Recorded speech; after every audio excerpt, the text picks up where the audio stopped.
A Room with a View by E.M. Forster. Part 1, Chapter I. The Bertolini, the Signora had no business to do it, said Miss Bartlett. No business at all. She promised us south rooms with a view close together, instead of which here are north rooms, looking into a courtyard and a long way apart. Oh, Lucy! And a cockney besides, said Lucy, who had been further saddened by the Signora's unexpected accent. It might be London. She looked at the 2 rows of English people who were sitting at the table, at the row of white bottles of water and red bottles of wine that ran between the English people, at the portraits of the late Queen and the late Poet Laureate that hung behind the English people, heavily framed at the notice of the English church, Rev. Cuthbert Eager, M.A. Oxon. That was the only other decoration of the wall. Charlotte, don't you feel too that we might be in London? I can hardly believe that all kinds of other things are just outside. I suppose it is one's being so tired. This meat has surely been used for soup, said Miss Bartlett, laying down her fork. I want so to see the Arno. The rooms the Signora promised us in her letter would have looked over the Arno. The Signora had no business to do it at all. Oh, it is a shame. Any nook does for me, Miss Bartlett continued. But it does seem hard that you shouldn't have a view. Lucy felt that she had been selfish. Charlotte, you mustn't spoil me. Of course, you must look over the Arno too. I meant that.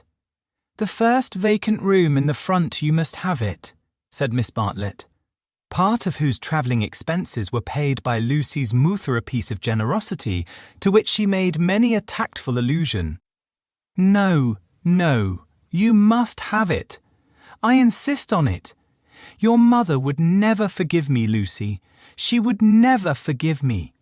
The ladies' voices grew animated, and if the sad truth be onder, little peevish. They were tired, and under the guise of unselfishness, they wrangled. Some of their neighbours interchanged glances, and one of them, one of the ill-bred people whom one does meet abroad, leant forward over the table and actually intruded into their argument. He said, I have a view.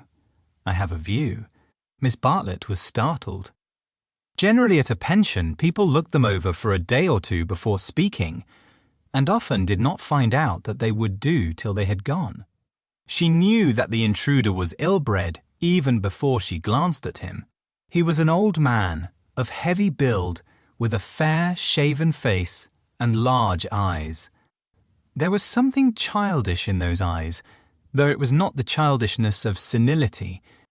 What exactly it was Miss Bartlett did not stop to consider, for her glance passed on to his clothes. These did not attract her.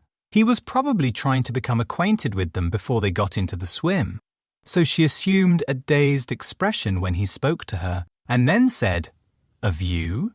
Oh, a view!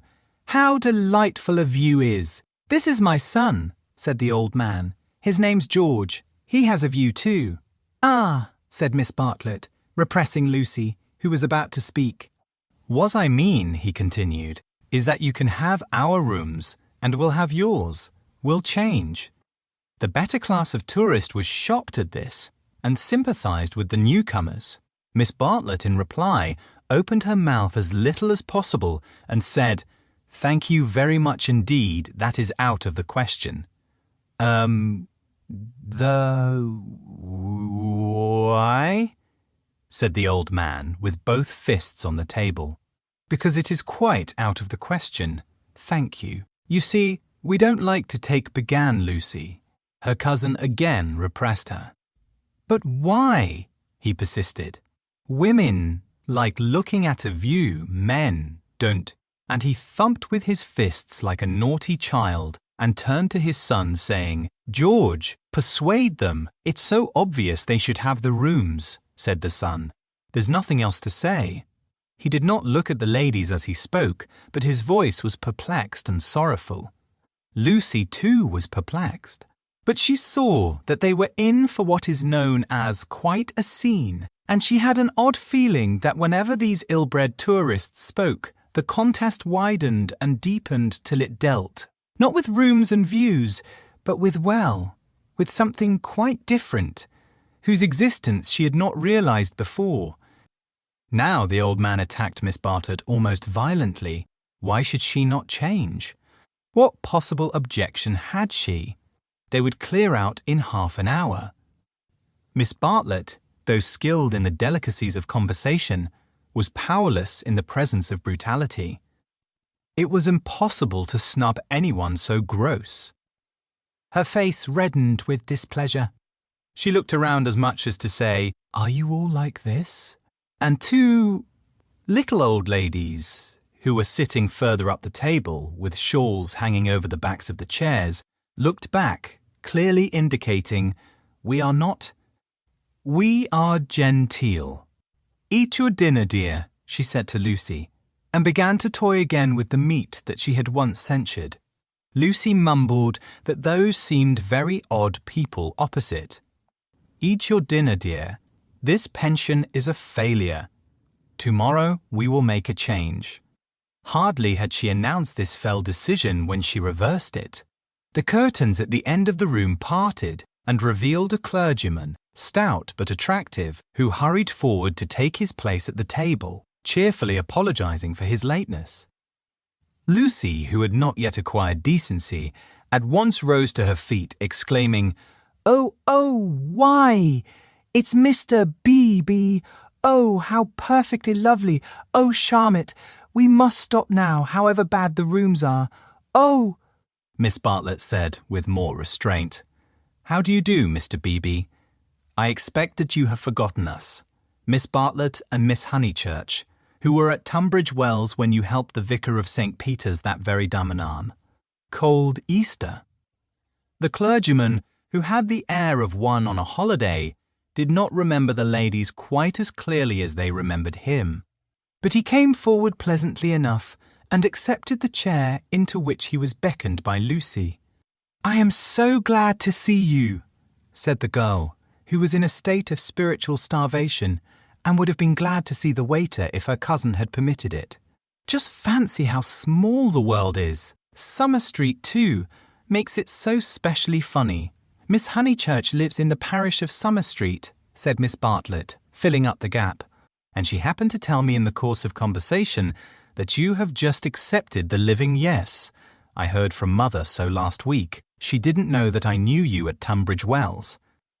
But I wrote back at once, and I said—" "Mr. Beebe is quite right," said the clergyman. "I move into the rectory at Summer Street next June. I am lucky to be appointed to such a charming neighbourhood. Oh, how glad I am. The name of our house is Windy Corner." Mr. Beebe bowed. "There is Mother and me generally, and my brother, though it's not often we get him to church, is rather far off, I mean. Lucy, dearest, let Mr. Beebe eat his dinner. I am eating it, thank you, and enjoying it." A.T.E.?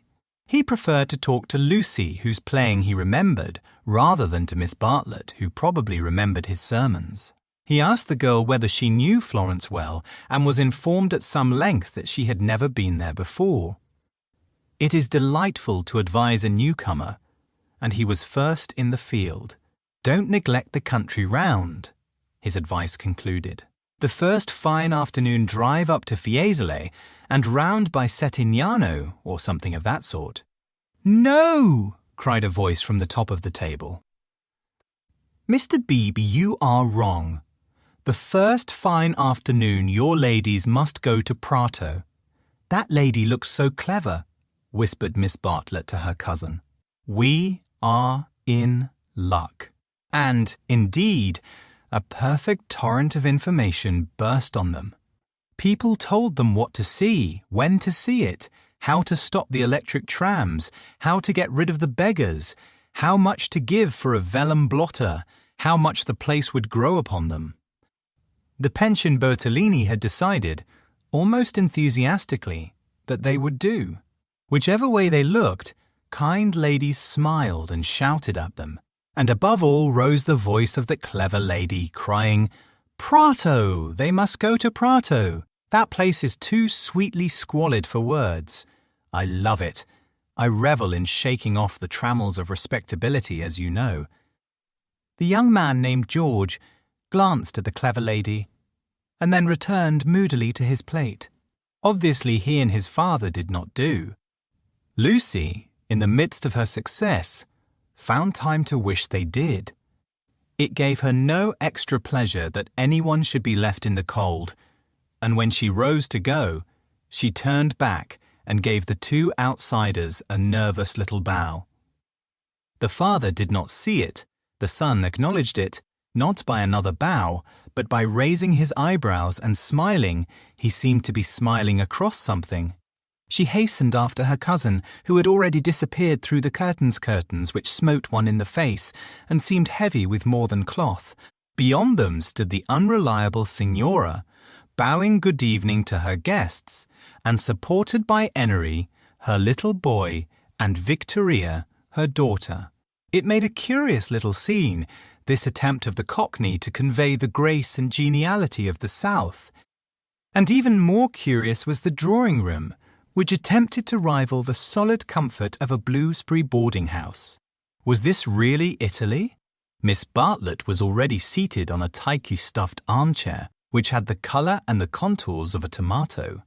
She was talking to Mr. Beebe, and as she spoke, her long, narrow head drove backwards and forwards, slowly, regularly, as though she were demolishing some invisible obstacle. "We are most grateful to you," she was saying. "The first evening means so much. When you arrived, we were in for a peculiarly mauvais quart d'heure." He expressed his regret. "Do you by any chance know the name of an old man who sat opposite us at dinner? Emerson. Emerson, is he a friend of yours? We are friendly as one is in pensions. Then I will say no more." He pressed her very slightly, and she said more. "I am, as it were," she concluded, "the chaperone of my young cousin Lucy, and it would be a serious thing if I put her under an obligation to people of whom we know nothing. His manner was somewhat unfortunate. I hope I acted for the best." "You acted very naturally," said he. He seemed thoughtful, and after a few moments added, "All the same, I don't think much harm would have come of accepting. N.T. no harm, of course, but we could not be under an obligation. He is rather a peculiar man." Again he hesitated, and then said gently, "I think he would not take advantage of your acceptance, nor expect you to show gratitude. He has the merit if it is one of saying exactly what he means. He has rooms he does not value, and he thinks you would value them. He no more thought of putting you under an obligation than he thought of being polite. It is so difficult, at least, I find it difficult to understand people who speak the truth." Lucy was pleased and said, "I was hoping that he was nice. I do so always hope that people will be nice. I think he is nice and tiresome. I differ from him on almost every point of any importance, and so, I expect I may say, I hope you will differ, but his is a type one disagrees with rather than deplores. When he first came here, he not unnaturally put people's backs up. He has no tact, and the mannersy don't mean by that he has bad manners, and he will not keep his opinions to himself. We nearly complained about him to our depressing Signora, but I am glad to say we thought better of it." "Am I to conclude," said Miss Bartlett, "that he is a socialist?" Mr. Beebe accepted the convenient word, not without a slight twitching of the lips. "And presumably he has brought up his son to be a socialist, too?" "Too? I hardly know George, for he hasn't learnt to talk yet. He seems a nice creature, and I think he has brains. Of course, he has all his father's mannerisms, and it is quite possible that he, too, may be a socialist." Oh, you relieve me," said Miss Bartlett. "So you think I ought to have accepted their offer? You feel I have been narrow-minded and suspicious?" "Not at all," he answered. "I never suggested that. but ought I not to apologize at all events for my apparent rudeness? He replied with some irritation that it would be quite unnecessary, and got up from his seat to go to the smoking room. Was I a bore? Said Miss Bartlett, as soon as he had disappeared. Why didn't you talk, Lucy? He prefers young people, I'm sure. I do hope I haven't monopolized him. I hoped you would have him all the evening, as well as all dinner time. He is nice, exclaimed Lucy. Just what I remember. He seems to see good in everyone. No one would take him for a clergyman. My dear Lucia Well, you know what I mean. And you know how clergymen generally laugh. Mr. Beebe laughs just like an ordinary man. Eya! Funny girl. How you do remind me of your mother. I wonder if she would approve of Mr. Beebe. Aye, I'm sure she will, and so will Freddie. And so will Freddie. I think everyone at Windy Corner will approve. It is the fashionable world. I am used to Tunbridge Wells, where we are all hopelessly behind the times. Yes, said Lucy despondently. There was a haze of disapproval in the air, but whether the disapproval was of herself, or of Mr. Beebe, or of the fashionable world at Windy Corner, or of the narrow world at Tunbridge Wells, she could not determine. She tried to locate it, but as usual, she blundered. Miss Bartlett sedulously denied disapproving of anyone, and added, I am afraid you are finding me a very depressing companion. And the girl again thought, I must have been selfish or unkind. I must be more careful. It is so dreadful for Charlotte, being poor. Fortunately, one of the little old ladies, who for some time had been smiling very benignly, now approached and asked if she might be allowed to sit where Mr. Beebe had sat. Permission granted, she began to chatter gently about Italy, the plunge it had been to come there, the gratifying success of the plunge, the improvement in her sister's health, the necessity of closing the bedroom windows at night, and of thoroughly emptying the water bottles in the morning. She handled her subjects agreeably, and they were, perhaps, more worthy of attention than the high discourse upon Guelphs and Ghibellines which was proceeding tempestuously at the other end of the room. It was a real catastrophe, not a mere episode, that evening of hers at Venice, when she had found in her bedroom something that is one worse than a flea, though one better than something else. But here you are, as safe as in England. Signora Bertolini is so English. Yet our rooms smell, said poor Lucy. We dread going to bed. Ah, then you look into the court.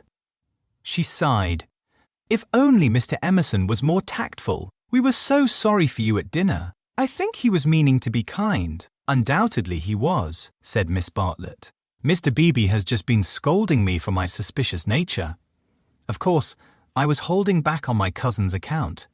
Of course, said the little old lady, and they murmured that one could not be too careful with a young creation. Girl. Lucy tried to look demure, but could not help feeling a great fool. No one was careful with her at home, or, at all events, she had not noticed it. About old Mr. Emerson I hardly know. No, he is not tactful yet. Have you ever noticed that there are people who do things which are most indelicate, and yet at the same time beautiful? Beautiful? Said Miss R. Bartlett, puzzled at the word. Are not beauty and delicacy the same? So one would have thought, said the other helplessly. But things are so difficult, I sometimes think. She proceeded no further into things, for Mr. Beebe reappeared, looking extremely pleasant. Miss Bartlett, he cried, it's all right about the rooms. I'm so glad.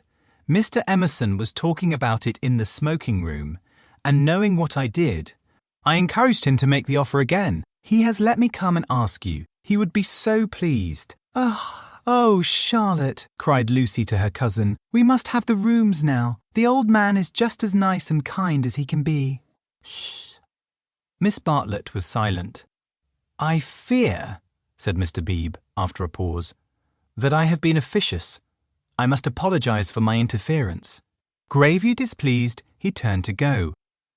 Not till then did Miss Bartlett reply, "My own wishes, dearest Lucy, are unimportant in comparison with yours. It would be hard indeed if I stopped you doing as you liked at Florence, when I am only here through your kindness. If you wish me to turn these gentlemen out of their rooms, I will do it. Would you then, Mr. Beebe, kindly tell Mr. Emerson that I accept his kind offer, and then conduct him to me, in order that I may thank him personally?" She raised her voice as she spoke. It was heard all over the drawing-room, and silenced the Guelphs and the Ghibellines. The clergyman, inwardly cursing the female sex, bowed and departed with her message. "Remember, Lucy, I alone am implicated in this. I do not wish the acceptance to come from you. Grant me that, at all events." Mr. Beebe was back, saying rather nervously, "Mr. Emerson is engaged, but here is his son instead." The young man gazed down on the three ladies, who felt seated on the floor, so low were their chairs. "My father," he said, "is in his bath, so you cannot thank him personally, but any message given by you to me will be given by me to him as soon as he comes out." Miss Bartlett was unequal to the bath.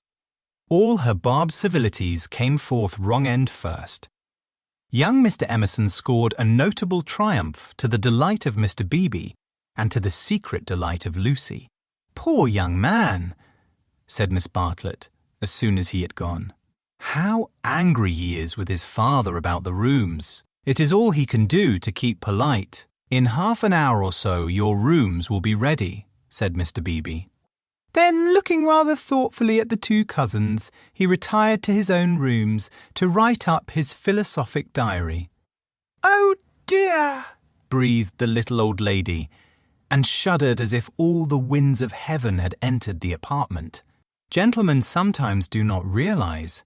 Her voice faded away, but Miss Bartlett seemed to understand, and a conversation developed, in which gentlemen who did not thoroughly realize played a principal part.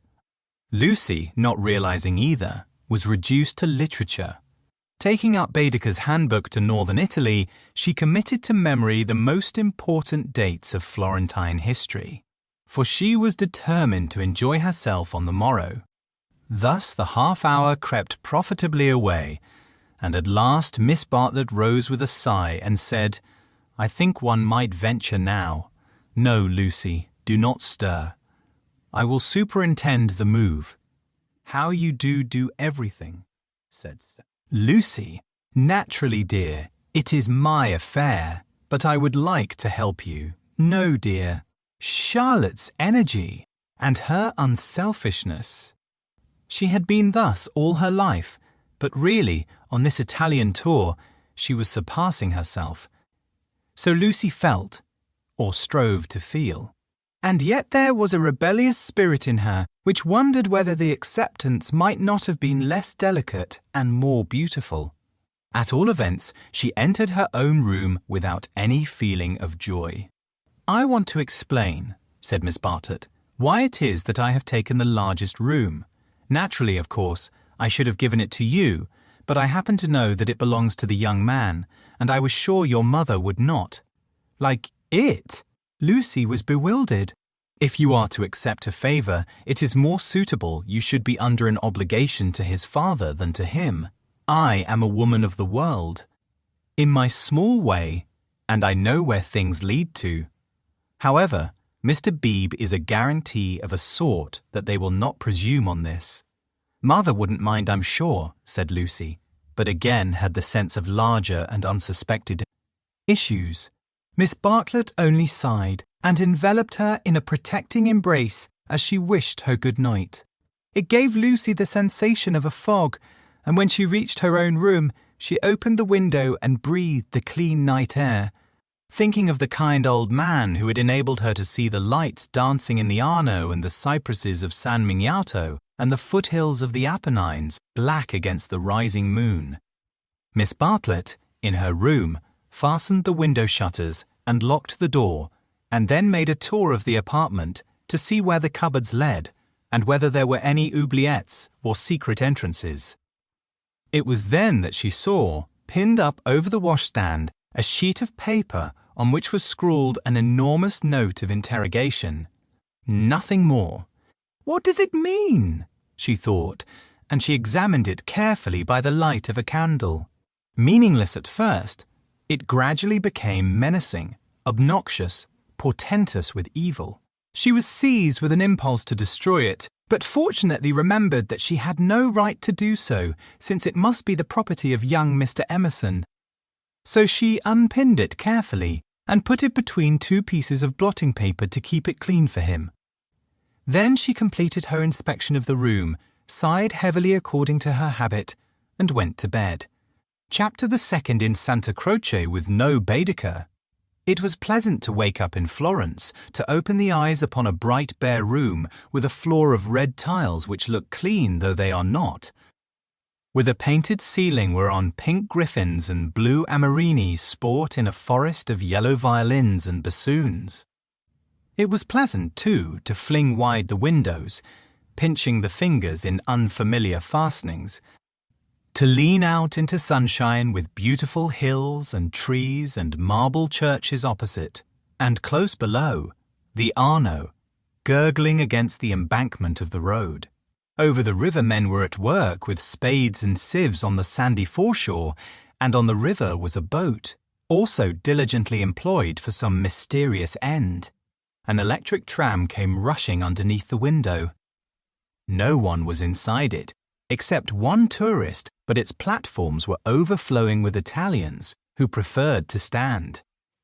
Children tried to hang on behind, and the conductor, with no malice, spat in their faces to make them let go.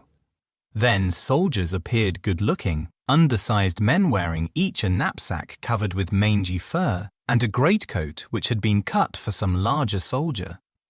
Beside them walked officers, looking foolish and fierce, and before them went little boys, turning somersaults in time with the band. The tramcar became entangled in their ranks and moved on painfully, like a caterpillar in a swarm of ants. One of the little boys fell down, and some white bullocks came out of an archway. Indeed, if it had not been for the good advice of an old man who was selling button-hooks, the road might never have got clear. Over such trivialities as these, many a valuable hour may slip away, and the traveller who has gone to Italy to study the tactile values of Giotto or the corruption of the papacy may return remembering nothing but the blue sky and the men and women who live under it. So it was as well that Miss Bartlett should tap and come in, and having commented on Lucy's leaving the door unlocked, and on her leaning out of the window before she was fully dressed, should urge her to hasten herself, or the best of the day would be gone. By the time Lucy was ready, her cousin had done her breakfast, and was listening to the clever lady among the crumbs. A conversation then ensued, on not unfamiliar lines. Miss Bartlett was, after all, a wee bit tired, and thought they had better spend the morning settling in, unless Lucy would at all like to go out. Lucy would rather like to go out, as it was her first day in Florence, but, of course, she could go alone. Miss Bartlett could not allow this. Of course she would accompany Lucy everywhere. Oh, certainly not. Lucy would stop with her cousin. Oh, no! That would never do. Oh, yes! At this point, the clever lady broke in. If it is Mrs. Grundy who is troubling you, I do assure you that you can neglect the good person. Being English, Miss Honeychurch will be perfectly safe. Italians understand. A dear friend of mine, Contessa Baroncelli, has 2 daughters, and when she cannot send a maid to school with them, she lets them go in sailor hats instead. Everyone takes them for English, you see, especially if their hair is strained tightly behind. Miss Bartlett was unconvinced by the safety of Contessa Baroncelli's daughters. She was determined to take Lucy herself, her head not being so very bad. The clever lady then said that she was going to spend a long morning in Santa Croce, and if Lucy would come too, she would be delighted. I will take you by a dear, dirty back way, Miss Honeychurch, and if you bring me luck, we shall have an adventure. Lucy said that this was most kind and at once opened the Baedeker to see where Santa Croce was. "Tut, tut, Miss Lucy! I hope we shall soon emancipate you from Baedeker. He does but touch the surface of things. As to the true Italy, he does not even dream of it. The true Italy is only to be found by patient observation." Aye, this sounded very interesting, and Lucy hurried over her breakfast and started with her new friend in high spirits. Italy was coming at last. The Cockney Signora and her works had vanished like a bad dream. Miss Lavishfore, that was the clever lady's name, turned to the right along the sunny Lung Arno. How delightfully warm! But a wind down the side streets cut like a knife, didn't it? Ponte alle Grazie particularly interesting, mentioned by Dante. San Miniato beautiful, as well as interesting. The crucifix that kissed a Murderamis Honeychurch would remember the story. The men on the river were fishing. Untrue, but then, so is most information. Then Miss Lavish darted under the archway of the White Bullocks, and she stopped, and she cried. A smell! A true Florentine smell. Every city, let me teach you, has its own smell. Is it a very nice smell? Said Lucy, who had inherited from her mother a distaste to dirt. One doesn't come to Italy for niceness, was the retort. One comes for life. Buongiorno! Buongiorno! Bowing right and left. Look at that adorable wine cart. How the driver stares at us, dear simple soul. So Miss Lavish proceeded through the streets of the city of Florence, short, fidgety, and playful as a kitten, though without a kitten's grace.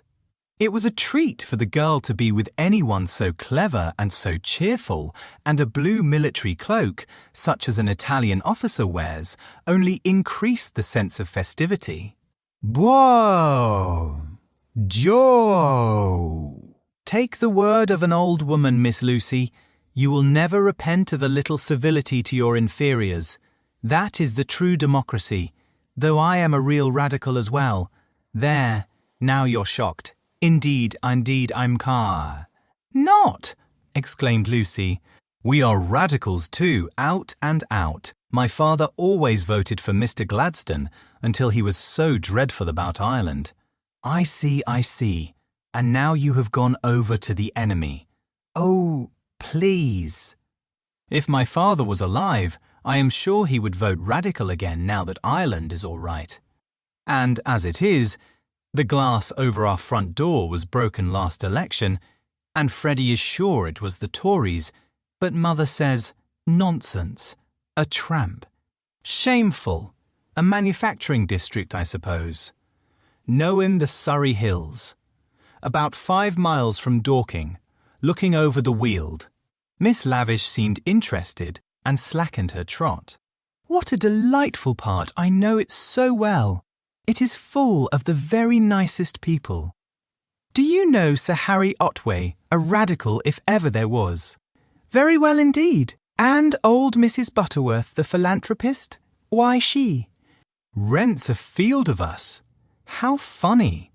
Miss Lavish looked at the narrow ribbon of sky and murmured, Oh, you have property in Surrey?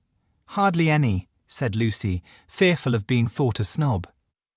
Only 30 acres just the garden, all downhill, and some fields. Miss Lavish was not disgusted and said it was just the size of her aunt's Suffolk estate. Italy receded. They tried to remember the last name of Lady Louisa someone who had taken a house near Summer Street the other year, but she had not liked it, which was odd of her. And just as Miss Lavish had got the name, she broke off and exclaimed, Bless us and save us. We've lost the way. Certainly they had seemed a long time in reaching Santa Croce, the tower of which had been plainly visible from the landing window. But Miss Lavish had said so much about knowing her Florence by heart that Lucy had followed her with no misgivings. Lost! My dear Miss Lucy, during our political diatribes we have taken a wrong turning. How those horrid conservatives would jeer at us. What are we to do? 2 lone females in an unknown town. Now, this is what I call an adventure. Lucy, who wanted to see Santa Croce, suggested, as a possible solution, that they should ask the way there. Oh, but that is the word of a craven. And no, you are not to look at your Baedeker. Give it to me, I shan't let you carry it. We will simply drift. Accordingly, they drifted through a series of those grey-brown streets, neither commodious nor picturesque, in which the eastern quarter of the city abounds. Lucy soon lost interest in the discontent of Lady Louisa, and became discontented herself. For one ravishing moment Italy appeared. She stood in the square of the Annunziata and saw in the living terracotta those divine babies whom no cheap reproduction can ever stale. There they stood, with their shining limbs bursting from the garments of charity, and their strong white arms extended against circlets of heaven. Lucy thought she had never seen anything more beautiful, but Miss Lavish, with a shriek of dismay, dragged her forward, declaring that they were out of their path now by at least a mile. The hour was approaching at which the continental breakfast begins, or rather ceases to tell, and the ladies bought some hot chestnut paste out of a little shop because it looked so typical.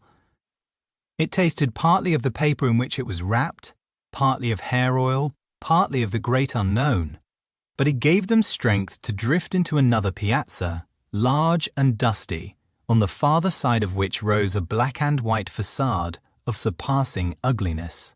Miss Lavish spoke to it dramatically. It was Santa Croce. The adventure was over.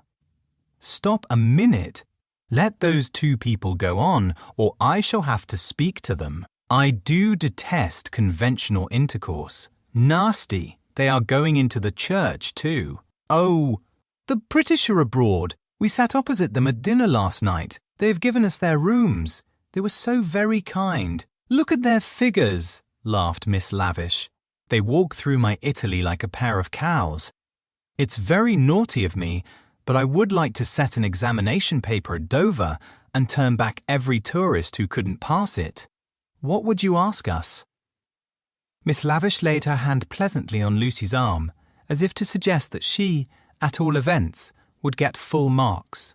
In this exalted mood, they reached the steps of the great church and were about to enter it when Miss Lavish stopped, squeaked, flung up her arms and cried, "There goes my local colour box. I must have a word with him." And in a moment she was away over the piazza, her military cloak flapping in the wind, nor did she slacken speed till she caught up an old man with white whiskers and nipped him playfully upon the arm. Lucy waited for nearly 10 minutes. Then she began to get tired. The beggars worried her, the dust blew in her eyes, and she remembered that a young girl ought not to loiter in public places. She descended slowly into the piazza with the intention of rejoining Miss Lavish, who was really almost too original. But at that moment Miss Lavish and her local colour box moved also and disappeared down a side street, both gesticulating largely. Tears of indignation came to Lucy's eyes, partly because Miss Lavish had jilted her, partly because she had taken her Baedeker. How could she find her way home? How could she find her way about in Santa Croce? Her first morning was ruined, and she might never be in Florence again.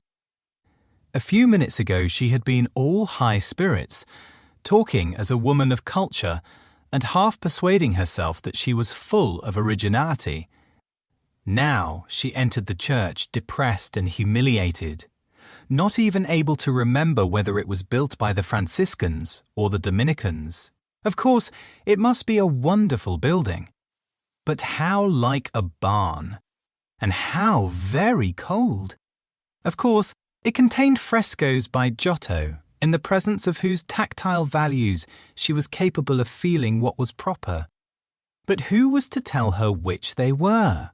She walked about disdainfully, unwilling to be enthusiastic over monuments of uncertain authorship or date. There was no one even to tell her which, Of all the sepulchral slabs that paved the nave and transepts was the one that was really beautiful, the one that had been most praised by Mr. Ruskin. Then the pernicious charm of Italy worked on her, and, instead of acquiring information, she began to be happy. She puzzled out the Italian notices, the notices that forbade people to introduce dogs into the church, the notice that prayed people, in the interest of health and out of respect to the sacred edifice in which they found themselves, not to spit. She watched the tourists. Their noses were as red as their Baedekers. So cold was Santa Croce. She beheld the horrible fate that overtook 3 papists, 2 he-babies and a she-baby, who began their career by sousing each other with the holy water and then proceeded to the Machiavelli Memorial, dripping but calm. Hallowed. Advancing towards it very slowly and from immense distances, they touched the stone with their fingers, with their handkerchiefs, with their heads, and then retreated. What could this mean? They did it again and again. Then Lucy realized that they had mistaken Machiavelli for some saint, hoping to acquire virtue. Punishment followed quickly. The smallest he-baby stumbled over one of the sepulchral slabs so much admired by Mr. Ruskin and entangled his feet in the features of a recumbent bishop. Protestant as she was, Lucy darted forward. She was too late. He fell heavily upon the prelate's upturned toes. "Hateful bishop!" exclaimed the voice of old Mr. Emerson, who had darted forward also. "Hard in life, hard in death. Go out into the sunshine, little boy, and kiss your hand to the sun, for that is where you ought to be. Intolerable bishop." The child screamed frantically at these words, and at these dreadful people who picked him up, dusted him, rubbed his bruises, and told him not to be superstitious. "Look at him," said Mr. Emerson to Lucy. "Here's a mess. A baby hurt, cold, and frightened. But what else can you expect from a church?" The child's legs had become as melting wax. Each time that old Mr. Emerson and Lucy set it erect, it collapsed with a roar. Fortunately, an Italian lady, who ought to have been saying her prayers, came to the rescue. By some mysterious virtue, which mothers alone possess, she stiffened the little boy's backbone and imparted strength to his knees. He stood. Still gibbering with agitation, he walked away. "You are a clever woman," said Mr. Emerson.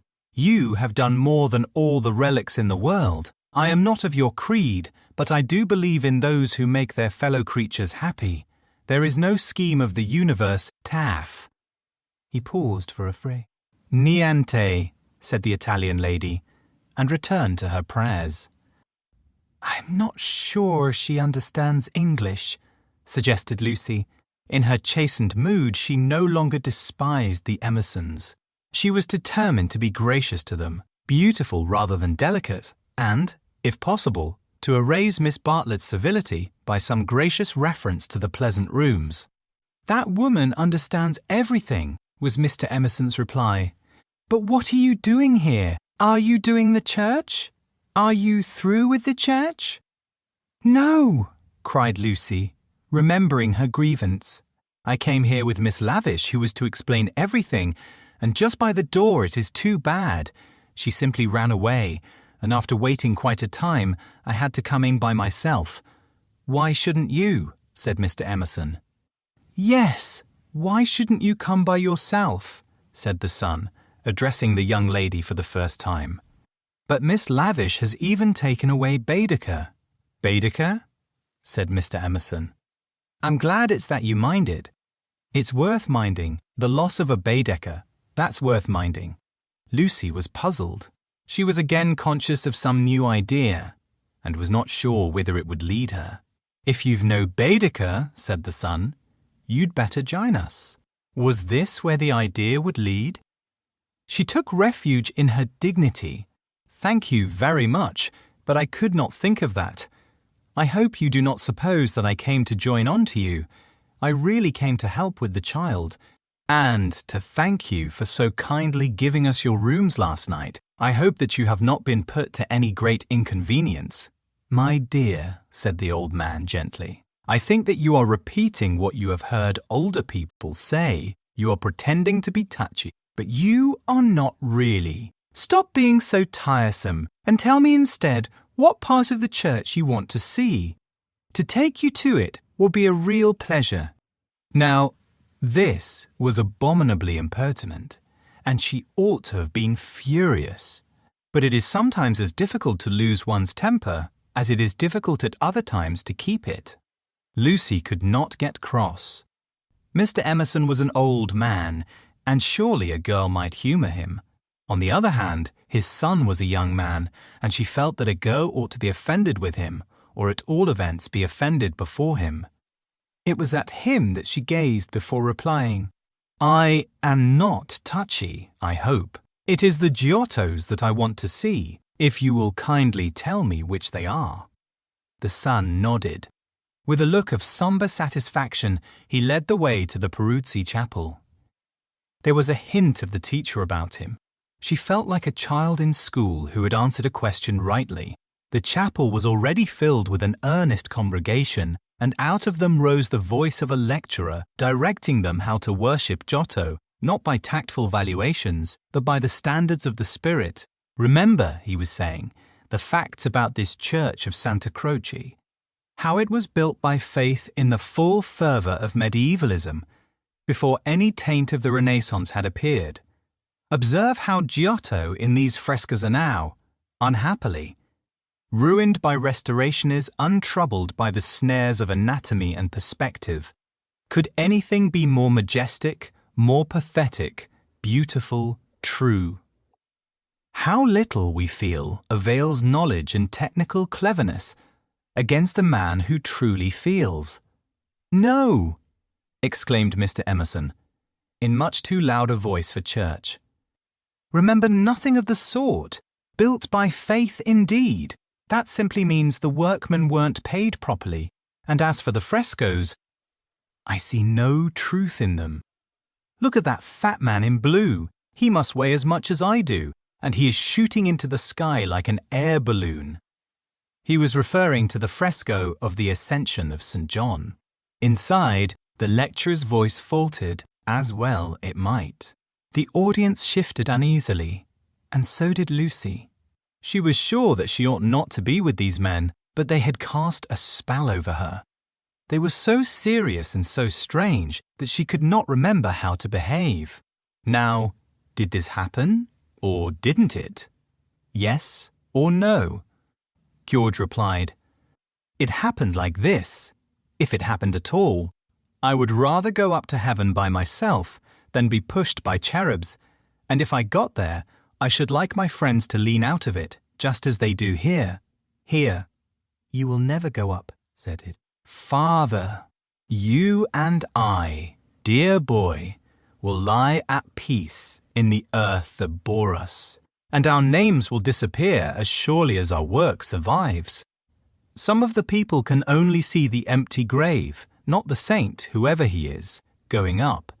It did happen like that, if it happened at all."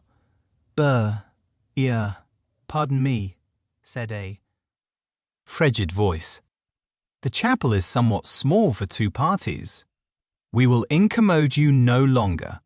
The lecturer was a clergyman, and his audience must be also his flock, for they held prayer books as well as guidebooks in their hands." They filed out of the chapel in silence. Amongst them were the 2 little old ladies of the Pension Bertolini, Miss Teresa and Miss Catherine Allen. "Stop!" cried Mr. Emerson. "There's plenty of room for us all. Stop!" The procession disappeared without a word. Soon the lecturer could be heard in the next chapel, describing the life of St. Francis. "George, I do believe that clergyman is the Brixton curate." George went into the next chapel and returned, saying, "Perhaps he is. I don't remember. Then I had better speak to him and remind him who I am. It's that Mr. Eager. Why did he go? Did we talk too loud? How vexatious. I shall go and say we are sorry. Hadn't I better? Then perhaps he will come back. He will not come back, said George. But Mr. Emerson, contrite and unhappy, hurried away to apologize to the Reverend Cuthbert Eager. Lucy, apparently absorbed in a lunette, could hear the lecture again interrupted, the anxious, aggressive voice of the old man, the curt, injured replies of his opponent. The son, who took every little contretemps as if it were a tragedy, was listening also. My father has that effect on nearly everyone, he informed her. He will try to be kind. I hope we all try, said she, smiling nervously, because we think it improves our characters. But he is kind to people because he loves them. And they find him out, and are offended or frightened. How silly of them, said Lucy, though in her heart she sympathized. I think that a kind action done tactfully tact. He threw up his head in disdain. Apparently she had given the wrong answer. She watched the singular creature pace up and down the chapel. For a young man his face was rugged, and until the shadows fell upon it hard. Enshadowed, it sprang into tenderness. She saw him once again at Rome, on the ceiling of the Sistine Chapel, carrying a burden of acorns. Healthy and muscular, he yet gave her the feeling of greyness, of tragedy that might only find solution in the night. The feeling soon passed. It was unlike her to have entertained anything so subtle. Born of silence and of unknown emotion, it passed when Mr. Emerson returned, and she could re-enter the world of rapid talk, which was alone familiar to her. "Were you snubbed?" asked his son tranquilly. "But we have spoilt the pleasure of I don't know how many people. They won't come back, full of innate sympathy, quickness to perceive good in others, vision of the brotherhood of man." Scraps of the lecture on St. Francis came floating round the partition wall. "Don't let us spoil yours," he continued to Lucy. "Have you looked at those saints?" "Yes," said Lucy. "They are lovely. Do you know which is the tombstone that is praised in Ruskin?" He did not know, and suggested that they should try to guess it. George, rather to her relief, refused to move, and she and the old man wandered not unpleasantly about Santa Croce, which, though it is like a barn, has harvested many beautiful things inside its walls. There were also beggars to avoid, and guides to dodge round the pillars, and an old lady with her dog, and here and there a priest modestly edging to his mass through the groups of tourists. But Mr. Emerson was only half interested. He watched the lecturer, whose success he believed he had impaired, and then he anxiously watched his son. "Why will he look at that fresco?" he said uneasily. "I saw nothing in it." "I like Giotto," she replied. "It is so wonderful what they say about his tactile values, though I like things like the Della Robbia babies better. So you ought. A baby is worth a dozen saints, and my baby's worth the whole of paradise, and as far as I can see, he lives in hell." Lucy again felt that this did not do. "In hell," he repeated. "He's unhappy." "Oh dear," said Lucy. "How can he be unhappy when he is strong and alive? What more is one to give him? And think how he has been brought up free from all the superstition and ignorance that lead men to hate one another in the name of God. With such an education as that, I thought he was bound to grow up happy." She was no theologian, but she felt that here was a very foolish old man, as well as a very irreligious one. She also felt that her mother might not like her talking to that kind of person, and that Charlotte would object most strongly. "What are we to do with him?" he asked. "He comes out for his holiday to Italy and behaves like that, like the little child who ought to have been playing, and who hurt himself upon the tombstone." "Eh? What did you say?" Lucy had made no suggestion. Suddenly he said, "Now don't be stupid over this. I don't require you to fall in love with my boy, but I do think you might try and understand him. You are nearer his age, and if you let yourself go, I am sure you are sensible. You might help me. He has known so few women, and you have the time. You stop here several weeks, I suppose. But let yourself go. You are inclined to get muddled, if I may judge from last night. Let yourself go. Pull out from the depths those thoughts that you do not understand, and spread them out in the sunlight and know the meaning of them. By understanding George, you may learn to understand yourself. It will be good for both of you. To this extraordinary speech, Lucy found no answer. I only know what it is that's wrong with him, not why it is. And what is it? Asked Lucy fearfully, expecting some harrowing tale. The old trouble things won't fit. What things? The things of the universe. It is quite true, they don't. Oh, Mr. Emerson, whatever do you mean? In his ordinary voice, so that she scarcely realized he was quoting poetry, he said, "From far, from eve and morning, and yon 12-winded sky, the stuff of life to knit me blew hither. Here am I, George, and I both know this, but why does it distress him? We know that we come from the winds, and that we shall return to them, that all life is perhaps a knot, a tangle, a blemish in the eternal smoothness. But why should this make us unhappy? Let us rather love one another, and work and rejoice. I don't believe in this world's sorrow." Miss Honeychurch assented. "Then make my boy think like us. Make him realize that by the side of the everlasting why there is a yes, a transitory yes, if you like, but a yes." Suddenly she laughed. Surely one ought to laugh. A young man melancholy because the universe wouldn't fit, because life was a tangle or a wind or a yes or something. "I'm very sorry," she cried. "You'll think me unfeeling, but..." Then she became matronly. "Oh, but your son wants employment. Has he no particular hobby?" "Why, I myself have worries, but I can generally forget them at the piano, and collecting stamps did no end of good for my brother. Perhaps Italy bores him. You ought to try the Alps or the lakes." The old man's face saddened, and he touched her gently with his hand. This did not alarm her. She thought that her advice had impressed him and that he was thanking her for it. Indeed, he no longer alarmed her at all. She regarded him as a kind thing, but quite silly. Her feelings were as inflated spiritually as they had been an hour ago aesthetically, before she lost Baedeker.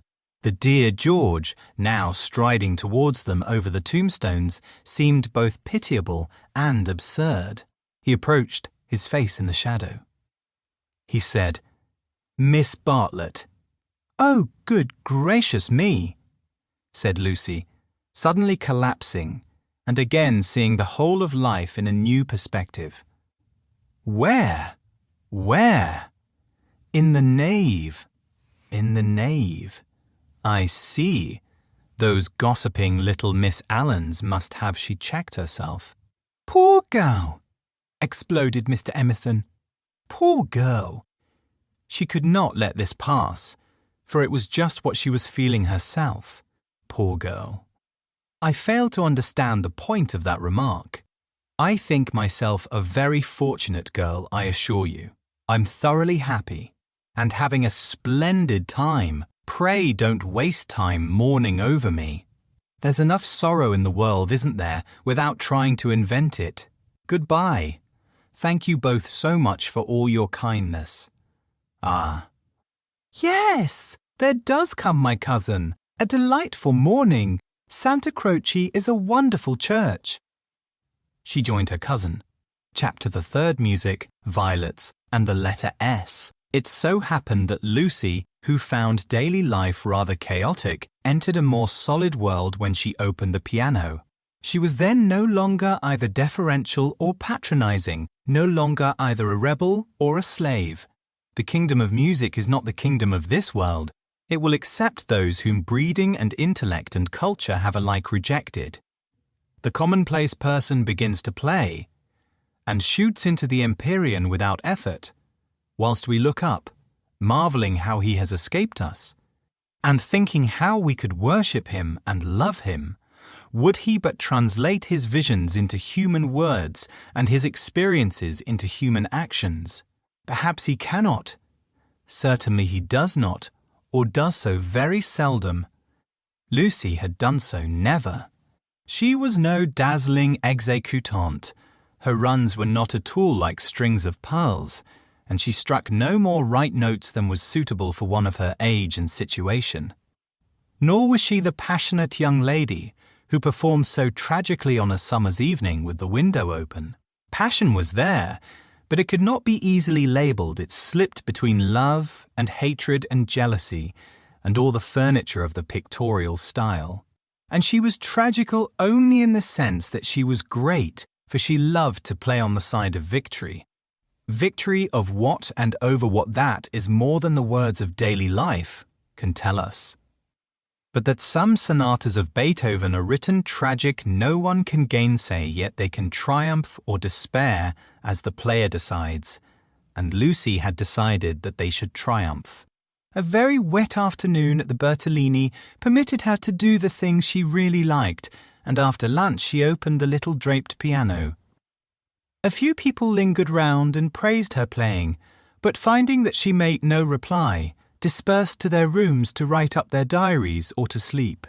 She took no notice of Mr. Emerson looking for his son, nor of Miss Bartlett looking for Miss Lavish, nor of Miss Lavish looking for her cigarette case. Like every true performer, she was intoxicated by the mere feel of the notes. They were fingers caressing her own, and by touch, not by sound alone, did she come to her desire. Mr. Beebe, sitting unnoticed in the window, pondered this illogical element in Miss Honeychurch, and recalled the occasion at Tunbridge Wells when he had discovered it. It was at one of those entertainments where the upper classes entertain the lower. The seats were filled with a respectful audience, and the ladies and gentlemen of the parish, under the auspices of their vicar, sang or recited or imitated the drawing of a champagne cork. Among the promised items was Miss Honeychurch, piano, Beethoven, and Mr. Beebe was wondering whether it would be Adelaida or the March of the Ruins of Athens when his composure was disturbed by the opening bars of my Opus 111. He was in suspense all through the introduction, for not until the pace quickens does one know what the performer intends. With the roar of the opening theme, he knew that things were going extraordinarily in the chords that herald the conclusion. He heard the hammer strokes of victory. He was glad that she only played the first movement, for he could have paid no attention to the winding intricacies of the measures of 9/16. The audience clapped, no less respectful. It was Mr. Beebe who started the stamping. It was all that one could do. "Who is she?" he asked the vicar afterwards. "Cousin of one of my parishioners. I do not consider her choice of a piece happy. Beethoven is so usually simple and direct in his appeal that it is sheer perversity to choose a thing like that, which, if anything, disturbs. Introduce me. She will be delighted. She and Miss Bartlett are full of the praises of your sermon." "My sermon?" cried Mr. Beebe.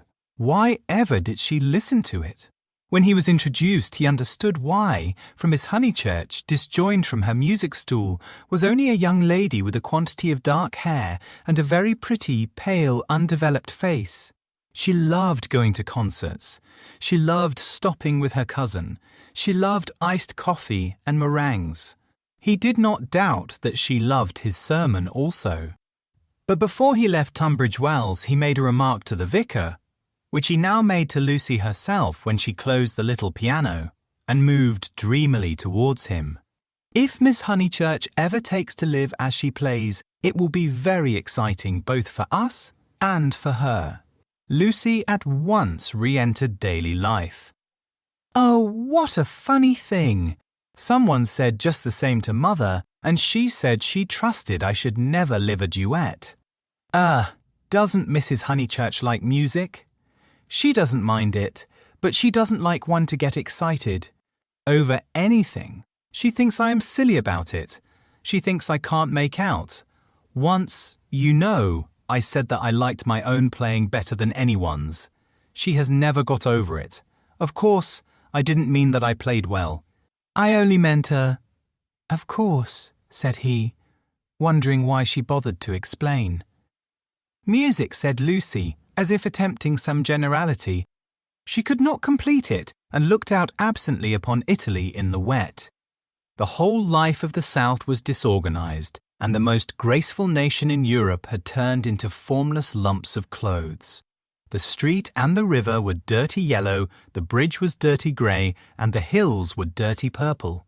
Somewhere in their folds were concealed Miss Lavish and Miss Bartlett, who had chosen this afternoon to visit the Torre del Gallo. "What about music?" said Mr. Beebe. "Poor Charlotte will be sopped," was Lucy's reply. The expedition was typical of Miss Bartlett, who would return cold, tired, hungry, and angelic, with a ruined skirt, a pulpy Baedeker, and a tickling cough in her throat. On another day, when the whole world was singing, and the air ran into the mouth, like wine, she would refuse to stir from the drawing-room, saying that she was an old thing, and no fit companion for a hearty girl. Miss Lavish has led your cousin astray. She hopes to find the true Italy in the wet, I believe. Miss Lavish is so original, murmured Lucy. This was a stock remark, the supreme achievement of the pension Bertolini, in the way of definition. Miss Lavish was so original. Mr. Beebe had his doubts, but they would have been put down to clerical narrowness. For that, and for other reasons, he held his peace. "Is it true," continued Lucy in awe-struck tone, "that Miss Lavish is writing a book?" They do say so. What is it about?" "It will be a novel," replied Mr. Beebe, dealing with modern Italy. "Let me refer you for Tom. An account to Miss Catherine Allen, who uses words herself more admirably than anyone I know. I wish Miss Lavish would tell me herself. We started such friends. But I don't think she ought to have run away with Baedeker that morning in Santa Croce. Charlotte was most annoyed at finding me practically alone, and so I couldn't help being a little annoyed with Miss Lavish. The two ladies, at all events, have made it up." He was interested in the sudden friendship between women so apparently dissimilar as Miss Bartlett and Miss Lavish. They were always in each other's company, with Lucy a slighted third. Miss Lavish he believed he understood, but Miss Bartlett might reveal unknown depths of strangeness, though not perhaps of meaning. Was Italy deflecting her from the path of prim chaperone, which he had assigned to her at Tunbridge Wells? All his life he had loved to study maiden ladies. They were his specialty, and his profession had provided him with ample opportunities for the work. Girls like Lucy were charming to look at, but Mr. Beebe was, from rather profound reasons, somewhat chilly in his attitude towards the other sex, and preferred to be interested rather than enthralled.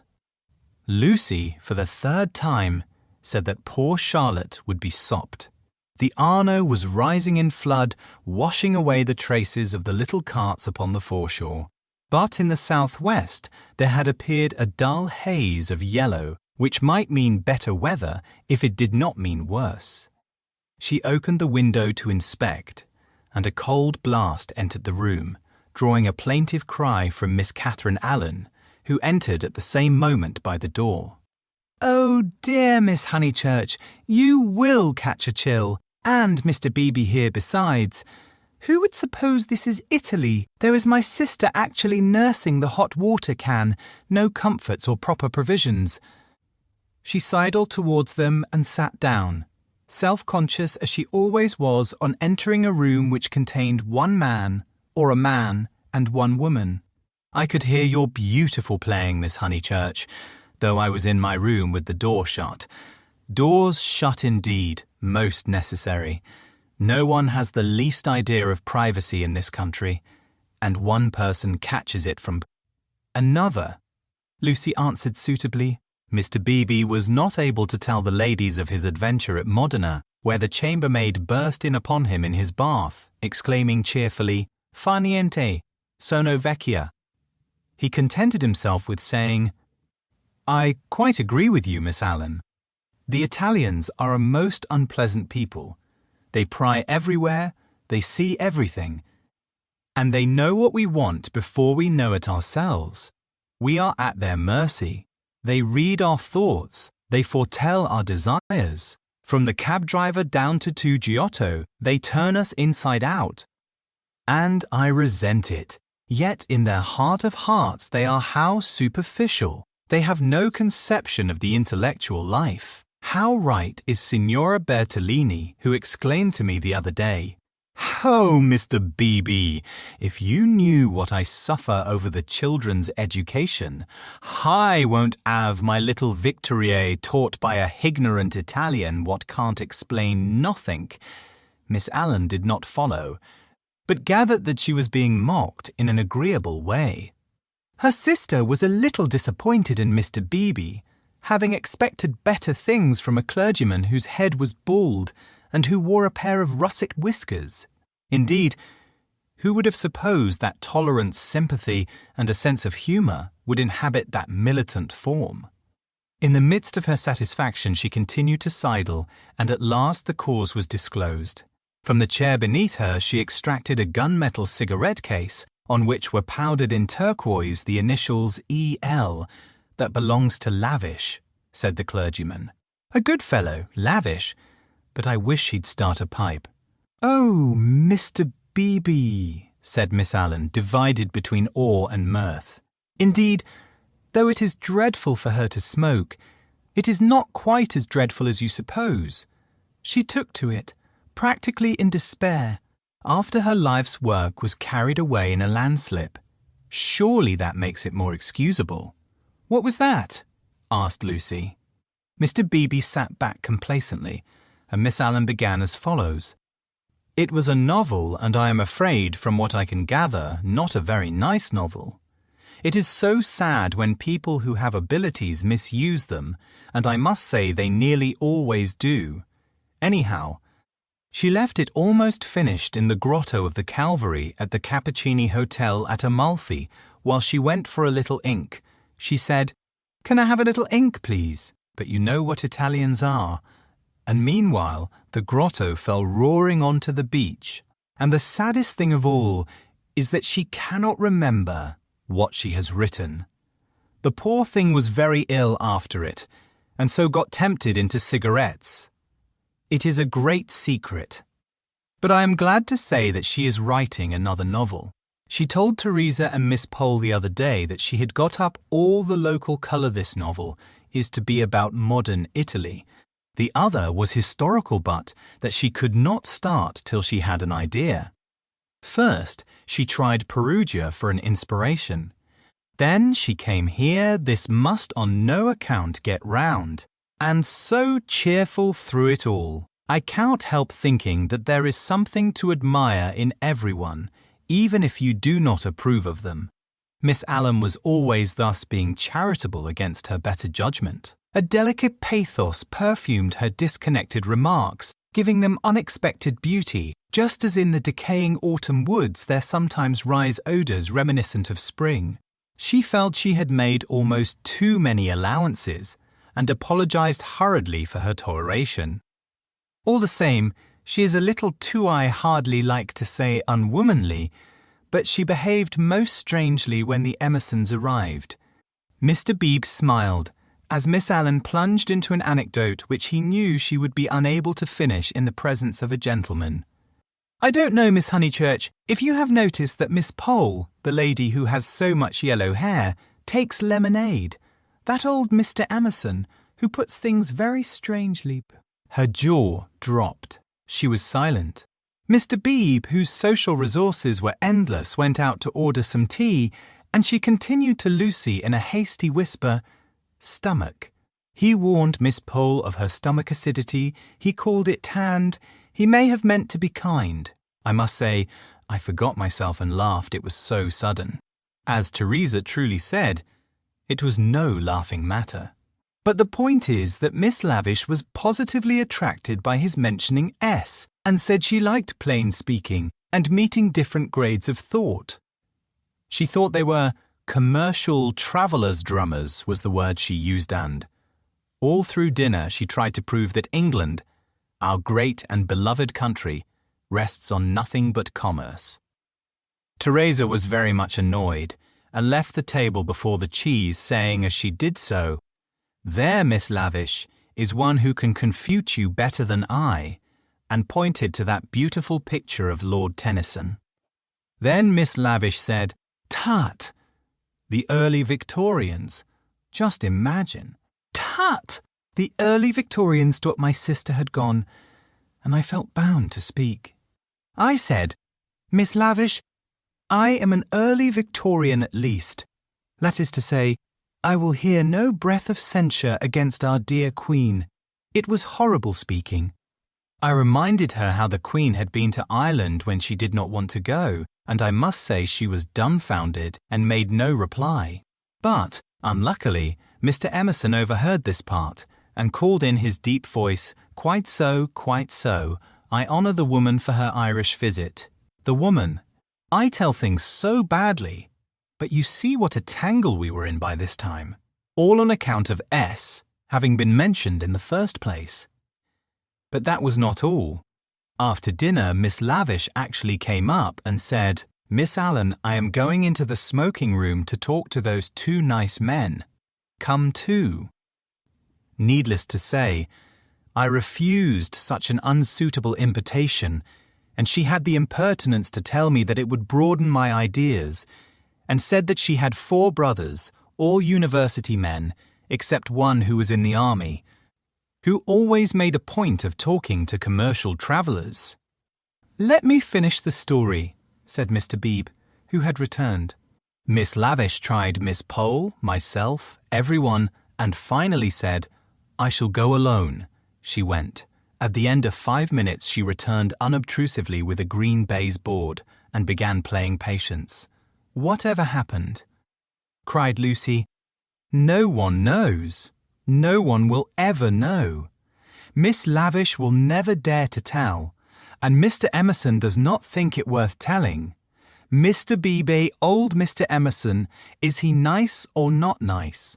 I do so want to know." Mr. Beebe laughed and suggested that she should settle the question for herself. "No, but it is so difficult.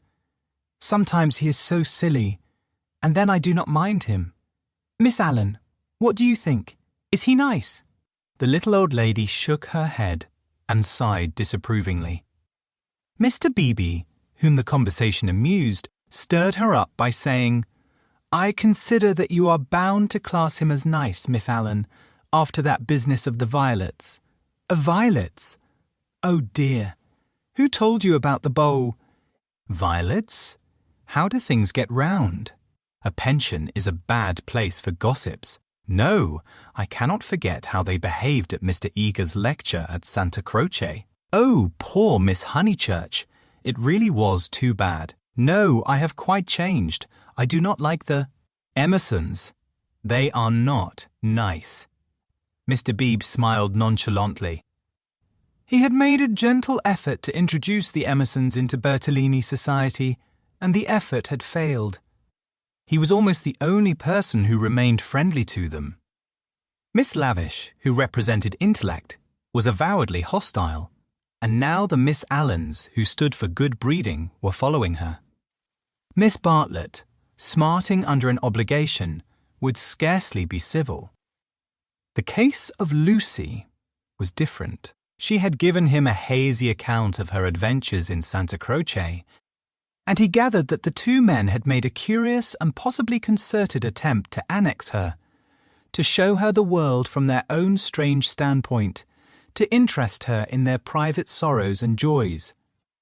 This was impertinent. He did not wish their cause to be championed by a young girl. He would rather it should fail. After all, he knew nothing about them, and pension joys, pension sorrows are flimsy things, whereas Lucy would be his parishioner. Lucy, with one eye upon the weather, finally said that she thought the Emersons were nice, not that she saw anything of them now. Even their seats at dinner had been moved. "But aren't they always waylaying you to go out with them, dear?" said the little lady inquisitively. "Only once." Charlotte didn't like it. and said something quite politely. "Of course. Most right of her. They don't understand our ways. They must find their level." Mr. Beebe rather felt that they had gone under. They had given up their attempt if it was one to conquer society, and now the father was almost as silent as the son. He wondered whether he would not plan a pleasant day for these folk before they left some expedition, perhaps, with Lucy well chaperoned to be nice to them. It was one of Mr. Beebe's chief pleasures to provide people with happy memories. Evening approached while they chatted. The air became brighter, the colours on the trees and hills were purified, and the Arno lost its muddy solidity and began to twinkle. There were a few streaks of bluish-green among the clouds, a few patches of watery light upon the earth, and then the dripping facade of San Miniato shone brilliantly in the declining sun. "Too late to go out," said Miss Allen in a voice of relief. "All the galleries are shut. I think I shall go out," said Lucy. "I want to go round the town in the circular tram on the platform by the driver." Her two companions looked grave. Mr. Beebe, who felt responsible for her in the absence of Miss Bartlett, ventured to say, "I wish we could. Unluckily I have letters. If you do want to go out alone, won't you be better on your feet? Italians, dear." "You know," said Miss Allen. "Perhaps I shall meet someone who reads me through and through." But they still looked disapproval, and she so far conceded to Mr. Beebe as to say that she would only go for a little walk and keep to the street frequented by tourists. "She oughtn't really to go at all," said Mr. Beebe, as they watched her from the window, "and she knows it. I put it down to too much Beethoven." A Room with a View by E.M. Forster. Part 1 continued. Chapter the 4th. Fourth chapter. Mr. Beebe was right. Lucy never knew her desires so clearly as after music. She had not really appreciated the clergyman's wit, nor the suggestive twitterings of Miss Allen. Conversation was tedious. She wanted something big, and she believed that it would have come to her on the windswept platform of an electric tram. This she might not attempt. It was unladylike. Why? Why were most big things unladylike? Charlotte had once explained to her why. It was not that ladies were inferior to men, it was that they were different. Their mission was to inspire others to achievement rather than to achieve themselves. Indirectly, by means of tact and a spotless name, a lady could accomplish much. But if she rushed into the fray herself, she would be first censured, then despised, and finally ignored. Poems had been written to illustrate this point. There is much that is immortal in this medieval lady. The dragons have gone, and so have the knights, but still she lingers in our midst. She reigned in many an early Victorian castle, and was queen of much early Victorian song. It is sweet to protect her in the intervals of business, sweet to pay her honour when she has cooked our dinner well. But, alas, the creature grows degenerate. In her heart also there are springing up strange desires. She too is enamoured of heavy winds and vast panoramas and green expanses of the sea. She has marked the kingdom of this world, how full it is of wealth and beauty, and wore a radiant crust built around the central fires, spinning towards the receding heavens. Men, declaring that she inspires them to it, move joyfully over the surface, having the most delightful meetings with other men, happy not because they are masculine, but because they are alive. Before the show breaks up, she would like to drop the august title of the Eternal Woman and go there as her transitory self.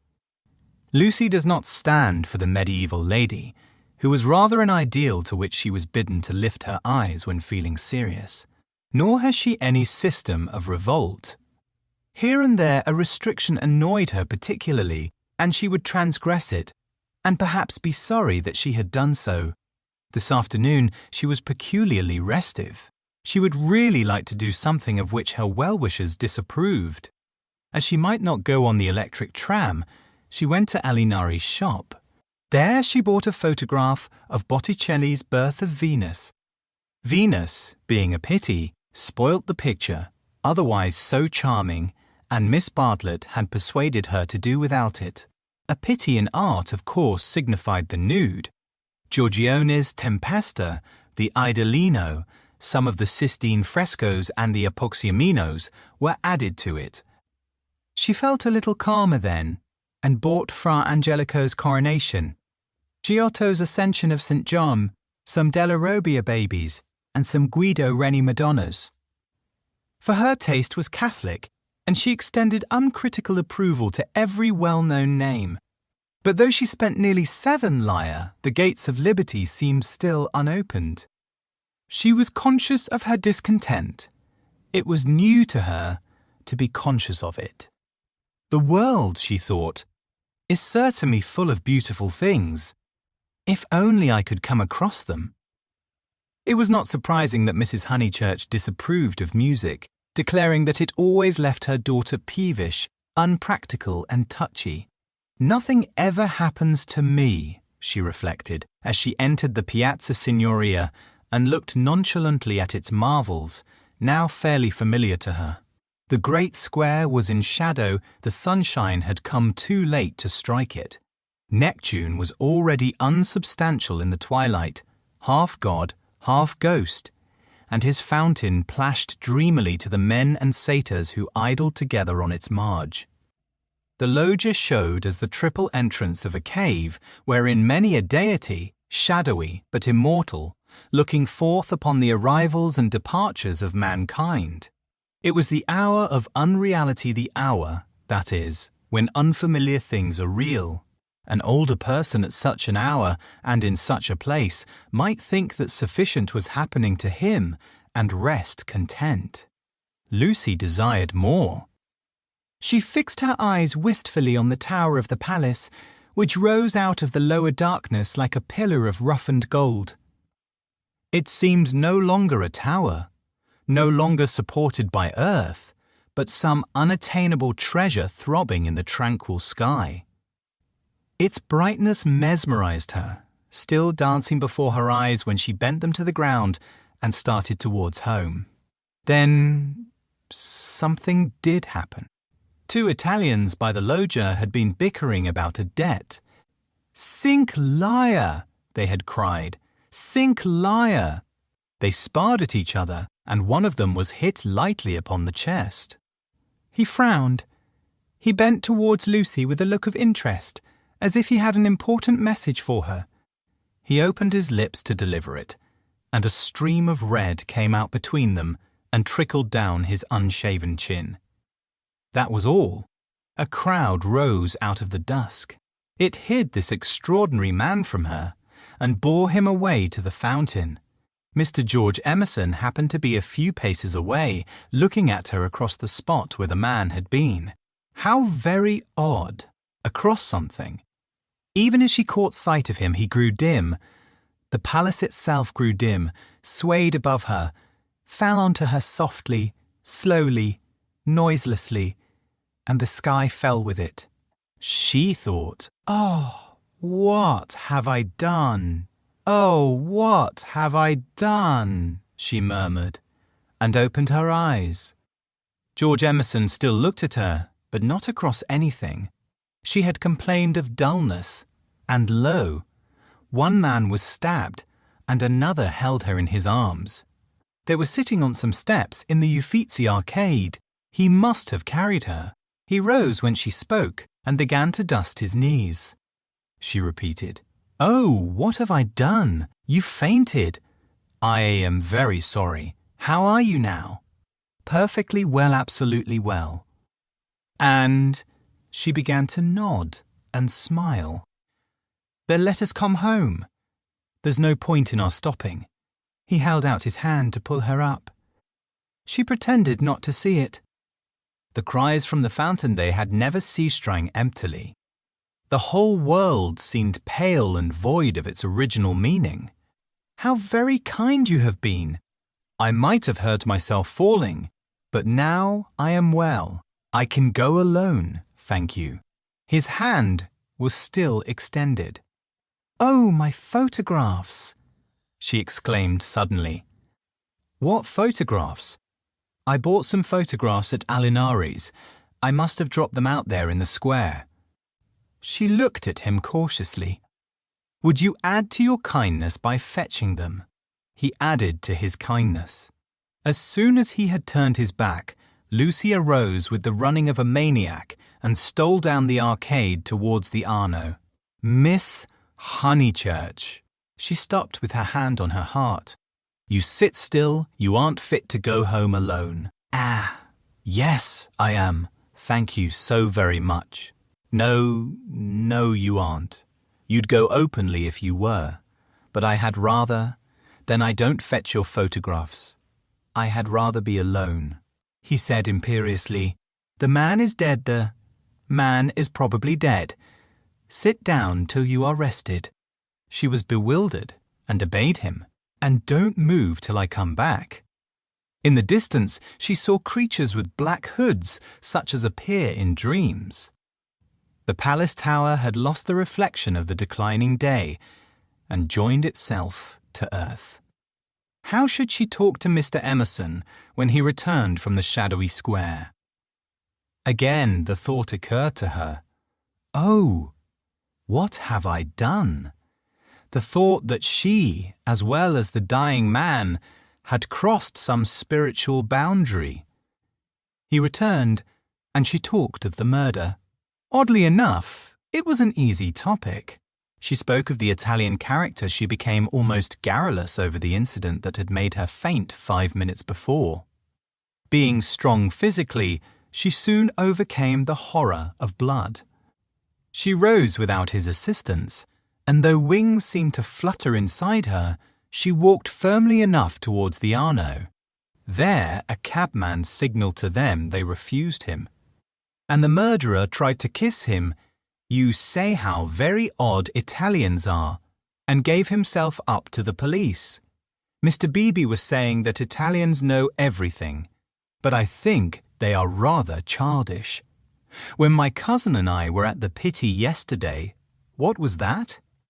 He had thrown something into the stream. "What did you throw in?" "Things I didn't want," he said crossly. "Mr. Emerson, well, where are the photographs?" He was silent. "I believe it was my photographs that you threw away.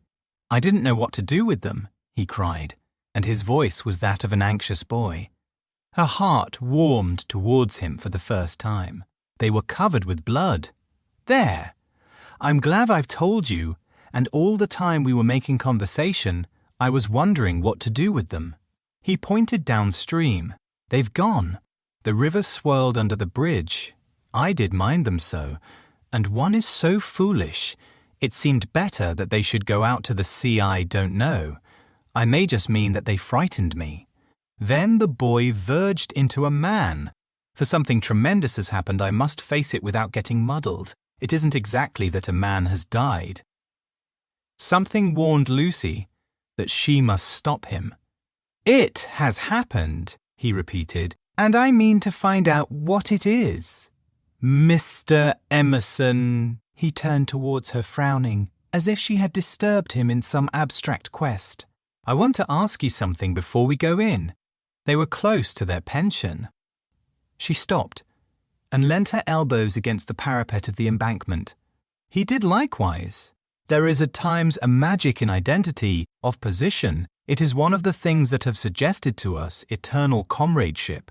She moved her elbows before saying, "I have behaved ridiculously." He was following his own thoughts. "I was never so much ashamed of myself in my life. I cannot think what came over me. I nearly fainted myself," he said, but she felt that her attitude repelled him. "Well, I owe you 1,000 apologies." "Oh, all right. And this is the real point. You know how silly people are, gossiping ladies especially. I am afraid you understand what I mean." "I'm afraid I don't. I mean, would you not mention it to anyone, my foolish behaviour? Your behaviour?" "Oh, yes, all right. Thank you so much. And would you? She could not carry her request any further. The river was rushing below them, almost black in the advancing night. He had thrown her photographs into it, and then he had told her the reason. It struck her that it was hopeless to look for chivalry in such a man. He would do her no harm by idle gossip. He was trustworthy, intelligent, and even kind. He might even have a high opinion of her. But he lacked chivalry. His thoughts, like his behavior, would not be modified by awe. It was useless to say to him, and would you, and hope that he would complete the sentence for himself, averting his eyes from her nakedness, like the night in that beautiful picture. She had been in his arms, and he remembered it, just as he remembered the blood on the photographs that she had bought in Alinari's shop. It was not exactly that a man had died, something had happened to the living. They had come to a situation where character tells and where childhood enters upon the branching paths of youth. Well, thank you so much, she repeated. How quickly these accidents do happen, and then one returns to the old life. I don't. Anxiety moved her to question him. His answer was puzzling. I shall probably want to live. But why, Mr. Emerson? What do you mean? I shall want to live, I say. Leaning her elbows on the parapet, she contemplated the River Arno, whose roar was suggesting some unexpected melody to her ears. Chapter 5. Possibilities of a pleasant outing. It was a family saying that you never knew which way Charlotte Bartlett would turn. She was perfectly pleasant and sensible over Lucy's adventure, found the abridged account of it quite adequate, and paid suitable tribute to the courtesy of Mr. George Emerson. She and Miss Lavish had had an adventure also. They had been stopped at the Dazio coming back, and the young officials there, who seemed impudent and désoevré, had tried to search their reticules for provisions. It might have been most unpleasant. Fortunately, Miss Lavish was a match for anyone. For good or for evil, Lucy was left to face her problem alone. None of her friends had seen her, either in the piazza or, later on, by the embankment. Mr. Beebe, indeed, noticing her startled eyes at dinner time, had again passed to himself the remark of too much Beethoven. But he only supposed that she was ready for an adventure, not that she had encountered it. This solitude oppressed her. She was accustomed to have her thoughts confirmed by others, or, at all events, contradicted. It was too dreadful not to know whether she was thinking right or wrong. At breakfast next morning, she took decisive action. There were two plans between which she had to choose. Mr. Beebe was walking up to the Torre del Gallo with the Emersons and some American ladies. Would Miss Bartlett and Miss Honeychurch join the party? Charlotte declined for herself. She had been there in the rain the previous afternoon. But she thought it an admirable idea for Lucy, who hated shopping, changing money, fetching letters, and other irksome duties, all of which Miss Bartlett must accomplish this morning and could easily accomplish alone. "No, Charlotte," cried the girl, with real warmth. "It's very kind of Mr. Beebe, but I am certainly coming with you. I had much rather." "Very well, dear," said Miss Bartlett, with a faint flush of pleasure that called forth a deep flush of shame on the cheeks of Lucy. How abominably she behaved to Charlotte, now as always. But now she should alter. All morning she would be really nice to her. She slipped her arm into her cousin's, and they started off along the Lung Arno. The river was a lion that morning in strength, voice, and colour. Miss Bartlett insisted on leaning over the parapet to look at it. She then made her usual remark, which was how I do wish Freddie and your mother could see this too.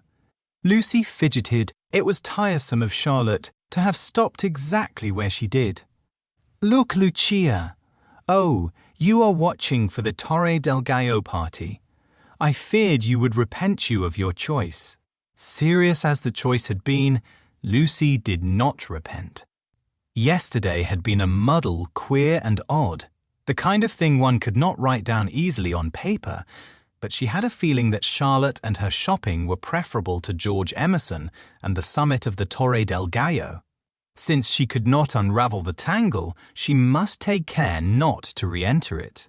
She could protest sincerely against Miss Bartlett's insinuations, but though she had avoided the chief actor, the scenery unfortunately remained. Charlotte, with the complacency of fate, led her from the river to the Piazza Signoria. She could not have believed that stones, a loggia, a fountain, a palace tower, would have such significance. For a moment she understood the nature of ghosts. The exact site of the murder was occupied, not by a ghost, but by Miss Lavish, who had the morning newspaper in her hand. She hailed them briskly. The dreadful catastrophe of the previous day had given her an idea which she thought would work up into a book. "Oh, let me congratulate you," said Miss Bartlett.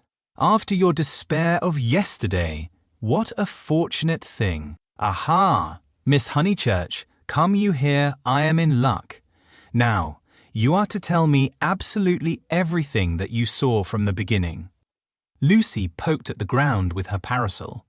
"But perhaps you would rather not. I'm sorry if you could manage without it. I think I would rather not." The elder ladies exchanged glances, not of disapproval. It is suitable that a girl should feel deeply. "It is I who am sorry," said Miss Lavish. "We literary hacks are shameless creatures. I believe there's no secret of the human heart into which we wouldn't pry." She marched cheerfully to the fountain and back, and did a few calculations in realism. Then she said that she had been in the piazza since 8 o'clock collecting material. A good deal of it was unsuitable, but of course one always had to adapt. The two men had quarrelled over a 5-franc note. For the 5-franc note she should substitute a young lady, which would raise the tone of the tragedy and at the same time furnish an excellent plot. "What is the heroine's name?" asked Miss Bartlett. "Leonora," said Miss Lavish. "Her own name was Eleanor. I do hope she's nice.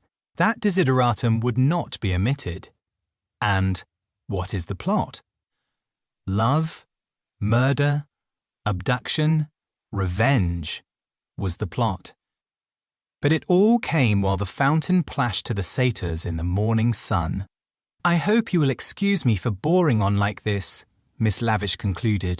"It is so tempting to talk to really sympathetic people. Of course, this is the barest outline. There will be a deal of local colouring, descriptions of Florence and the neighbourhood, and I shall also introduce some humorous characters.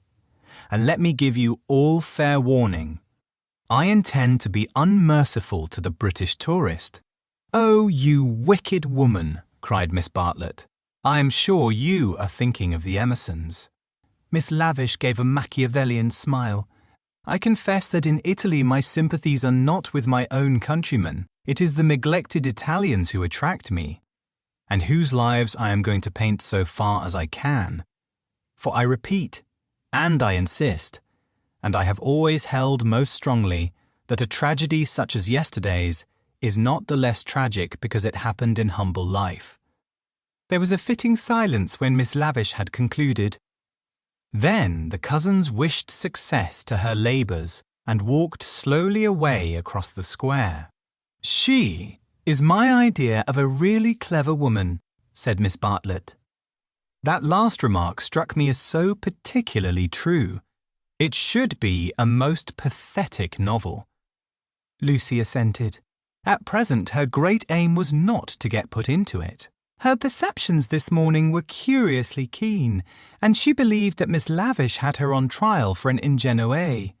"She is emancipated, but only in the very best sense of the word," continued Miss Bartlett slowly. "None but the superficial would be shocked at her. We had a long talk yesterday. She believes in justice and truth and human interest. She told me also that she has a high opinion of the destiny of woman, Mr. Eager. Why, how nice! What a pleasant surprise! Not for me," said the chaplain blandly, for I have been watching you and Miss Honeychurch for quite a little time. We were chatting to Miss Lavish. Why? His brow contracted. So I saw. Were you indeed? Andate via. Sono occupato. The last remark was made to a vendor of panoramic photographs who was approaching with a courteous smile. I am about to venture a suggestion. Would you and Miss Honeychurch be disposed to join me in a drive someday this week, a drive in the hills? We might go up by Fiesole and back by Settignano. There is a point on that road where we could get down and have an hour's ramble on the hillside. The view thence of Florence is most beautiful, far better, Baroni, than the hackneyed view of Fiesole. It is the view that Alessio Baldovinetti is fond of introducing into his pictures. That man had a decided feeling for landscape, decidedly, but who looks at it today? The world is too much for us. Miss Bartlett had not heard of Alessio Baldovinetti, but she knew that Mr. Eager was no commonplace chaplain. He was a member of the residential colony who had made Florence their home. He knew the people who never walked about with Baedekers, who had learned to take a siesta after lunch, who took drives the pensioned tourists had never heard of, and saw by private influence galleries which were closed to them. Living in delicate seclusion, some in furnished flats, others in Renaissance villas on Fiesoli's slope, they read, wrote, studied, and exchanged ideas, thus attaining to that intimate knowledge, or rather perception, of Florence which is denied to all who carry in their pockets the coupons of Cook. Therefore, an invitation from the chaplain was something to be proud of. Between the two sections of his flock, he was often the only link, and it was his avowed custom to select those of his migratory sheep who seemed worthy, and give them a few hours in the pastures of the permanent. Tea at a Renaissance villa? Nothing had been said about it yet, but if it did come to that, how Lucy would enjoy it. A few days ago, and Lucy would have felt the same.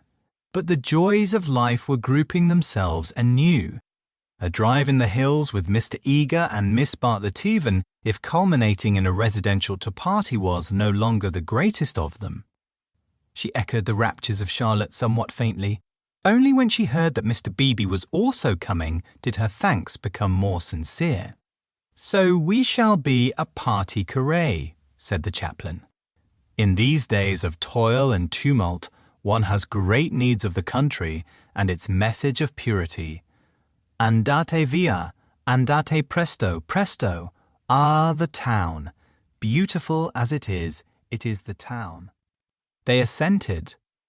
This very square, I am told, witnessed yesterday the most sordid of tragedies.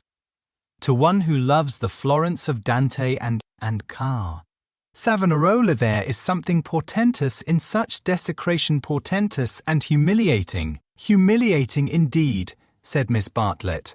Miss Honeychurch happened to be passing through as it happened. She can hardly bear to speak of it. She glanced at Lucy proudly. "And how came we to have you here?" asked the chaplain paternally. Miss Bartlett's recent liberalism oozed away at the question. "Do not blame her, please, Mr. Eager. The fault is mine. I left her unchaperoned." "So you were here alone, Miss Honeychurch?" His voice suggested sympathetic reproof, but at the same time indicated that a few harrowing details would not be unacceptable. His dark, handsome face drooped mournfully towards her to catch her reply. "Practically. One of our pension acquaintances kindly brought her home," said Miss Bartlett, adroitly concealing the sex of the preserver. "For her also, it must have been a terrible experience. I trust that neither of you was at all, that it was not in your immediate proximity?" Of the many things Lucy was noticing today, not the least remarkable was this, the ghoulish fashion in which respectable people will nibble after blood. George Emerson had kept the subject strangely pure. "He died by the fountain, I believe," was her reply. "And you and your friender were over at the loggia. That must have saved you much." You have not, of course, seen the disgraceful illustrations which the gutter press. This man is a public nuisance. He knows that I am a resident perfectly well, and yet he goes on worrying me to buy his vulgar views. Surely the vendor of photographs was in league with Lucian, the eternal league of Italy with youth. He had suddenly extended his book before Miss Bartlett and Mr. Eager, binding their hands together by a long glossy ribbon of churches, pictures and views. "This is too much," cried the chaplain, striking petulantly at one of Fra Angelico's angels. She tore. A shrill cry rose from the vendor. The book, it seemed, was more valuable than one would have supposed. "Willingly would I purchase," began Miss Bartlett. "Ignore him," said Mr. Eager sharply, and they all walked rapidly away from the square. But an Italian can never be ignored, least of all when he has a grievance. His mysterious persecution of Mr. Eager became relentless. The air rang with his threats and lamentations. He appealed to Lucy, would not she intercede? He was poor, he sheltered, a family the tax on bread. He waited, he gibbered, he was recompensed, he was dissatisfied. He did not leave them until he had swept their minds clean of all thoughts, whether pleasant or unpleasant. Shopping was the topic that now ensued. Under the chaplain's guidance, they selected many hideous presents and the Mentor's florid little picture frames that seemed fashioned in gilded pastry, other little frames, more severe, that stood on little easels and were carven out of oak, a blotting book of vellum, a Dante of the same material, cheap mosaic brooches, which the maids, next Christmas, would never tell from real, pins, pots, heraldic saucers, brown art photographs, Eros and Psyche in alabaster St. Peter to Mashal, of which would have cost less in London. This successful morning left no pleasant impressions on Lucy. She had been a little frightened, both by Miss Lavish and by Mr. Eager, she knew not why. And as they frightened her, she had, strangely enough, ceased to respect them. She doubted that Miss Lavish was a great artist. She doubted that Mr. Eager was as full of spirituality and culture as she had been led to suppose. They were tried by some new test, and they were found wanting. As for Charlotte, she was exactly the same. It might be possible to be nice to her, it was impossible to love her. The son of a labourer, I happen to know it for a fact. A mechanic of some sort himself when he was young. Then he took to writing for the socialistic press. I came across him at Brixton. They were talking about the Emersons. "How wonderfully people rise in these days," sighed Miss Bartlett, fingering a model of the Leaning Tower of Pisa. "Generally," replied Mr. Eager, "one has only sympathy for their success.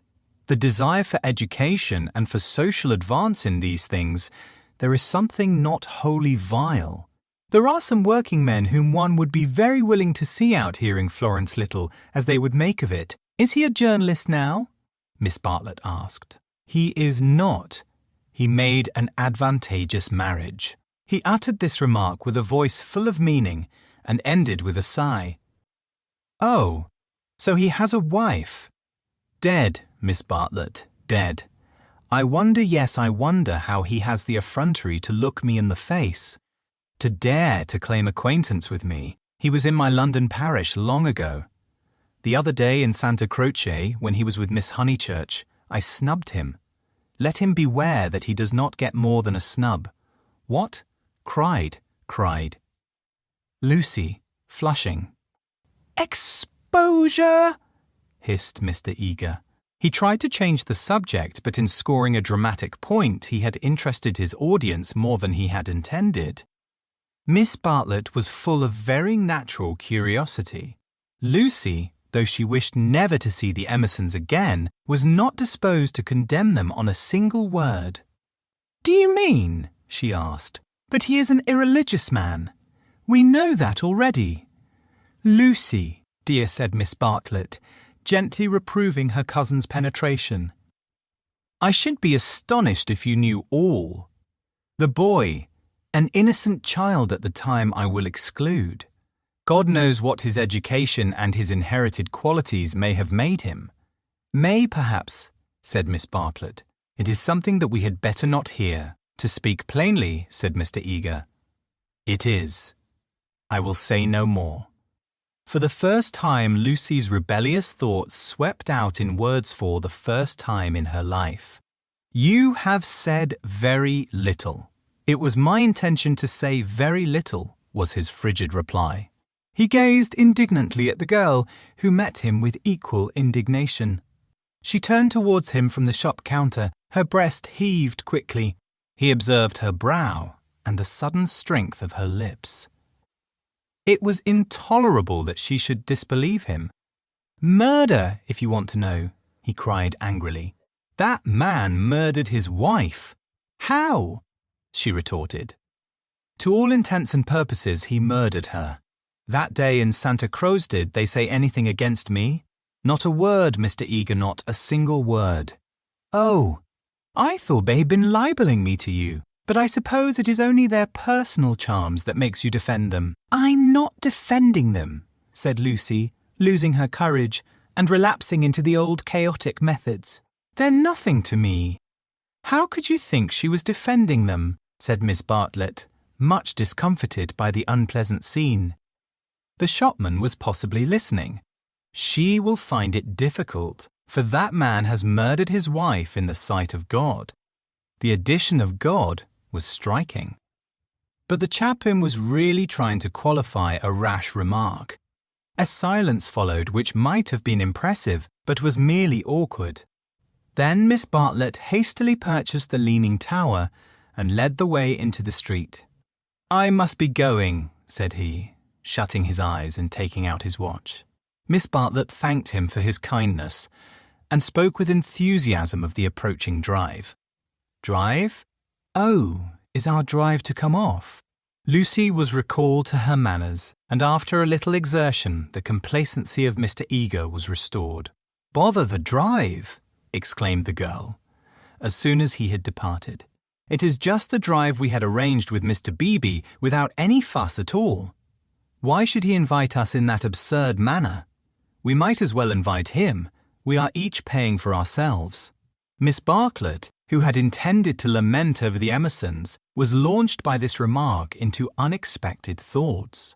If that is so, dear, if the drive we and Mr. Beebe are going with Mr. Eager is really the same as the one we are going with Mr. Beebe, then I foresee a sad kettle of fish. How? Because Mr. Beebe has asked Eleanor Lavish to come too. That will mean another carriage. Far worse. Mr. Eager does not like Eleanor. She knows it herself. The truth must be told. She is too unconventional for him. They were now in the newspaper room at the English Bank. Lucy stood by the central table, heedless of Punch and the Graphic, trying to answer, or at all events to formulate the questions rioting in her brain. The well-known world had broken up, and there emerged Florence, a magic city where people thought and did the most extraordinary things. Murder, accusations of murder, a lady clinging to one man and being rude to another, were these the daily incidents of her streets?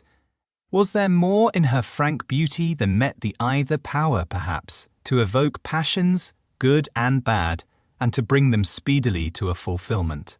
Happy Charlotte, who, though greatly troubled over things that did not matter, seemed oblivious to things that did, who could conjecture with admirable delicacy where things might lead to, but apparently lost sight of the goal as past it. She approached it.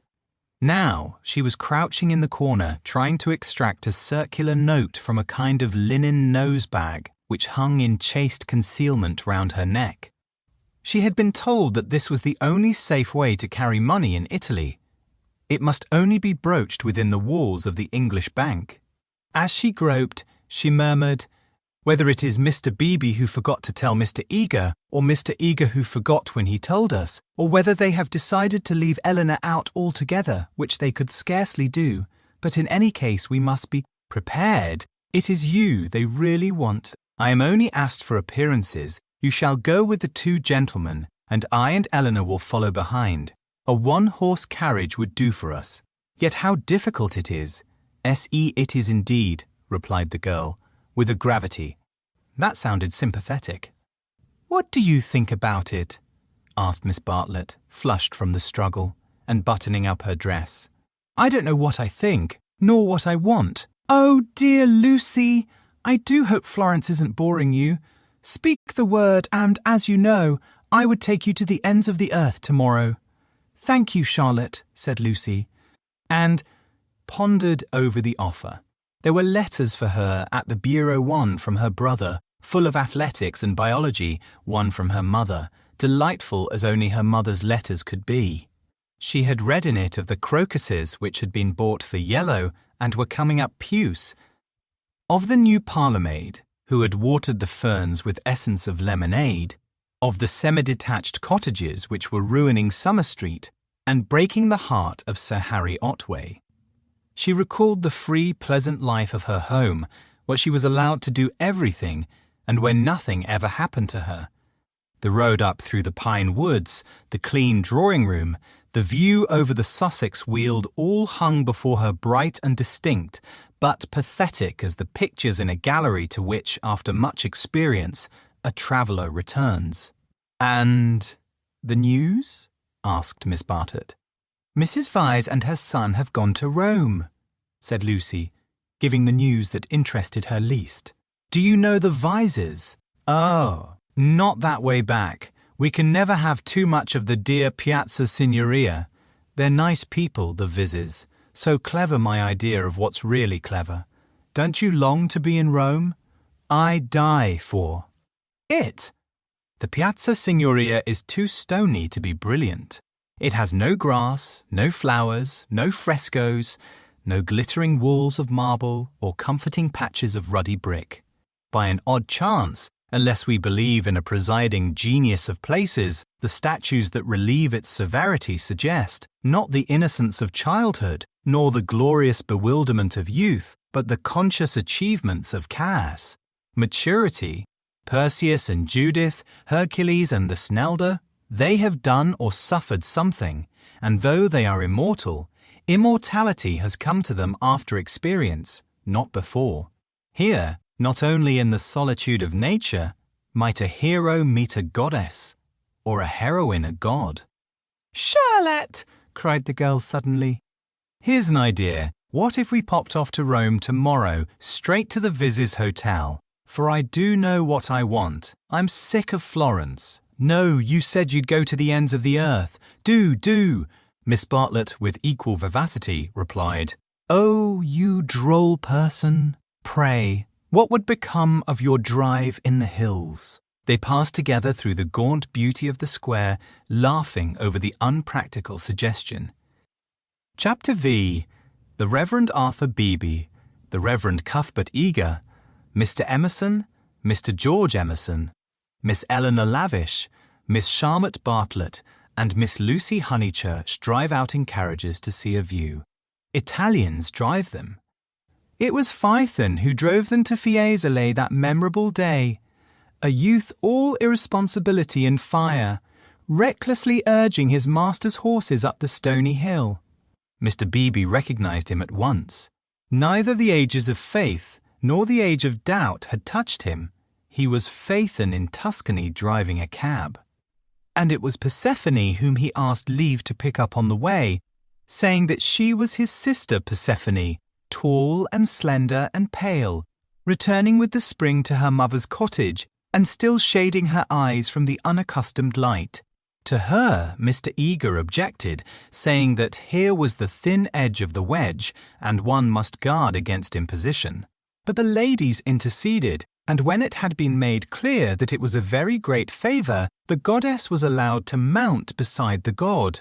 Phaethon at once slipped the left rein over her head, thus enabling himself to drive with his arm round her waist.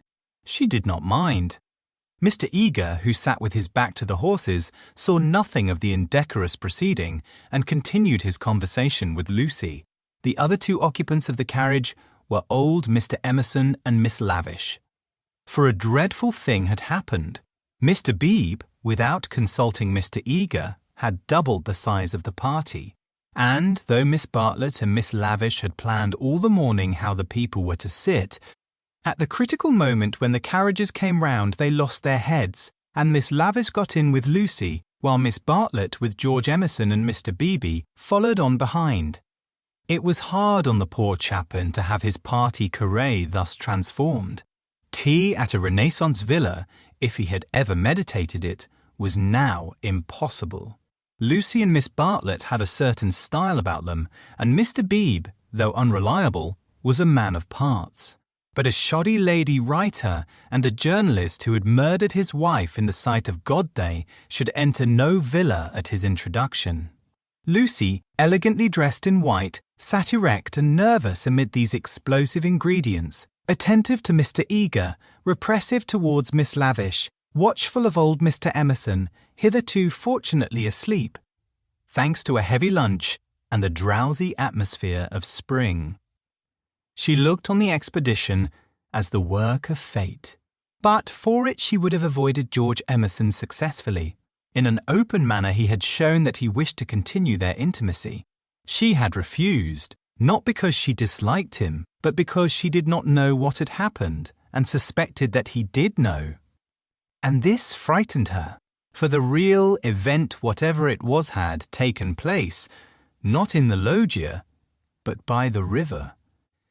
To behave wildly at the sight of death is pardonable, but to discuss it afterwards, to pass from discussion into silence, and through silence into sympathy, that is an error not of a startled emotion, but of the whole fabric.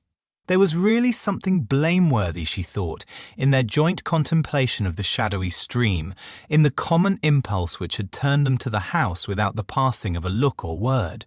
This sense of wickedness had been slight at first. She had nearly joined the party to the Torre del Gallo, but each time that she avoided George, it became more imperative that she should avoid him again. And now, celestial irony, working through her cousin and two clergymen, did not suffer her to leave Florence till she had made this expedition with him through the hills. Meanwhile, Mr. Eager held her in civil converse. Their little tiff was over.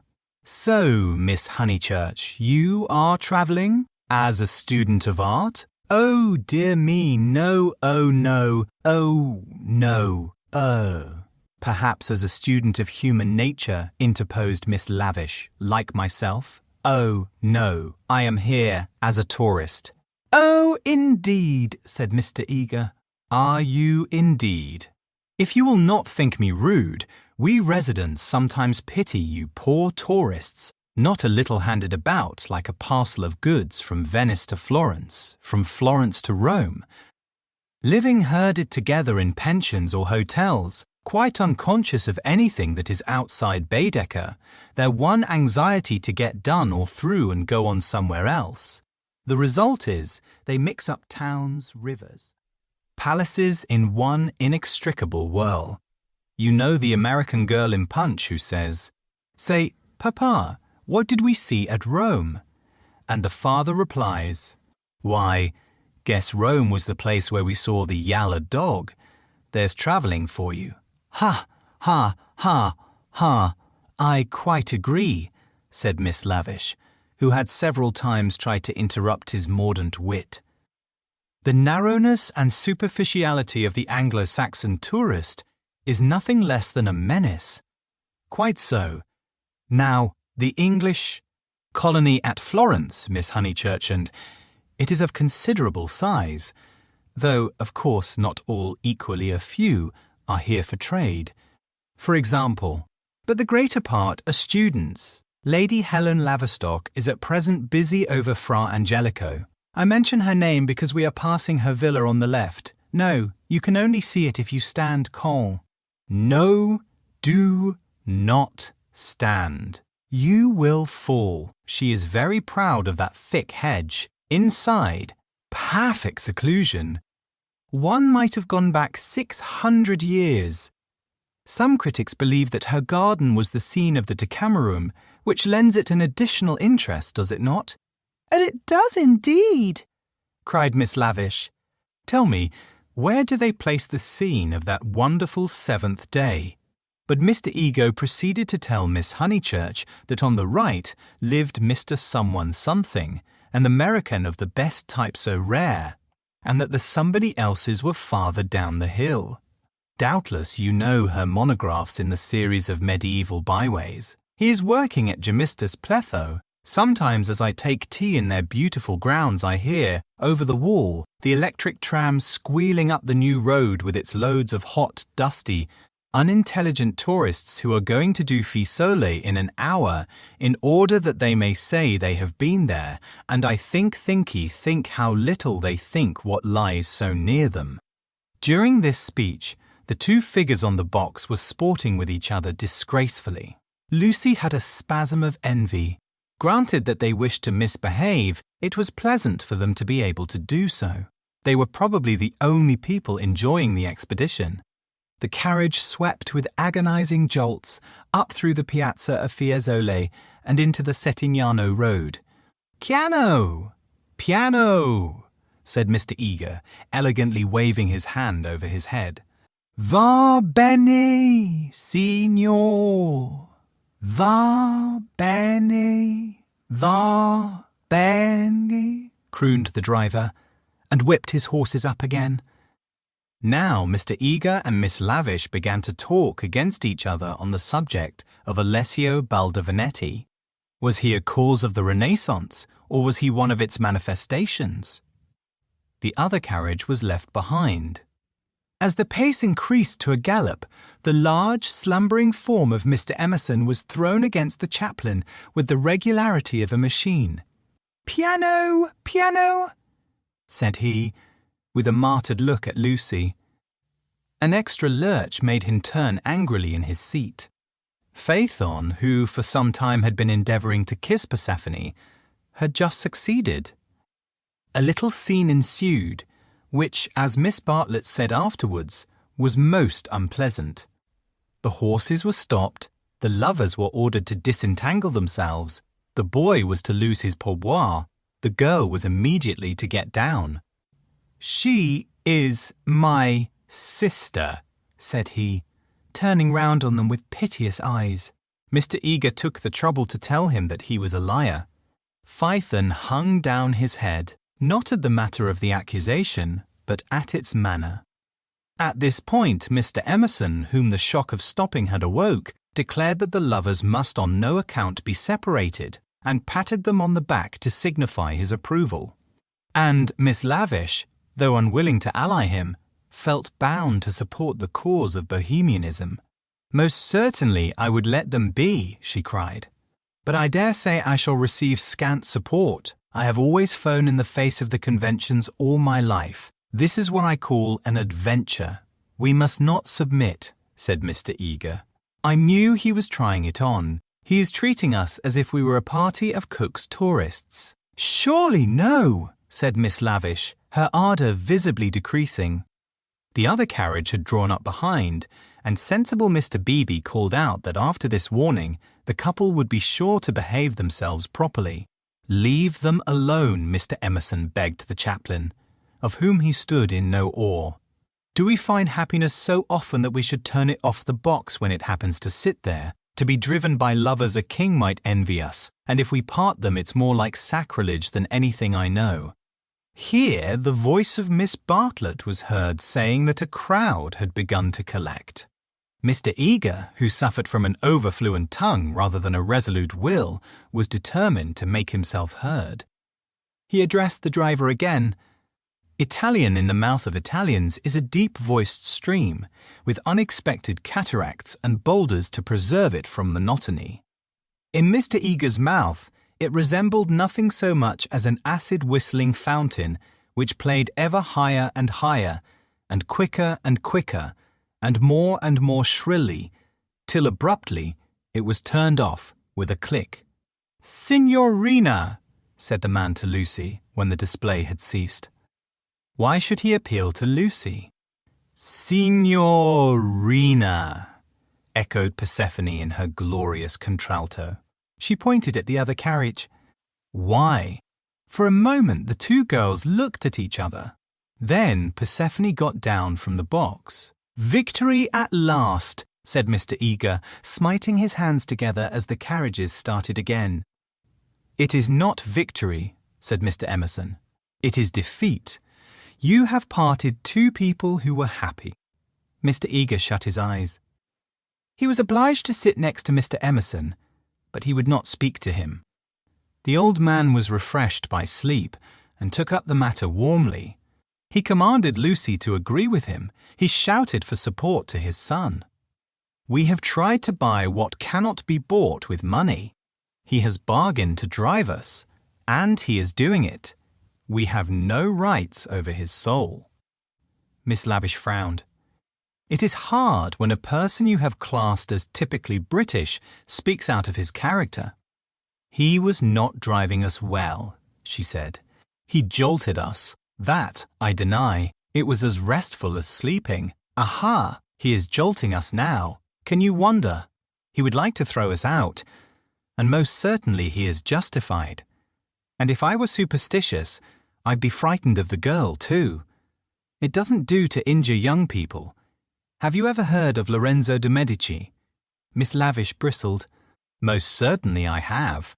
Do you refer to Lorenzo il Magnifico, or to Lorenzo, Duke of Urbino, or to Lorenzo surnamed Lorenzino on account of his diminutive stature? The Lord knows. Possibly he does know, for I refer to Lorenzo the poet. He wrote a line, so I heard yesterday, which runs like this: 'Don't go fighting against the spring.'" Mr. Eager could not resist the opportunity for erudition. "Non fate guerre au maggio," he murmured. War not with the May would render a correct meaning. "The point is, we have warred with it. Look." He pointed to the Val d'Arno, which was visible far below them, through the budding trees. 50 miles of spring, and we've come up to admire them. Do you suppose there's any difference between spring in nature and spring in man? But there we go, praising the one and condemning the other as improper, ashamed that the same laws work eternally through both. No one encouraged him to talk. Presently Mr. Eager gave a signal for the carriages to stop and marshalled the party for their ramble on the hill.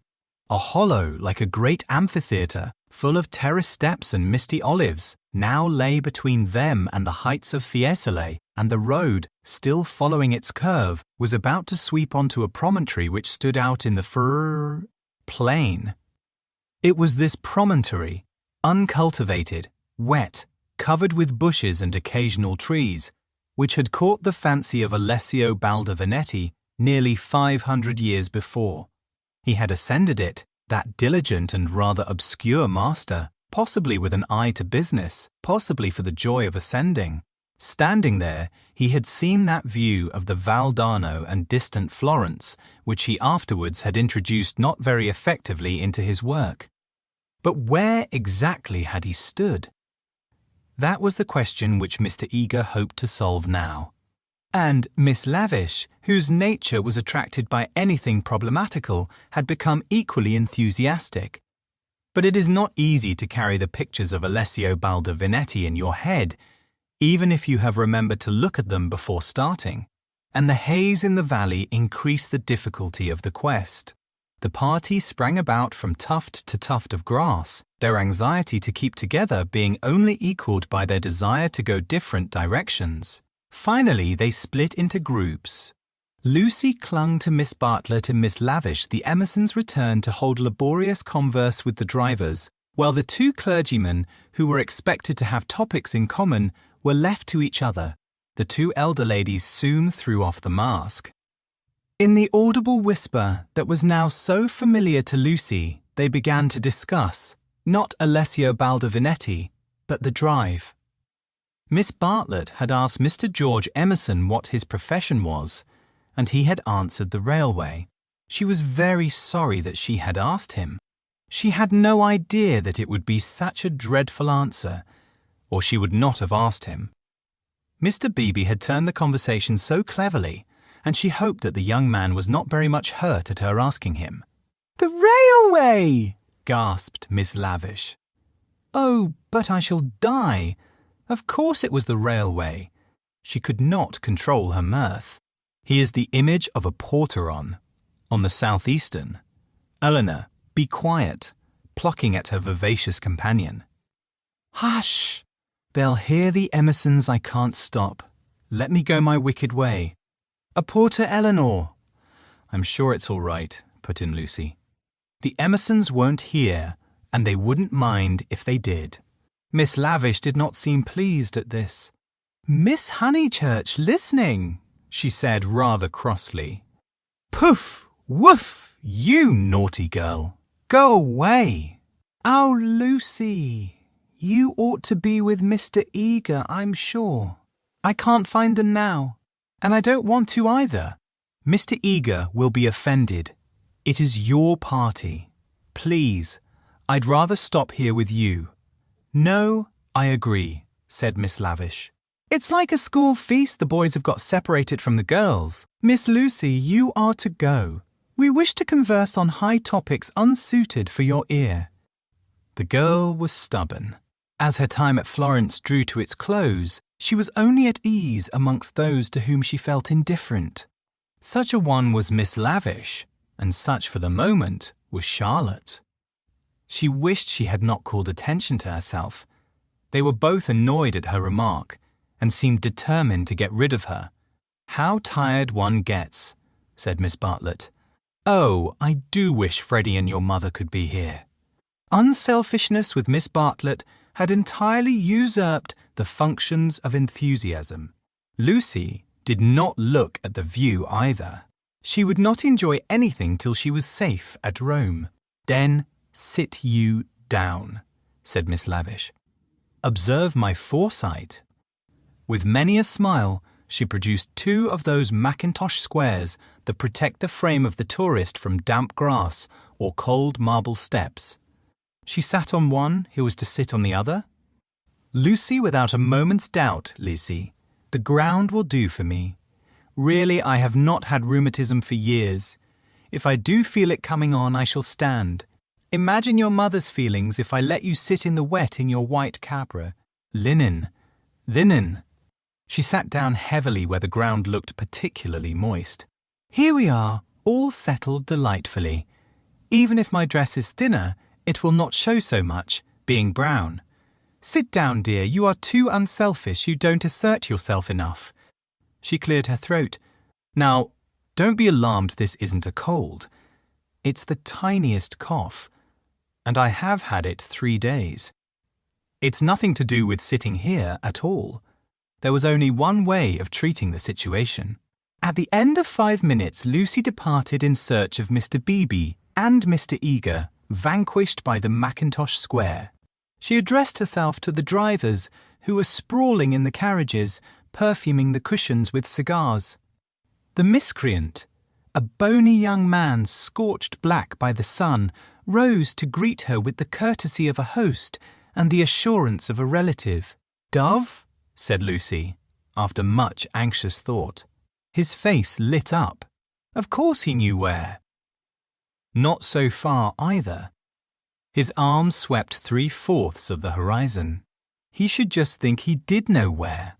He pressed his fingertips to his forehead and then pushed them towards her, as if oozing with visible extract of knowledge. More seemed necessary. What was the Italian for clergyman? "Dov buoni umini?" said she at last. "Good? Scarcely the adjective for those noble beings." He showed her his cigar. "O no più piccolo," was her next remark, implying, "Has the cigar been given to you by Mr. Beebe, the smaller of the 2 good men?" She was correct, as usual. He tied the horse to a tree, kicked it to make it stay quiet, dusted the carriage, arranged his hair, remoulded his hat, encouraged his moustache, and in rather less than a quarter of a minute was ready to conduct her. Italians are born knowing the way. It would seem that the whole earth lay before them, not as a map, but as a chessboard, whereon they continually behold the changing pieces as well as the squares. Any one can find places that the finding of people is a gift from God. He only stopped once to pick her some great blue violets. She thanked him with real pleasure. In the company of this common man, the world was beautiful and direct. For the first time she felt the influence of spring. His arm swept the horizon gracefully. Violets, like other things, existed in great profusion there. Would she like to see them? Ma buoni uomini. He bowed. Certainly. Good men first, violets afterwards. They proceeded briskly through the undergrowth, which became thicker and thicker. They were nearing the edge of the promontory, and the view was stealing round them, but the brown network of the bushes shattered it into countless pieces. He was occupied in his cigar and in holding back the pliant boughs. She was rejoicing in her escape from dullness. Not a step, not a twig, was unimportant to her. What is that? There was a voice in the wood, in the distance behind them.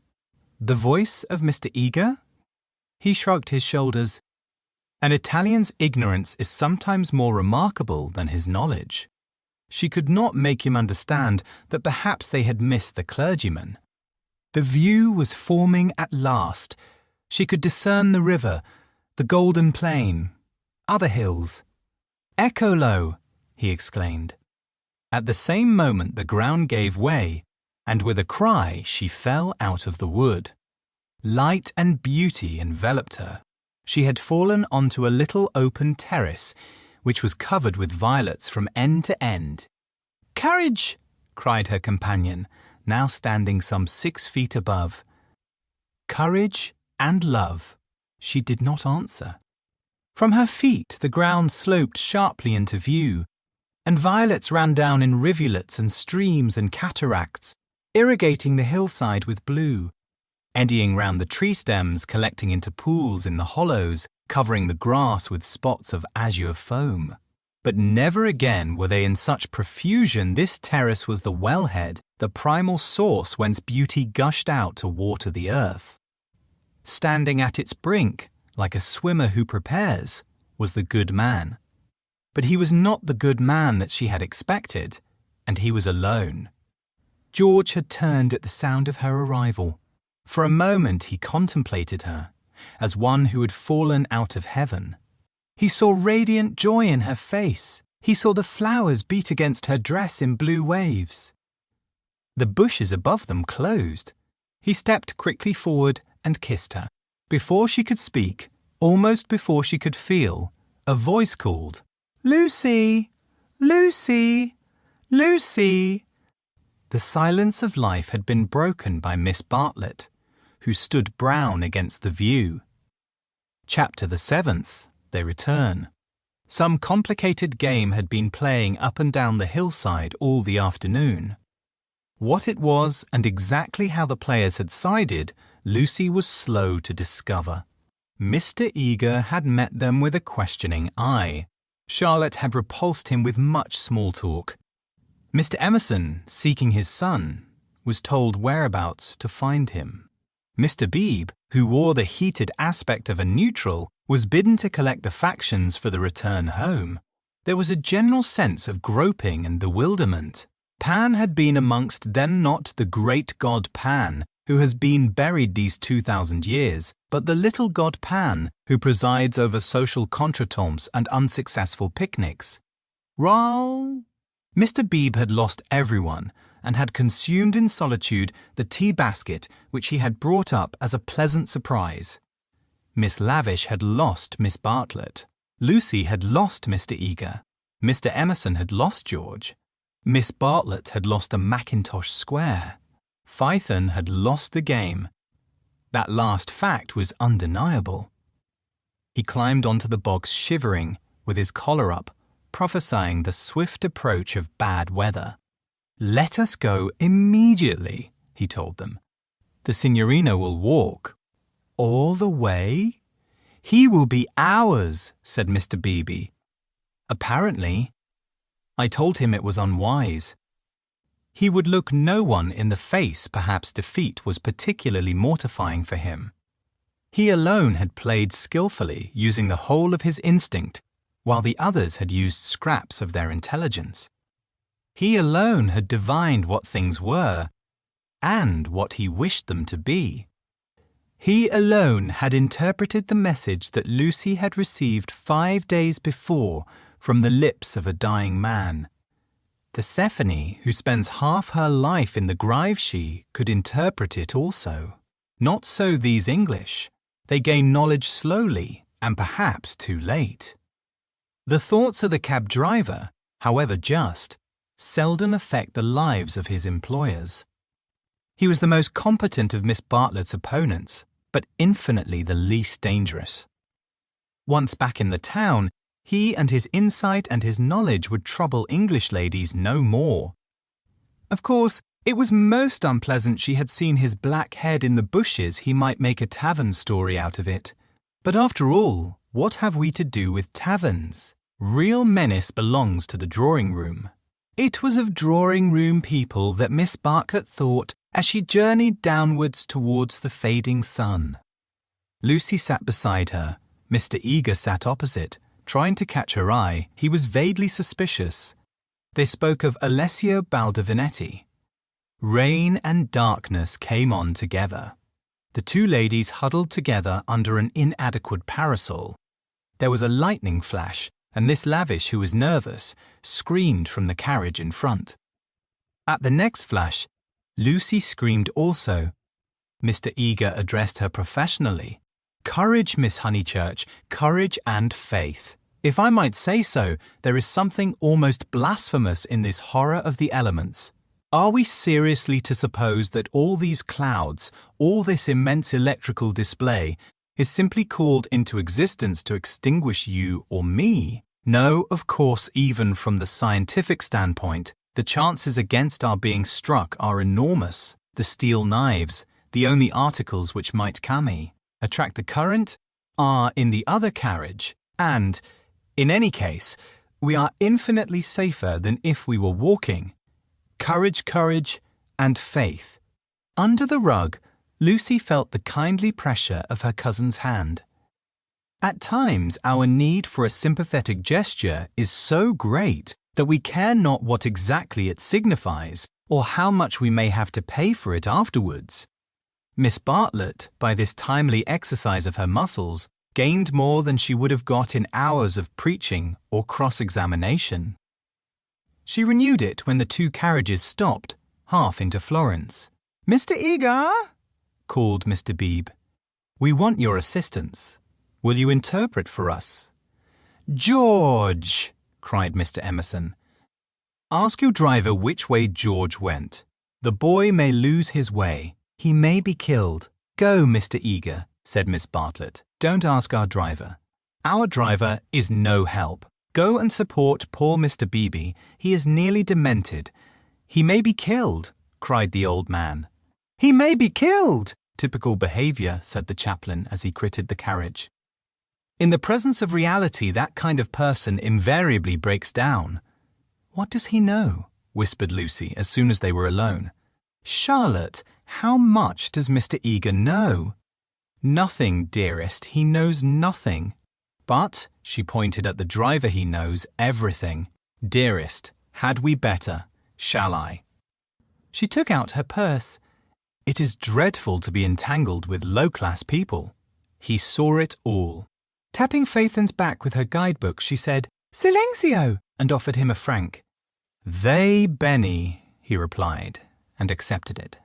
As well this ending to his day as any. But Lucy, a mortal maid, was disappointed in him. There was an explosion up the road. The storm had struck the overhead wire of the tram line, and one of the great supports had fallen. If they had not stopped, perhaps they might have been hurt. They chose to regard it as a miraculous preservation, and the floods of love and sincerity which fructify every hour of life burst forth in tumult. They descended from the carriages, they embraced each other. It was as joyful to be forgiven past unworthinesses as to forgive them. For a moment they realized vast possibilities of good. The older people recovered quickly. In the very height of their emotion, they knew it to be unmanly or unladylike. Miss Lavish calculated that, even if they had continued, they would not have been caught in the accident. Mr. Eager mumbled a temperate prayer, but the drivers, through miles of dark, squalid road, poured out their souls to the dryads and the saints, and Lucy poured out hers to her cousin. "Charlotte, dear Charlotte, kiss me again. Only you can understand me. You warned me to be careful, and I thought I was developing. Do not cry. Dearest, take your time. I have been obstinate and silly worse than you know, far worse. Once by the River, but he isn't killed, he wouldn't be killed, would he?" The thought disturbed her repentance. As a matter of fact, the storm was worst along the road, but she had been near danger, and so she thought it must be near to everyone. I trust not. One would always pray against that. He is really, I think he was taken by surprise, just as I was before. But this time I'm not to blame. I want you to believe that. I simply slipped into those violets. No, I want to be really truthful. I am a little to blame. I had silly thoughts. The sky, you know, was gold, and the ground all blue. And for a moment he looked like someone in a book. In a book? Heroes, gods, the nonsense of schoolgirls. And then? But, Charlotte, you know what happened then. Miss Bartlett was silent. Indeed, she had little more to learn. With a certain amount of insight, she drew her young cousin affectionately to her. All the way back, Lucy's body was shaken by deep sighs, which nothing could repress. "I want to be truthful," she whispered. "It is so hard to be absolutely truthful. Don't be troubled, dearest. Wait till you are calmer. We will talk it over before bedtime in my room." So they re-entered the city with hands clasped. It was a shock to the girl to find how far emotion had ebbed in others. The storm had ceased, and Mr. Emerson was easier about his son. Mr. Beebe had regained good humour, and Mr. Eager was already snubbing Miss Lavish. Charlotte alone, she was sure, of Charlotte, whose exterior concealed so much insight and love. The luxury of self-exposure kept her almost happy through the long evening. She thought not so much of what had happened as of how she should describe it. All her sensations, her spasms of courage, her moments of unreasonable joy, her mysterious discontent, should be carefully laid before her cousin. And, together in divine confidence, they would disentangle and interpret them all. "At last," thought she, "I shall understand myself. I shan't again be troubled by things that come out of nothing, and mean I don't know what." Miss Allen asked her to play. She refused vehemently. Music seemed to her the employment of a child. She sat close to her cousin, who, with commendable patience, was listening to a long story about lost luggage. When it was over, she capped it by a story of her own. Lucy became rather hysterical with the delay. In vain she tried to check, or at all events to accelerate, the tale. It was not till a late hour that Miss Bartlett had recovered her luggage and could say in her usual tone of gentle reproach, "Well, dear, I at all events am ready for Bedfordshire. Come into my room and I will give a good brush to your hair." With some solemnity the door was shut and a cane chair placed for the girl. Then Miss Bartlett said, "So what is to be done?" She was unprepared for the question. It had not occurred to her that she would have to do anything. A detailed exhibition of her emotions was all that she had counted upon. What is to be done? A point, dearest, which you alone can settle. The rain was streaming down the black windows, and the great room felt damp and chilly. One candle burnt trembling on the chest of drawers close to Miss Bartlett's toque, which cast monstrous and fantastic shadows on the bolted door. A tram roared by in the dark, and Lucy felt unaccountably sad, though she had long since dried her eyes. She lifted them to the ceiling, where the griffins and bassoons were colourless and vague, the very ghosts of joy. "It has been raining for nearly 4 hours," she said at last. Miss Bartlett ignored the remark. "How do you propose to silence him? The driver?" "My dear girl, no Mr. George Emerson." Lucy began to pace up and down the room. "I don't understand," she said at last. She understood very well, but she no longer wished to be absolutely truthful. "How are you going to stop him talking about it? I have a feeling that talk is a thing he will never do. I, too, intend to judge him charitably, but unfortunately I have met the type before. They seldom keep their exploits to themselves." "Exploits?" cried Lucy, wincing under the horrible plural. "My poor dear, did you suppose that this was his first? Come here and listen to me. I am only gathering it from his own remarks. Do you remember that day at lunch when he argued with Miss Allen that liking one person is an extra reason for liking another?" "Yes, yes," said Lucy, whom at the time the argument had pleased. "Well, I am no prude. There is no need to call him a wicked young man, but obviously he is thoroughly unrefined. Let us put it down to his deplorable antecedents and education, if you wish. But we are no farther on with our question. What do you propose to do?" An idea rushed across Lucy's brain, which, had she thought of it sooner and made it part of her, might have proved victorious. "I propose to speak to him," said she.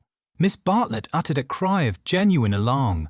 "You see, Charlotte, your kindness I shall never forget it. But as you said it is my affair, mine and his, and you are going to implore him, to beg him to keep silence?" "Certainly not. There would be no difficulty. Whatever you ask him he answers, yes or no. Then it is over. I have been frightened of him, but now I am not one little bit. But we fear him for you, dear. You are so young and inexperienced, you have lived among such nice people, that you cannot realize what men can be, how they can take a brutal pleasure in insulting a woman whom her sex does not protect and rally round. This afternoon, for example, if I had not arrived, what would have happened?" "I can't think," said Lucy gravely. Something in her voice made Miss Bartlett repeat her question, intoning it more vigorously. "What would have happened if I hadn't arrived?" "I can't think," said Lucy again. "When he insulted you, how would you have replied?" "Ah, I hadn't time to think. You came. You, yes. But won't you tell me now what you would have done?" "I should have," she checked herself and broke the sentence off. She went up to the dripping window and strained her eyes into the darkness. She could not think what she would have done. "Come away from the window, dear," said Miss Bartlett. "You will be seen from the road." Lucy obeyed. She was in her cousin's power. She could not modulate out the key of self-abasement in which she had started. Neither of them referred again to her suggestion that she should speak to George and settle the matter, whatever it was, with him. Miss Bartlett became plaintive. "Oh, for a real man. We are only 2 women, you and I. Mr. Beebe is hopeless. There is Mr. Eager, but you do not trust him. Oh, for your brother. He is young. But I know that his sister's insult would rouse in him a very lion. Thank God, chivalry is not yet dead. There are still left some men who can reverence woman." As she spoke, she pulled off her rings, of which she wore several, and ranged them upon the pincushion. Then she blew into her gloves and said, "It will be a push to catch the morning train, but we must try." "What train?" "The train to Rome." She looked at her gloves critically. The girl received the announcement as easily as it had been given. "When does the train to Rome go?" "At 8. Signora Bertolini would be upset." "We must face that," said Miss Bartlett, not liking to say that she had given notice already. She will make us pay for a whole week's pension. I expect she will. However, we shall be much more comfortable at the Vises Hotel. Isn't afternoon tea given there for nothing? Yes, but they pay extra for wine. Wine. After this remark, she remained motionless and silent. To her tired eyes, Charlotte throbbed and swelled like a ghostly figure in a dream. They began to sort their clothes for packing, for there was no time to lose if they were to catch the train to Rome. Lucy, when admonished, began to move to and fro between the rooms, more conscious of the discomforts of packing by candlelight than of a subtler ill. Charlotte, who was practical without ability, knelt by the side of an empty trunk, vainly endeavouring to pave it with books of varying thickness and size. She gave 2 or 3 sighs, for the stooping posture hurt her back, and, for all her diplomacy, she felt that she was growing old. The girl heard her as she entered the room, and was seized with one of those emotional impulses to which she could never attribute a cause. She only felt that the candle would burn better, the packing go easier, the world be happier, if she could give and receive some human love. The impulse had come before today, but never so strongly. She knelt down by her cousin's side and took her in her arms. Miss Bartlett returned the embrace with tenderness and warmth. But she was not a stupid woman, and she knew perfectly well that Lucy did not love her, but needed her to love. For it was in ominous tones that she said, after a long pause, "Dearest Lucy, how will you ever forgive me?" Lucy was on her guard at once, knowing by bitter experience what forgiving Miss Bartlett meant. Her emotion relaxed, she modified her embrace a little, and she said, "Charlotte dear, what do you mean?" "As if I have anything to forgive. You have a great deal, and I have a very great deal to forgive myself too. I know well how much I vex you at every turn. But no." Miss Bartlett assumed her favourite role, that of the poor, prematurely aged martyr. "Ah, but yes, I feel that our tour together is hardly the success I had hoped. I might have known it would not do. You want someone younger and stronger, and more in sympathy with you. I am too uninteresting and old-fashioned only fit to pack and unpack your things. Please my only consolation was that you found people more to your taste, and were often able to leave me at home. I had my own poor ideas of what a lady ought to do, but I hope I did not inflict them on you more than was necessary. You had your own way about these rooms." "At all events, you mustn't say these things," said Lucy softly. She still clung to the hope that she and Charlotte loved each other, heart and soul. They continued to pack in silence. "I have been a failure," said Miss Bartlett, as she struggled with the straps of Lucy's trunk instead of strapping her own. "Failed to make you happy, failed in my duty to your mother. She has been so generous to me. I shall never face her again after this disaster. But Mother will understand. It is not your fault. This trouble, and it isn't a disaster either. It is my fault. It is a disaster. She will never forgive me, and rightly. For instance, what right had I to make friends with Miss Lavish? Every right. Every right, when I was here for your sake. If I have vexed you, it is equally true that I have neglected you. Your mother will see this as clearly as I do, when you tell her." Lucy, from a cowardly wish to improve the situation, said, "Why need Mother hear of it?" But you tell her everything?" "I suppose I do generally. I dare not break your confidence. There is something sacred in it, unless you feel that it is a thing you could not tell her. The girl would not be degraded to this. Naturally, I should have told her.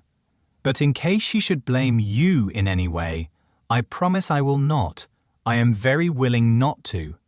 I will never speak of it either to her or to anyone." Her promise brought the long-drawn interview to a sudden close. Miss Bartlett pecked her smartly on both cheeks, wished her good night, and sent her to her own room.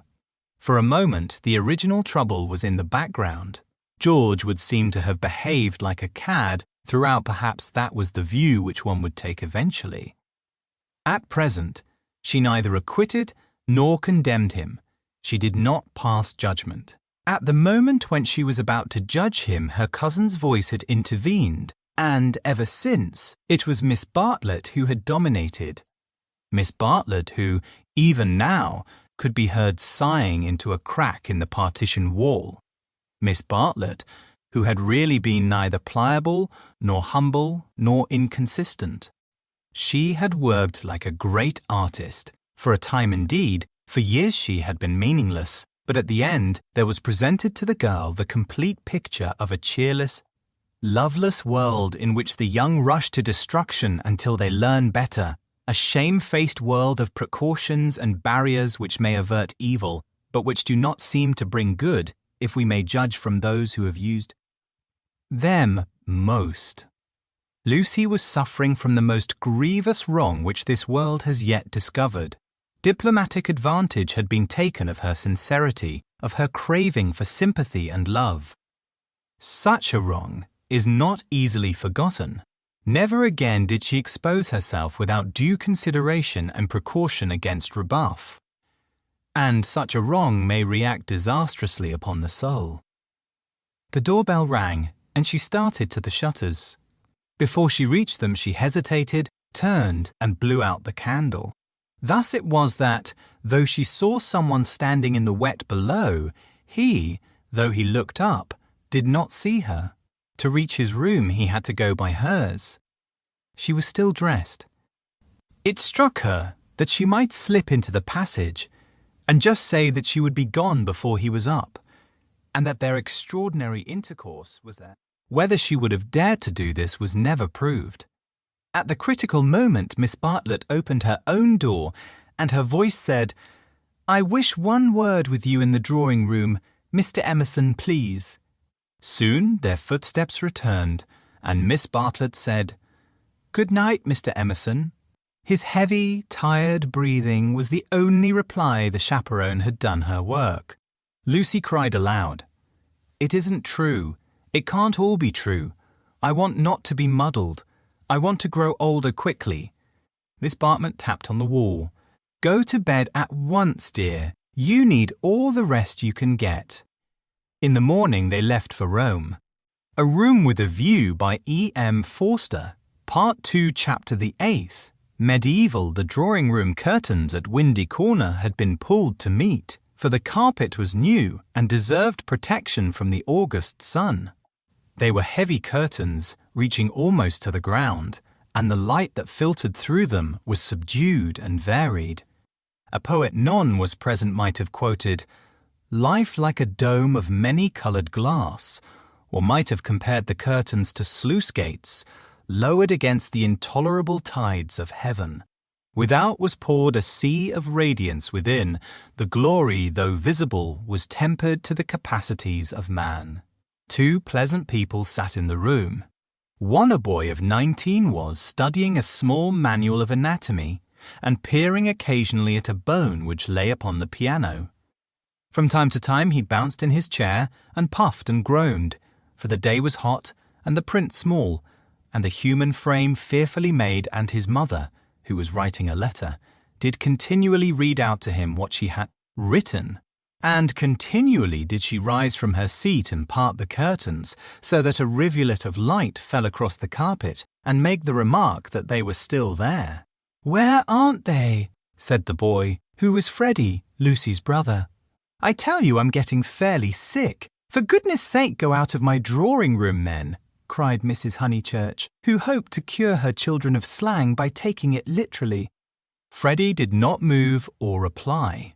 "I think things are coming to a head," she observed, rather wanting her son's opinion on the situation if she could obtain it without undue supplication. "Time they did. I am glad that Cecil is asking her this once more. It's his third go, isn't it? Freddie, I do call the way you talk unkind. I didn't mean to be unkind." Then he added, But I do think Lucy might have got this off her chest in Italy.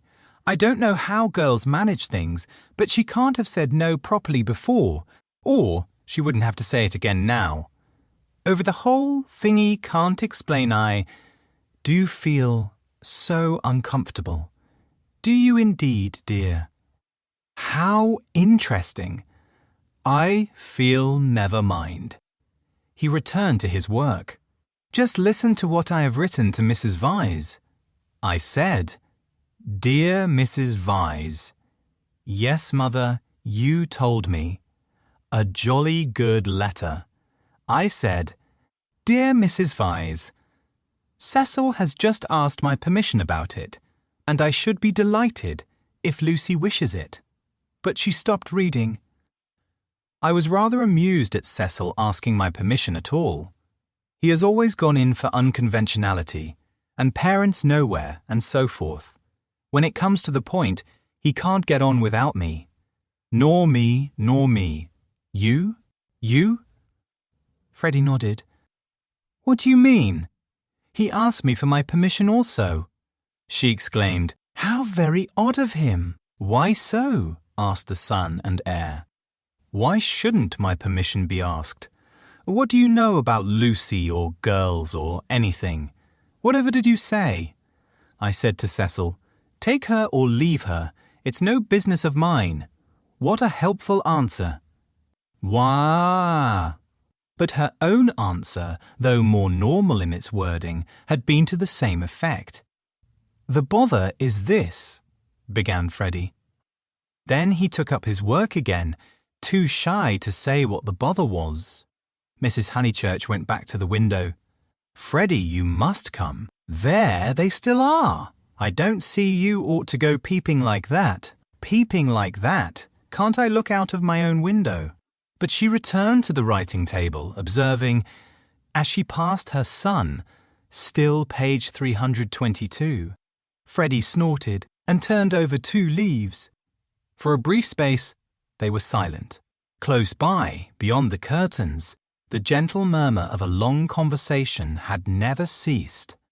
The bother is this. I have put my foot in it with Cecil most awfully. He gave a nervous gulp. Not content with permission, which I did give, that is to say, I said, I don't mind well not content with that. He wanted to know whether I wasn't off my head with joy. He practically put it like this. Wasn't it a splendid thing for Lucy and for Windy Corner generally if you married her? And he would have an answer, he said. It would strengthen his hand. I hope you gave a careful answer, dear. I answered no, said the boy, grinding his teeth. There, fly into a stew. I can't help it had to say it. I had to say no. He ought never to have asked me. Ridiculous child, cried his mother. You think you're so holy and truthful, but really it's only abominable conceit.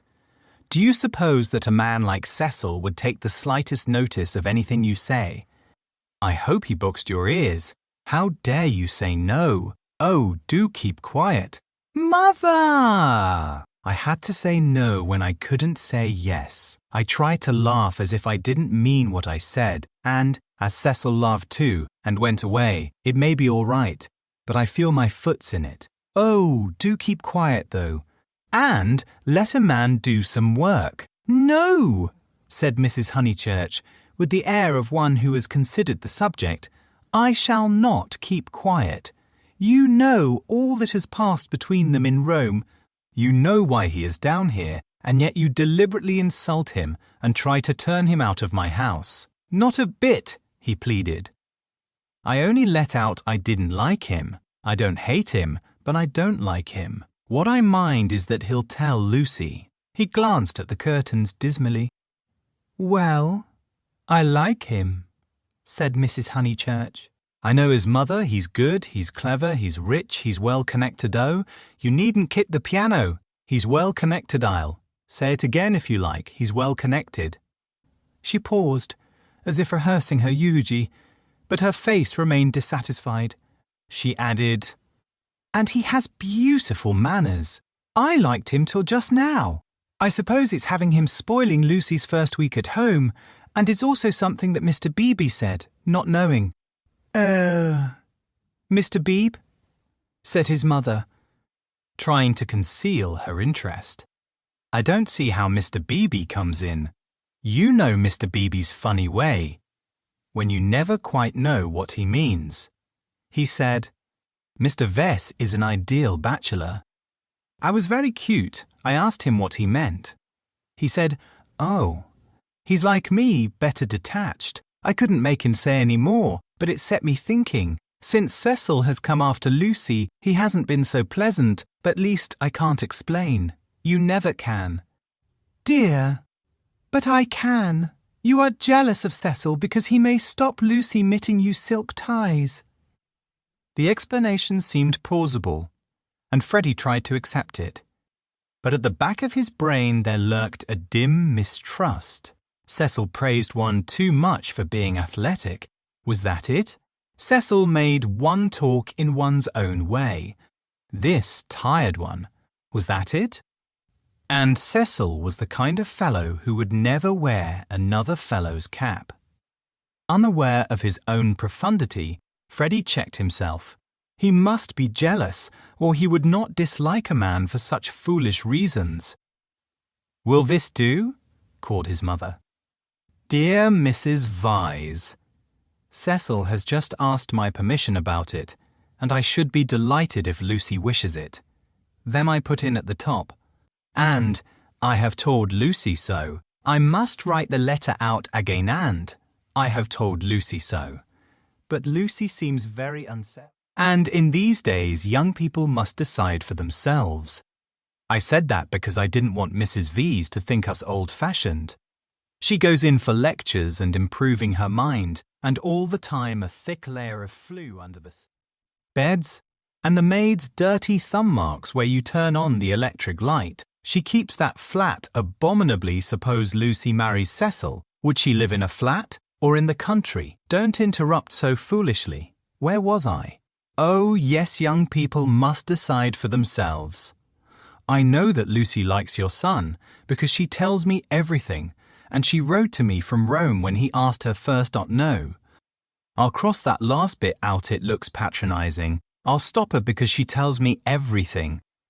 Or shall I cross that out too? Cross it out too, said Freddie. Mrs. Honeychurch left it in. Then the whole thing runs. Dear Mrs. Vyse, Cecil has just asked my permission about it, and I should be delighted if Lucy wishes it, and I have told Lucy so. But Lucy seems very uncertain. And in these days, young people must decide for themselves. I know that Lucy likes your son, because she tells me everything. But I do not know. Look out, cried Freddie. The curtains parted. Cecil's first movement was one of irritation. He couldn't bear the Honeychurch habit of sitting in the dark to save the furniture. Instinctively, he gave the curtains a twitch and sent them swinging down their poles. Light entered.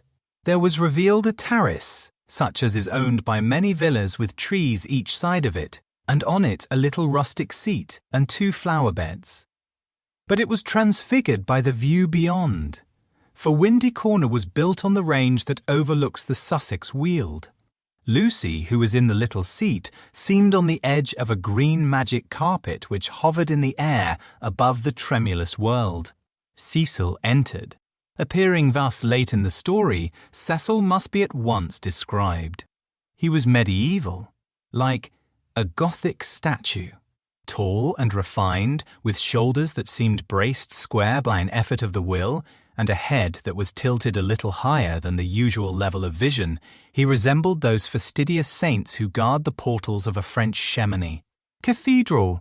Well educated, well endowed, and not deficient physically, he remained in the grip of a certain devil whom the modern world knows as self-consciousness, and whom the medieval, with dimmer vision, worshipped as asceticism. A Gothic statue implies celibacy, just as a Greek statue implies fruition, and perhaps this was what Mr. Beebe meant.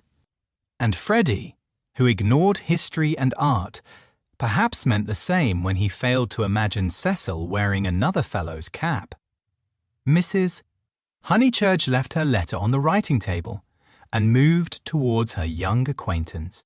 "Oh, Cecil!" she exclaimed though. "Cecil, do tell me." "I promessi sposi," said he.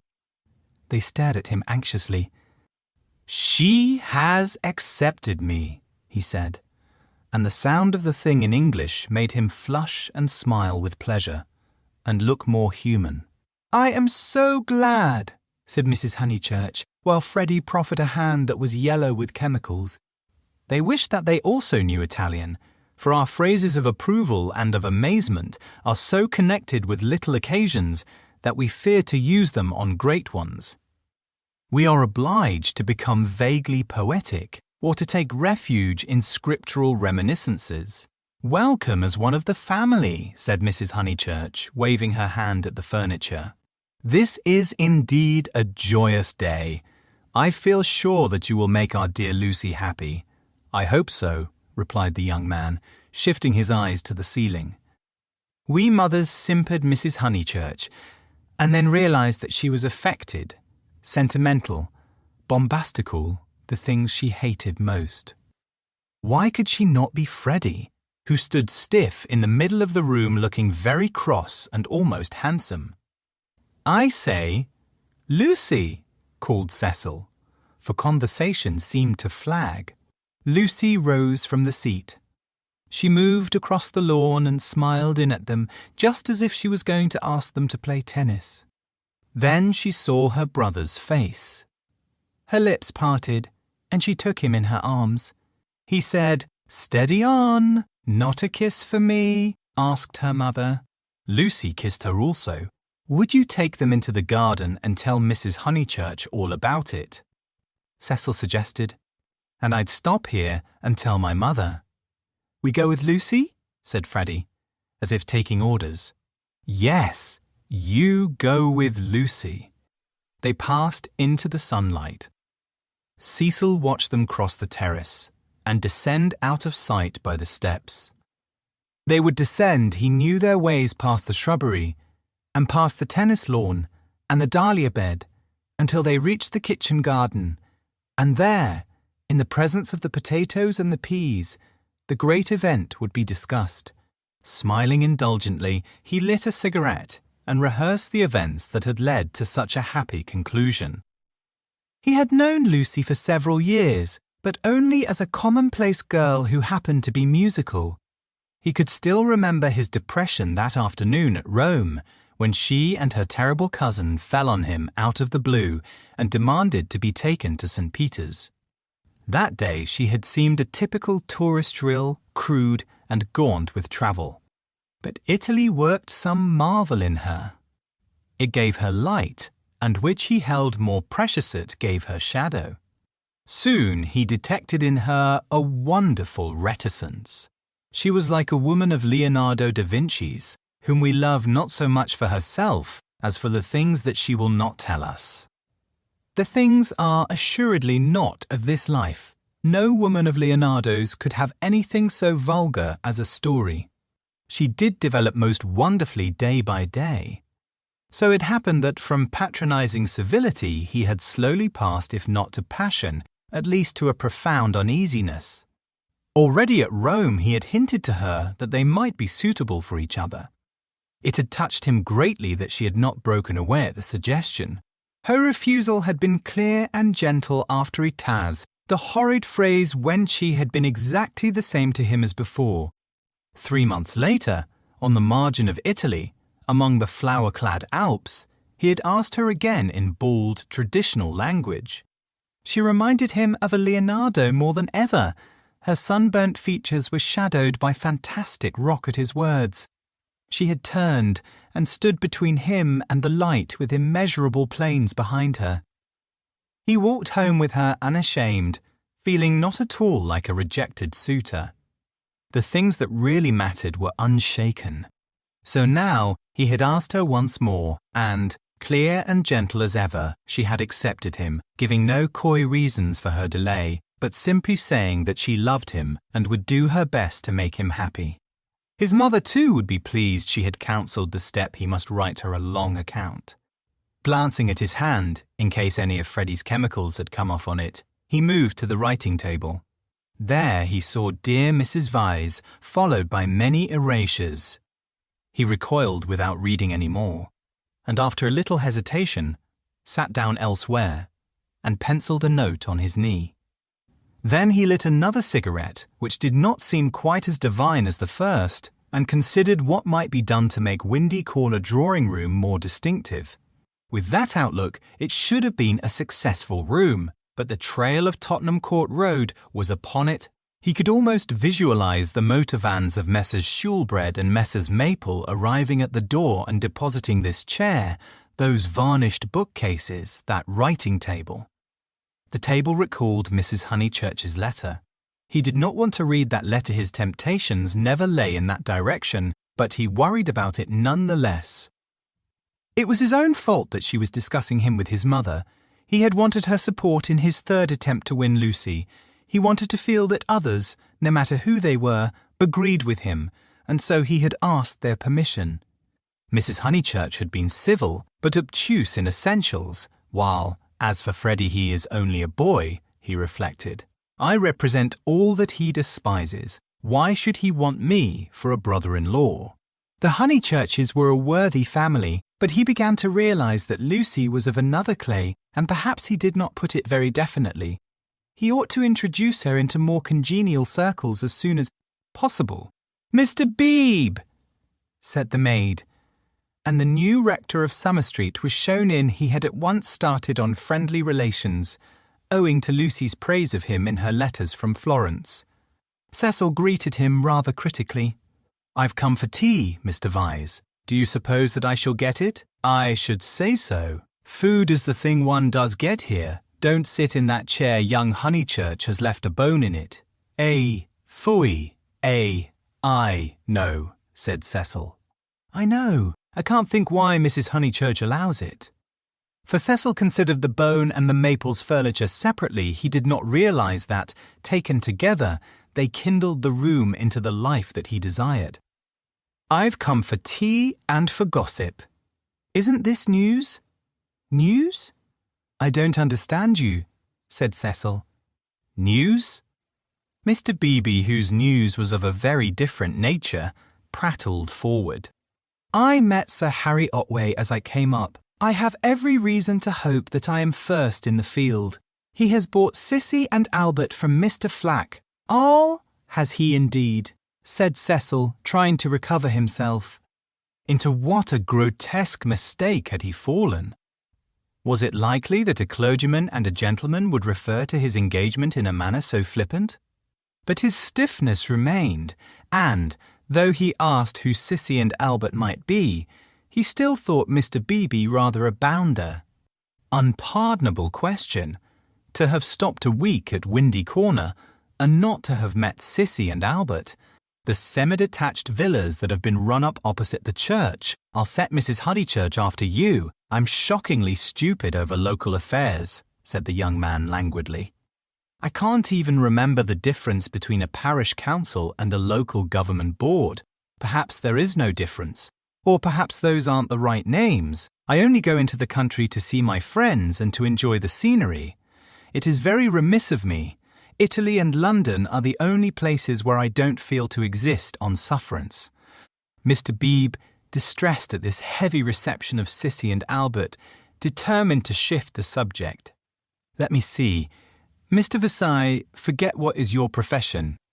"I have no profession," said Cecil. "It is another example of my decadence.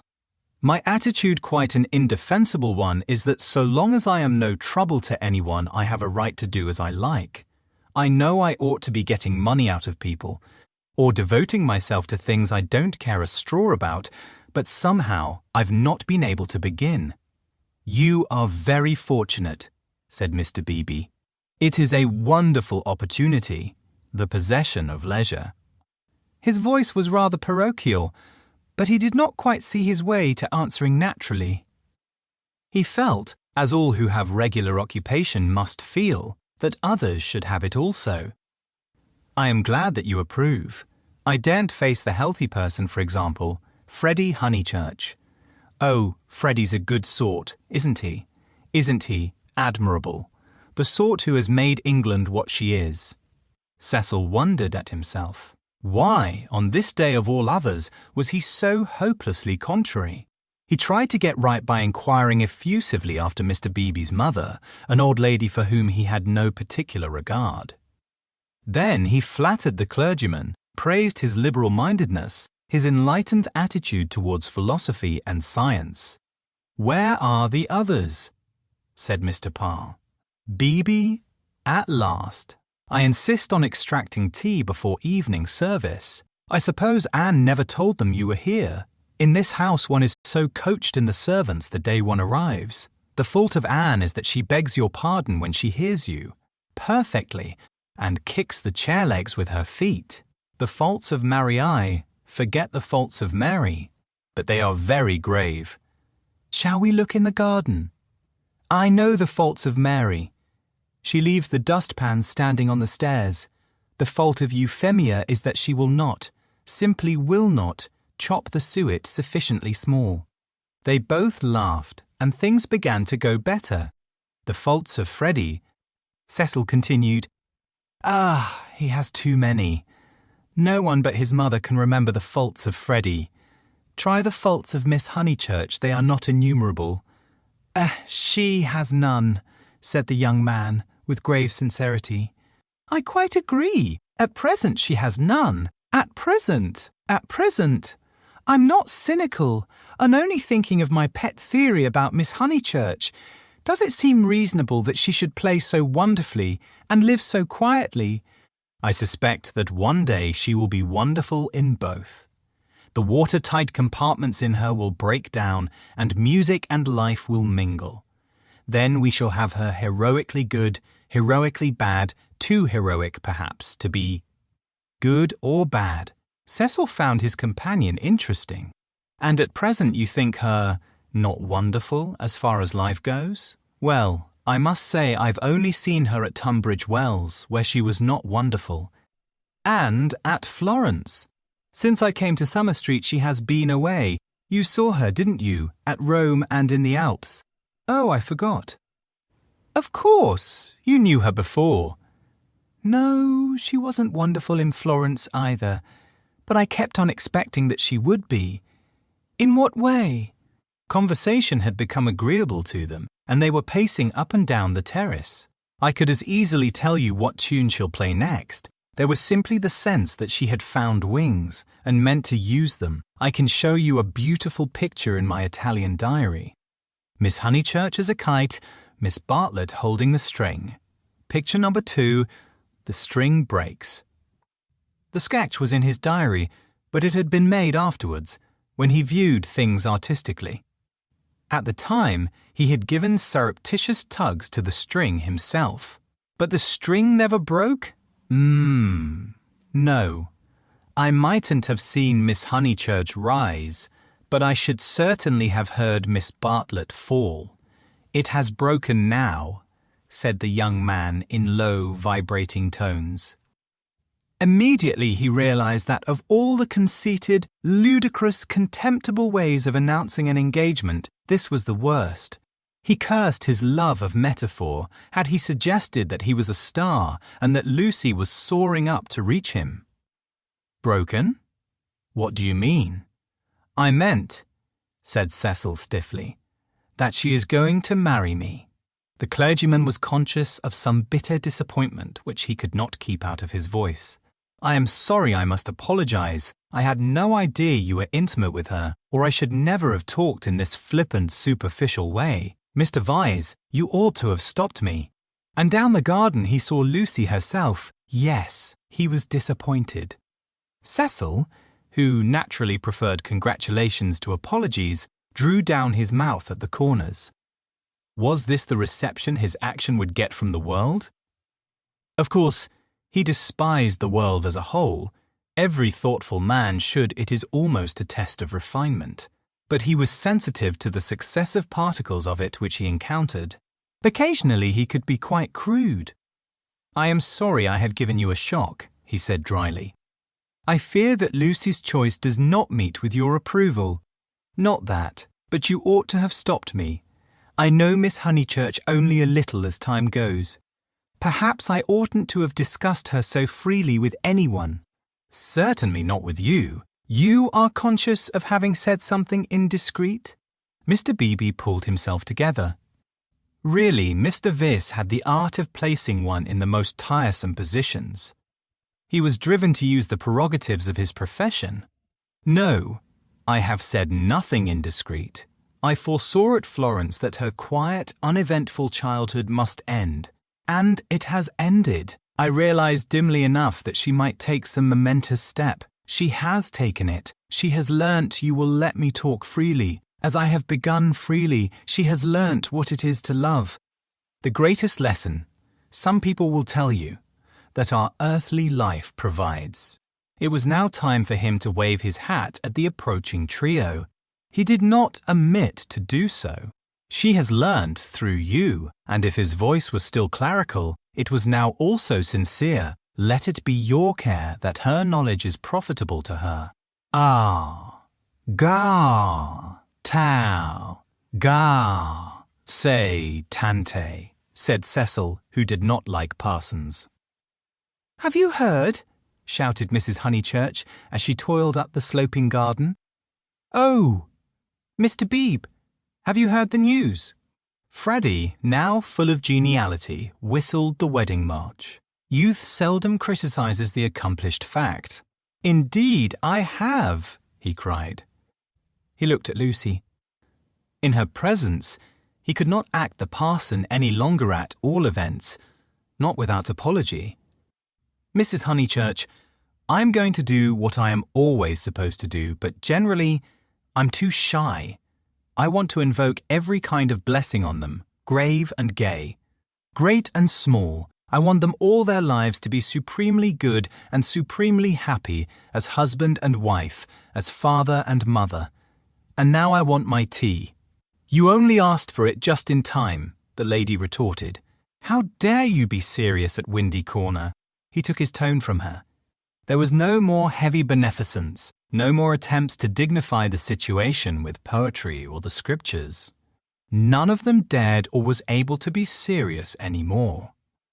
An engagement is so potent a thing that sooner or later it reduces all who speak of it to this state of cheerful awe. Away from it, in the solitude of their rooms, Mr. Beebe and even Freddie might again be critical. But in its presence, and in the presence of each other, they were sincerely hilarious. It has a strange power, for it compels not only the lips, but the very heart. The chief parallel to compare one great thing with another is the power over us of a temple of some alien creed. Standing outside, we deride or oppose it, or at the most feel sentimental. Inside, though the saints and gods are not ours, we become true believers, in case any true believer should be present. So it was that after the gropings and the misgivings of the afternoon, they pulled themselves together and settled down to a very pleasant party. If they were hypocrites, they did not know it, and their hypocrisy had every chance of setting and of becoming true. Anne, putting down each plate as if it were a wedding present, stimulated them greatly. They could not lag behind that smile of hers which she gave them ere she kicked the drawing-room door. Mr. Beebe chirruped. Freddie was at his wittiest, referring to Cecil as the fiasco family-honoured pun on fiancé. Mrs. Honeychurch, amusing and portly, promised well as a mother-in-law. As for Lucy and Cecil, for whom the temple had been built, they also joined in the merry ritual, but waited, as earnest worshippers should, for the disclosure of some holier shrine of joy. Chapter the 9th. Lucy as a work of art. A few days after the engagement was announced, Mrs. Honeychurch made Lucy and her fiasco come to a little garden party in the neighbourhood, for naturally she wanted to show people that her daughter was marrying a presentable man. Cecil was more than presentable. He looked distinguished, and it was very pleasant to see his slim figure keeping step with Lucy, and his long, fair face responding when Lucy spoke to him. People congratulated Mrs. Honeychurch, which is, I believe, a social blunder, but it pleased her, and she introduced Cecil rather indiscriminately to some stuffy dowagers. At tea a misfortune took place. A cup of coffee was upset over Lucy's figured silk, and though Lucy feigned indifference, her mother feigned nothing of the sort but dragged her indoors to have the frock treated by a sympathetic maid. They were gone some time, and Cecil was left with the dowagers. When they returned, he was not as pleasant as he had been. "Do you go to much of this sort of thing?" he asked when they were driving home. "Oh, now and then," said Lucy, who had rather enjoyed herself. "Is it typical of country society?" "I suppose so. Mother, would it be—" "Plenty of society," said Mrs. Honeychurch, who was trying to remember the hang of one of the dresses. Seeing that her thoughts were elsewhere, Cecil bent towards Lucy and said, "To me it seemed perfectly appalling, disastrous, portentous. I am so sorry that you were stranded, not that, but the congratulations. It is so disgusting, the way an engagement is regarded as public property, a kind of waste place where every outsider may shoot his vulgar sentiment. All those old women smirking. One has to go through it, I suppose. They won't notice us so much next time. But my point is that their whole attitude is wrong. An engagement, horrid word in the first place, is a private matter and should be treated as such. Yet the smirking old women, however wrong individually, were racially correct. The spirit of the generations had smiled through them, rejoicing in the engagement of Cecil and Lucy because it promised the continuance of life on earth. To Cecil and Lucy it promised something quite different, personal love. Hence Cecil's irritation and Lucy's belief that his irritation was just. "How tiresome," she said. "Couldn't you have escaped to tennis?" "I don't play tennis, at least. Not in public. The neighborhood is deprived of the romance of me being athletic. Such romance as I have is that of the Inglese Italianato." Inglese Italianato? Un diavolo incarnato. You know the proverb? She did not. Nor did it seem applicable to a young man who had spent a quiet winter in Rome with his mother. But Cecil, since his engagement, had taken to effect a cosmopolitan naughtiness which he was far from possessing. "Well," said he, "I cannot help it if they do disapprove of me. There are certain irremovable barriers between myself and them, and I must accept them. We all have our limitations, I suppose," said wise Lucy. "Sometimes they are forced on us, though," said Cecil, who saw from her remark that she did not quite understand his position. "How? It makes a difference, doesn't it, whether we fully fence ourselves in or whether we are fenced out by the barriers of others?" She thought a moment and agreed that it did make a difference. "Difference?" cried Mrs. Honeychurch, suddenly alert. "I don't see any difference. Fences are fences, especially when they are in the same place. We were speaking of motives," said Cecil, on whom the interruption jarred.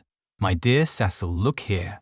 She spread out her knees and perched her card case on her lap.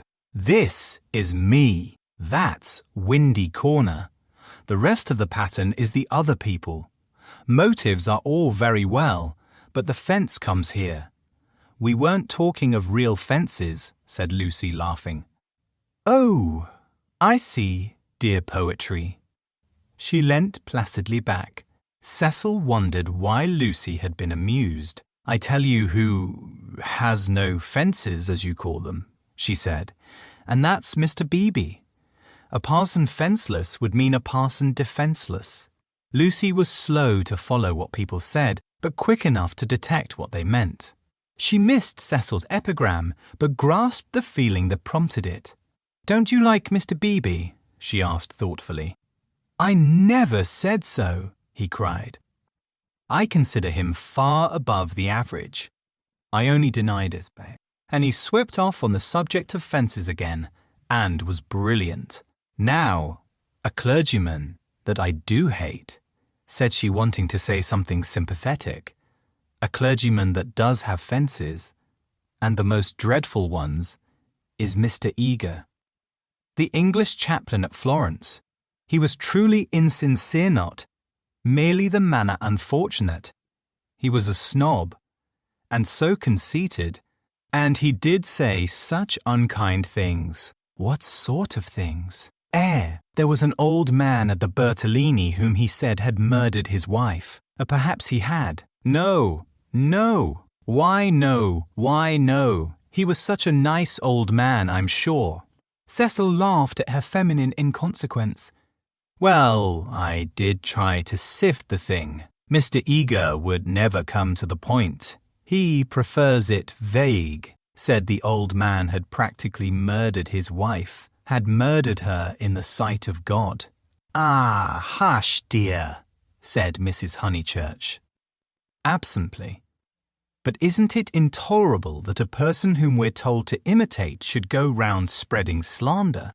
It was, I believe, chiefly owing to him that the old man was dropped. People pretended he was vulgar, but he certainly wasn't that. Ow! Poor old man. What was his name? Harris, said Lucy glibly. Let's hope that Mrs. Harris there weren't no sich person, said her mother. Cecil nodded intelligently.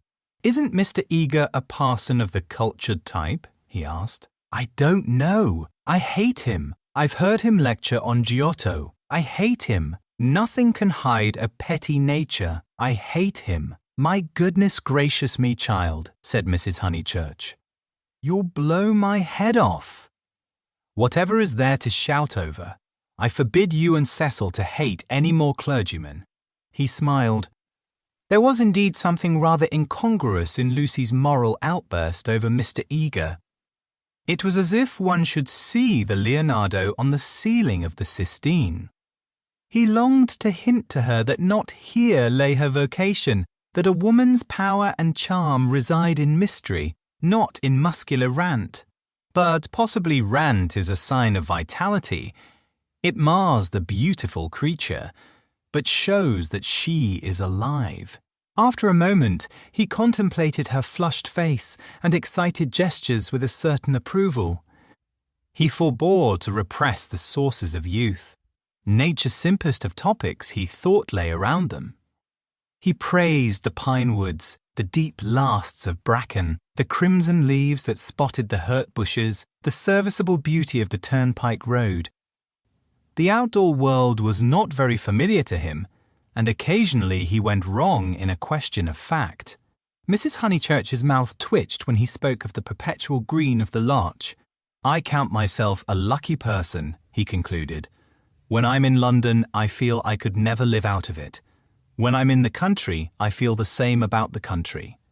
After all, I do believe that birds and trees and the sky are the most wonderful things in life, and that the people who live amongst them must be the best. It's true that in 9 cases out of 10 they don't seem to notice anything. The country gentleman and the country castan. Labourer are each in their way the most depressing of companions. Yet they may have a tacit sympathy with the workings of nature which is denied to us of the town. Do you feel that, Mrs. Honeychurch? Mrs. Honeychurch started and smiled. She had not been attending. Cecil, who was rather crushed on the front seat of the Victoria, felt irritable and determined not to say anything interesting again. Lucy had not attended either. Her brow was wrinkled, and she still looked furiously across the result, he concluded, of too much moral gymnastics. It was sad to see her thus blind to the beauties of an August wood. Come down, O maid, from yonder mountain height, he quoted, and touched her knee with his own. She flushed again and said, What height? Come down, O maid, from yonder mountain height. What pleasure lives in height, the shepherd sang. In height and in the splendour of the hills, let us take Mrs. Honeychurch's advice and hate clergymen no more. What's this place? Summer Street, of course, said Lucy, and roused herself. The woods had opened to leave space for a sloping triangular meadow. Pretty cottages lined it on two sides, and the upper and third side was occupied by a new stone church, expensively simple, a charming shingled spire. Mr. Beebe's house was near the church. In height, it scarcely exceeded the cottages. Some great mansions were at hand, but they were hidden in the trees. The scene suggested a Swiss Alp rather than the shrine and centre of a leisured world, and was marred only by two ugly little villas that had competed with Cecil's engagement, having been acquired by Sir Harry Otway the very afternoon that Lucy had been acquired by Cecil. Sissy was the name of one of these villas, Albert of the other. These titles were not only picked out in shaded Gothic on the garden gates, but appeared a second time on the porches, where they followed the semicircular curve of the entrance arching block capitals. Albert was inhabited. His tortured garden was bright with geraniums and lobelias and polished shells. His little windows were chastely swathed in Nottingham lace. Sissy was to let. 3 notice boards, belonging to Dorking agents, lolled on her fence and announced the not surprising fact. Her paths were already weedy. Her pocket handkerchief of a lawn was yellow with dandelions. "The place is ruined," said the ladies mechanically. "Summer Street will never be the same again." As the carriage passed, Sissy's door opened and a gentleman came out of her. "Stop!" cried Mrs. Honeychurch, touching the coachman with her parasol. "Here's Sir Harry. Now we shall know. Sir Harry, pull those things down at once." Sir Harry Otway, who need not be described, came to the carriage and said, "Mrs. Honeychurch, I meant to. I really can't turn out Miss Flack. Am I not always right? She ought to have gone before the contract was signed. Does she still live rent-free, as she did in her nephew's time? But what can I do?" He lowered his voice. "An old lady, so very vulgar and almost bedridden." "Turn her out," said Cecil bravely. Sir Harry sighed and looked at the villas mournfully. He had had full warning of Mr. Flack's intentions and might have bought the plot before building commenced, but he was apathetic and dilatory. He had known Summer Street for so many years that he could not imagine it being spoilt. Not till Mrs. Flack had laid the foundation stone and the apparition of red and cream brick began to rise did he take alarm. He called on Mr. Flack, the local builder, a most reasonable and respectful man who agreed that tiles would have made more artistic roof, but pointed out that slates were cheaper. He ventured to differ, however, about the Corinthian columns which were to cling like leeches to the frames of the bow windows, saying that, for his part, he liked to relieve the facade by a bit of decoration.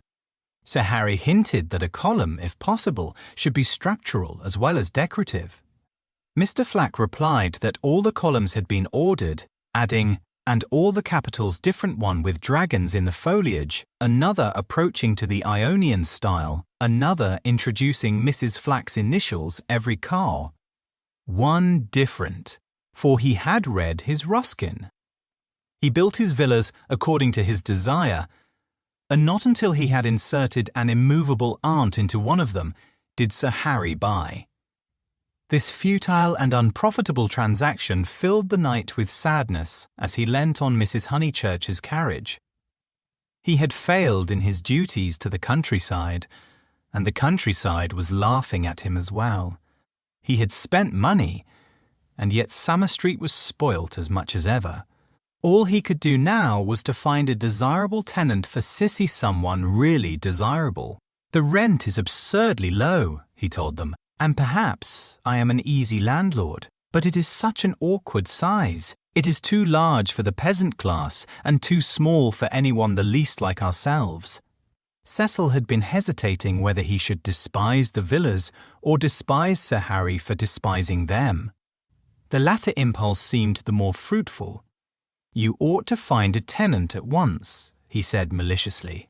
"It would be a perfect paradise for a bank clerk." "Exactly," said Sir Harry excitedly. That is exactly what I fear, Mr. Vyse. It will attract the wrong type of people. The train service has improved a fatal improvement. To my mind. And what are 5 miles from a station in these days of bicycles? Rather a strenuous clerk it would be, said Lucy. Cecil, who had his full share of medieval mischievousness, replied that the physique of the lower middle classes was improving at a most appalling rate. She saw that he was laughing at their harmless neighbour and roused herself to stop him. "Sir Harry!" she exclaimed. "I have an idea. How would you like spinsters?" "My dear Lucy, it would be splendid. Do you know any such?" "Yes, I met them abroad." "Gentlewomen?" "Gentlewomen?" he asked tentatively. "Yes, indeed, and at the present moment homeless. I heard from them last week, Miss Teresa and Miss Catherine Allen. I'm really not joking. They are quite the right people. Mr. Beebe knows them. 2. May I tell them to write to you?" "Indeed you may," he cried. "Here we are with the difficulty solved already. How delightful it is. Extra facilities, please tell them they shall have extra facilities. For I shall have no agents' fees. Oh, the agents! The appalling people they have sent me. One woman, when I wrote a tactful letter, asking her to explain her social position to me, replied that she would pay the rent in advance. As if one cares about that! And several references I took up were most unsatisfactory people, swindlers, or not respectable. And, oh, the deceit! I have seen a good deal of the seamy side this last week. The deceit of the most promising people. My dear Lucy, the deceit." She nodded. "My advice," put in Mrs. Honeychurch, "is to have nothing to do with Lucy and her decayed gentlewomen at all. I know the type. Preserve me from people who have seen better days, and bring heirlooms with them that make the house smell stuffy. It's a sad thing, but I'd far rather let to someone who is going up in the world than to someone who has come down." "I think I follow you," said Sir Harry. "But it is, as you say, a very sad thing." "The Misses Allen aren't that," cried Lucy. "Yes, they are," said Cecil. "I haven't met them, but I should say they were a highly unsuitable addition to the neighbourhood. Don't listen to him, Sir Harry, he's tiresome." "It's I who am tiresome," he replied. "I oughtn't to come with my troubles to young people. But really I am so worried, and Lady Otway will only say that I cannot be too careful, which is quite true, but no real help. Then may I write to my Mrs. Allen?" "Please." "Ow!" But his eye wavered when Mrs. Honeychurch exclaimed, "Beware! They are certain to have canaries." "Sir Harry, beware of canaries. They spit the seed out through the bars of the cages, and then the mice come. Beware of women altogether, only let to a man." "Really," he murmured gallantly, though he saw the wisdom of her remark. "Men don't gossip over teacups. If they get drunk, there's an end of them. They lie down comfortably and sleep it off. If they're vulgar, they somehow keep it to themselves. It doesn't spread so. Give me a man, of course," provided Carr. "He's clean." Sir Harry blushed. Neither he nor Cecil enjoyed these open compliments to their sex. Even the exclusion of the dirty did not leave them much distinction. He suggested that Mrs. Honeychurch, if she had time, should descend from the carriage and inspect Cissy for herself. She was delighted. Nature had intended her to be poor and to live in such a house. Domestic arrangements always attracted her, especially when they were on a small scale. Cecil pulled Lucy back as she followed her mother. "Mrs. Honeychurch," he said, "what if we two walk home and leave you?" "Certainly," was her cordial reply. Sir Harry likewise seemed almost too glad to get rid of them. He beamed at them knowingly, said, "Aha! Young people, and then hastened to unlock the house. "Hopeless vulgarian," exclaimed Cecil, almost before they were out of earshot. "Oh, Cecil, I can't help it. It would be wrong not to loathe that man. He isn't clever, but really he is nice. No, Lucy.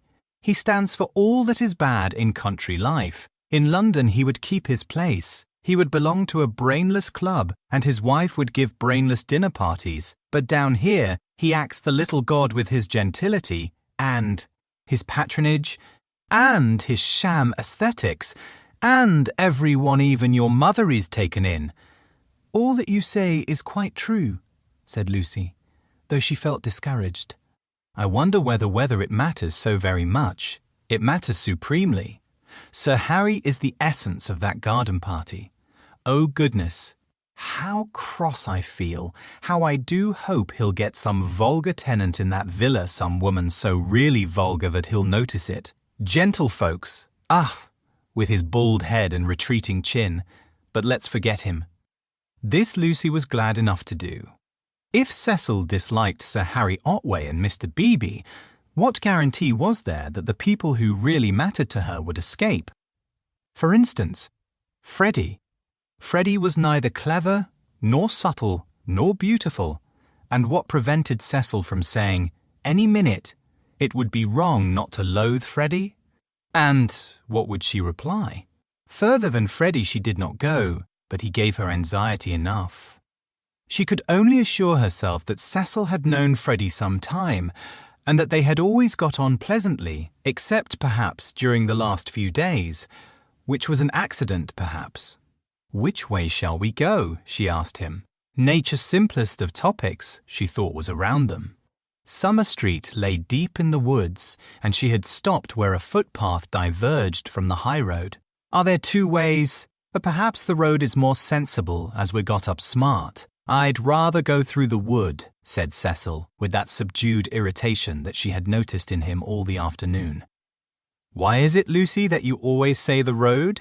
Do you know that you have never once been with me in the fields or the wood since we were engaged? Haven't I? The wood, then, said Lucy, startled at his queerness, but pretty sure that he would explain later. It was not his habit to leave her in doubt as to his meaning. She led the way into the whispering pines, and sure enough, he did explain before they had gone a dozen yards. I had got an idea, I dare say wrongly, that you feel more at home with me in a room. A room, she echoed, hopelessly bewildered. Yes, or, at the most, in a garden or on a road, never in the real country like this.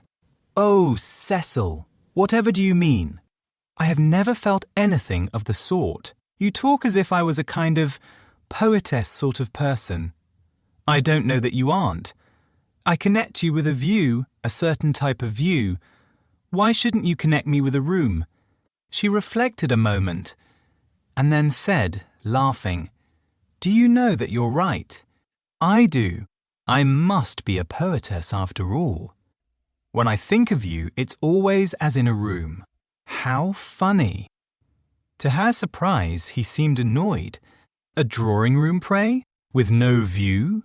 Yes, with no view, I fancy. Why not? I'd rather, he said reproachfully, that you connected me with the open air, she said again. Oh, Cecil, whatever do you mean?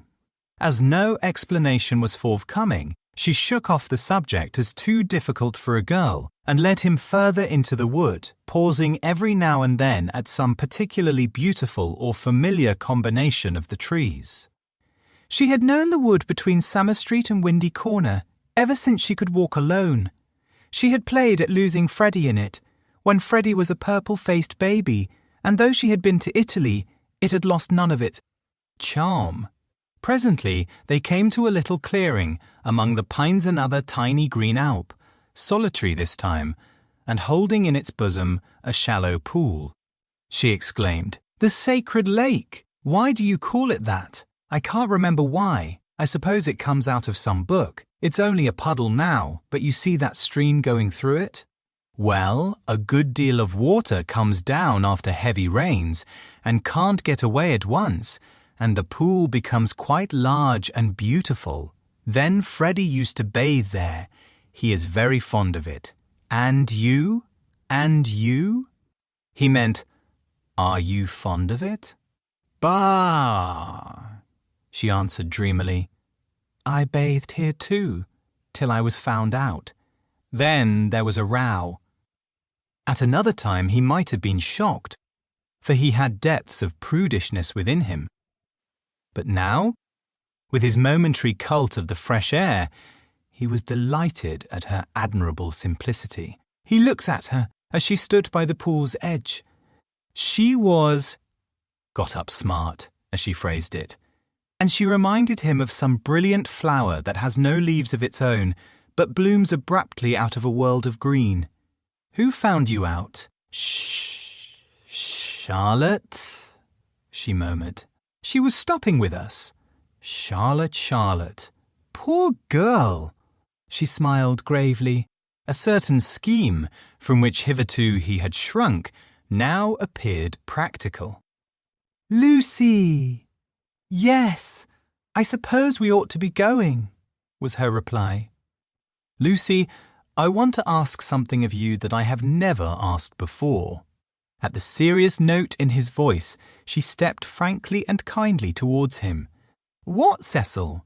Hitherto never, not even that day on the lawn when you agreed to marry me, he became self-conscious and kept glancing round to see if they were observed. His courage had gone. Yes, up to now I have never kissed you. She was as scarlet as if he had put the thing most indelicately. No more you have, she stammered. Then I ask, you may, I now? Of course you may, Cecil. You might before. I can't run at you, you know. At that supreme moment he was conscious of nothing but absurdities. Her reply was inadequate. She gave such a businesslike lift to her veil. As he approached her, he found time to wish that he could recoil. As he touched her, his gold pince-nez became dislodged and was flattened between them. Such was the embrace. He considered, with truth, that it had been a failure. Passion should believe itself irresistible. It should forget civility and consideration and all the other curses of a refined nature. Above all, it should never ask for leave where there is a right of way. Why could he not do as any labourer or navvy-nay as any young man behind the counter would have done? He recast the scene. Lucy was standing flower-like by the water. He rushed up and took her in his arms. She rebuked him, permitted him and revered him ever after for his manliness. For he believed that women revere men for their manliness. They left the pool in silence after this one salutation. He waited for her to make some remark which should show him her inmost thoughts. At last she spoke, and with fitting gravity. Emerson was the name, not Harris. What name? The old man's. What old man? That old man I told you about. The one Mr. Eager was so unkind to. He could not know that this was the most intimate conversation they had ever had. Chapter 10, Cecil as a humorist. The society out of which Cecil proposed to rescue Lucy was perhaps no very splendid affair, yet it was more splendid than her antecedents entitled her to. Her father, a prosperous local solicitor, had built Windy Corner as a speculation at the time the district was opening up, and, falling in love with his own creation, had ended by living there himself. Soon after his marriage, the social atmosphere began to alter. Other houses were built on the brow of that steep southern slope, and others, again, among the pine trees behind, and northward, on the chalk barrier of the downs. Most of these houses were larger than Windy Corner, and were filled by people who came, not from the district, but from London, and who mistook the Honeychurches for the remnants of an indigenous aristocracy. He was inclined to be frightened, but his wife accepted the situation without either pride or humility. I cannot think what people are doing, she would say, but it is extremely fortunate for the children. She called everywhere her calls were returned with enthusiasm, and by the time people found out that she was not exactly of their milieu, they liked her and it did not seem to matter. When Mr. Honeychurch died, he had the satisfaction which few honest solicitors despise of, leaving his family rooted in the best society obtainable. The best obtainable. Certainly many of the immigrants were rather dull, and Lucy realized this more vividly since her return from Italy. Hitherto she had accepted their ideals without questioning their kindly affluence, their inexplosive religion, their dislike of paper bags, orange peel, and broken bottles. A radical out and out, she learned to speak with horror of suburbia. Life, so far as she troubled to conceive it, was a circle of rich, pleasant people with identical interests and identical foes. In this circle, one thought, married, and died. Outside it were poverty and vulgarity forever trying to enter, just as the London fog tries to enter the pine woods pouring through the gaps in the northern hills. But in Italy, where anyone who chooses may warm himself in equality, as in the sun, this conception of life vanished. Her senses expanded, she felt that there was no one whom she might not get to like. But social barriers were irremovable, doubtless, but not particularly high. You jump over them just as you jump into a peasant's olive yard in the Apennines, and he is glad to see you. She returned with new eyes. So did Cecil, but Italy had quickened Cecil, not to tolerance, but to irritation. He saw that the local society was narrow, but instead of saying, "Does that very much matter?" he rebelled and tried to substitute for it the society he called broad. He did not realize that Lucy had consecrated her environment by the 1,000 little civilities that created tenderness in time, and that though her eyes saw its defects, her heart refused to despise it entirely.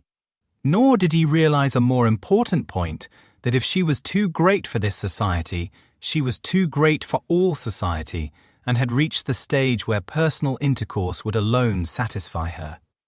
A rebel she was, but not of the kind he understood a rebel who desired, not a wider dwelling room, but equality beside the man she loved.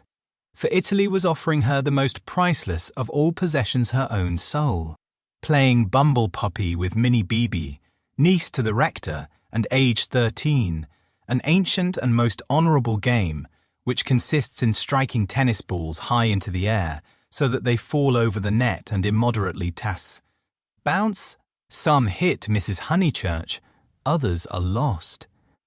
The sentence is confused, but the better illustrates Lucy's state of mind, for she was trying to talk to Mr. Beebe at the same time.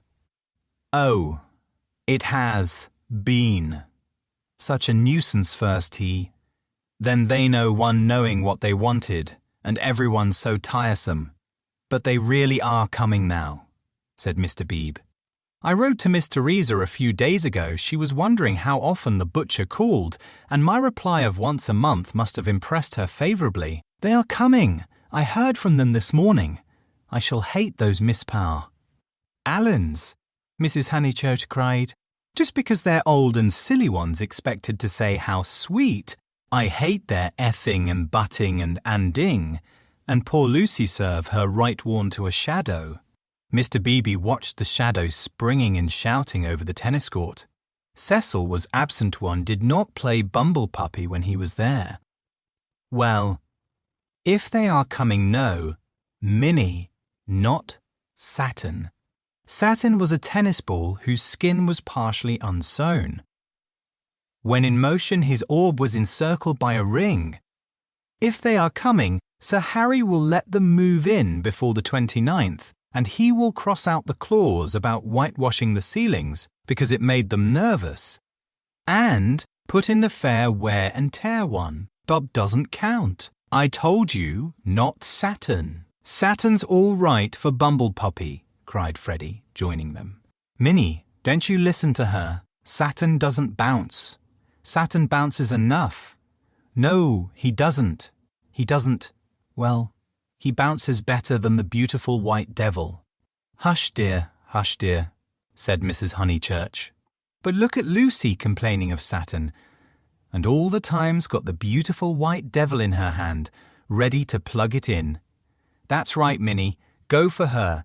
Get her over the shins with the racket. Get her over the shins. Lucy fell. The beautiful white devil rolled from her hand.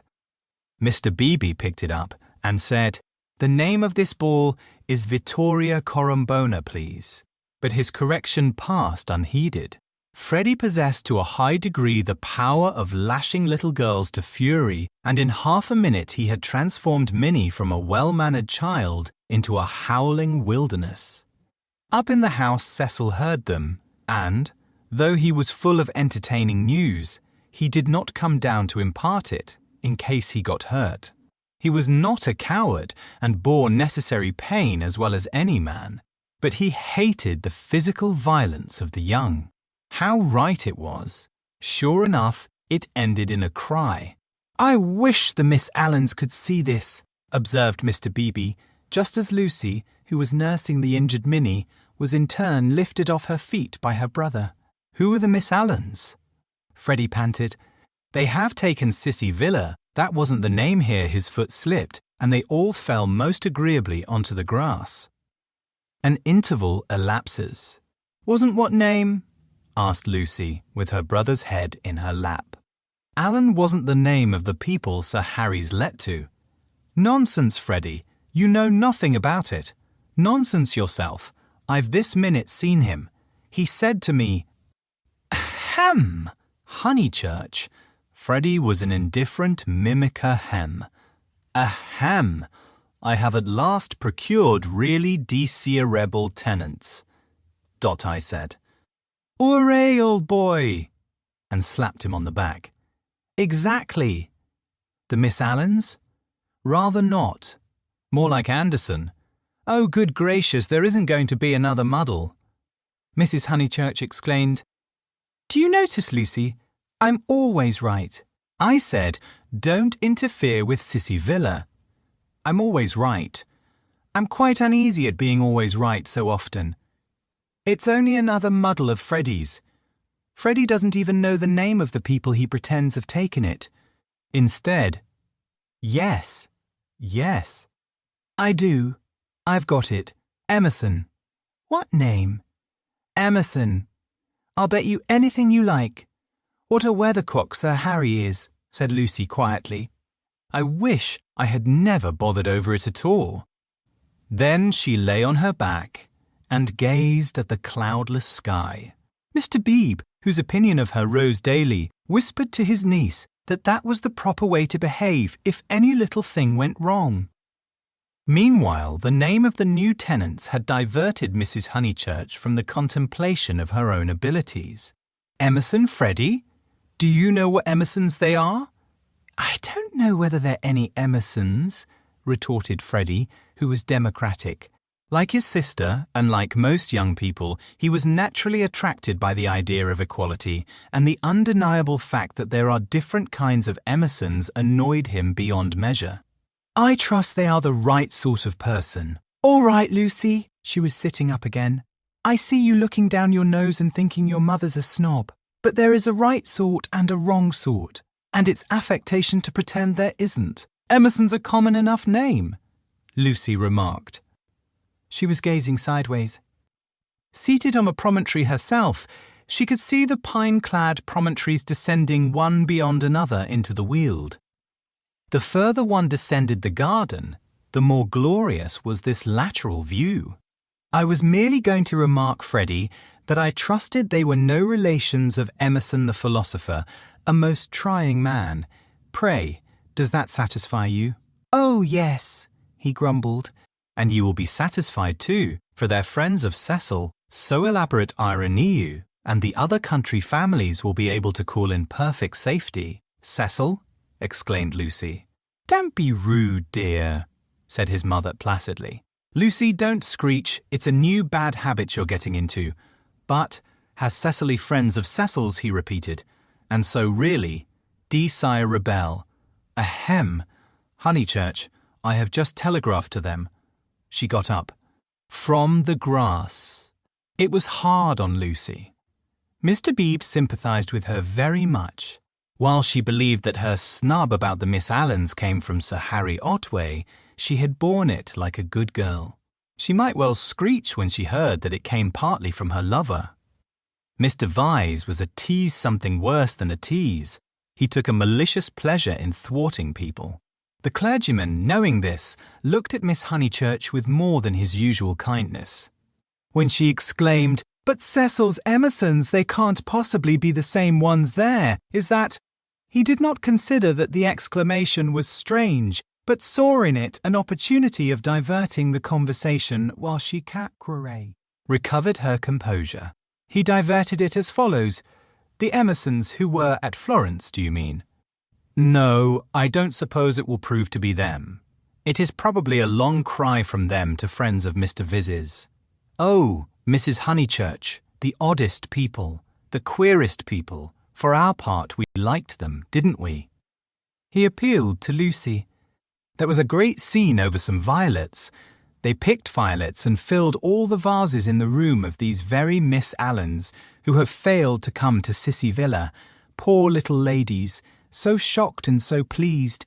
It used to be one of Miss Catherine's great stories. "My dear sister loves flowers," it began. "They found the whole room a mass of blue vases and jugs, and the story ends with so ungentlemanly and yet so beautiful. It is all very calm." "Difficult?" "Yes. I always connect those Florentine Emersons with violets." "Fiasco's done you this time," remarked Freddie, not seeing that his sister's face was very red. She could not recover herself. Mr. Beebe saw it and continued to divert the conversation. These particular Emersons consisted of a father and a son, a goodly if not a good young man.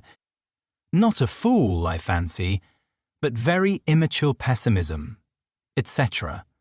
Our special joy was the father such, a sentimental darling, and people declared he had murdered his wife. In his normal state, Mr. Beebe would never have repeated such gossip, but he was trying to shelter Lucy in her little trouble. He repeated any rubbish that came into his head. "Murdered his wife?" said Mrs. Honeychurch. "Lucy, don't desert us go on playing bumble puppy. Really, the Pension Bertolini must have been the oddest place. That's the second murderer I've heard of as being there. Whatever was Charlotte doing to stop? By the by, we really must ask Charlotte here some time."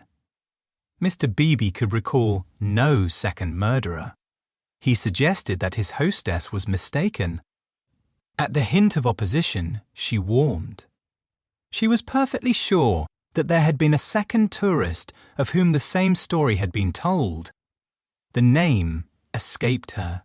What was the name? Oh, what was the name? She clasped her knees for the name. Something in Thackeray. She struck her matronly forehead. Lucy asked her brother whether Cecil was in. "Oh, don't go!" he cried, and tried to catch her by the ankles. "I must go," she said gravely. "Don't be silly. You always overdo it when you play." As she left them, her mother's shout of "Harris" shivered the tranquil air and reminded her that she had told a lie and had never put it right.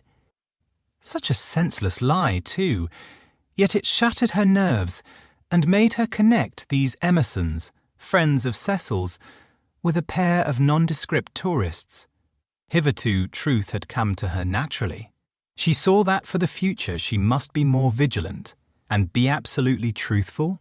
Well, at all events, she must not tell lies. She hurried up the garden, still flushed with shame. A word from Cecil would soothe her, she was sure. "Cecil!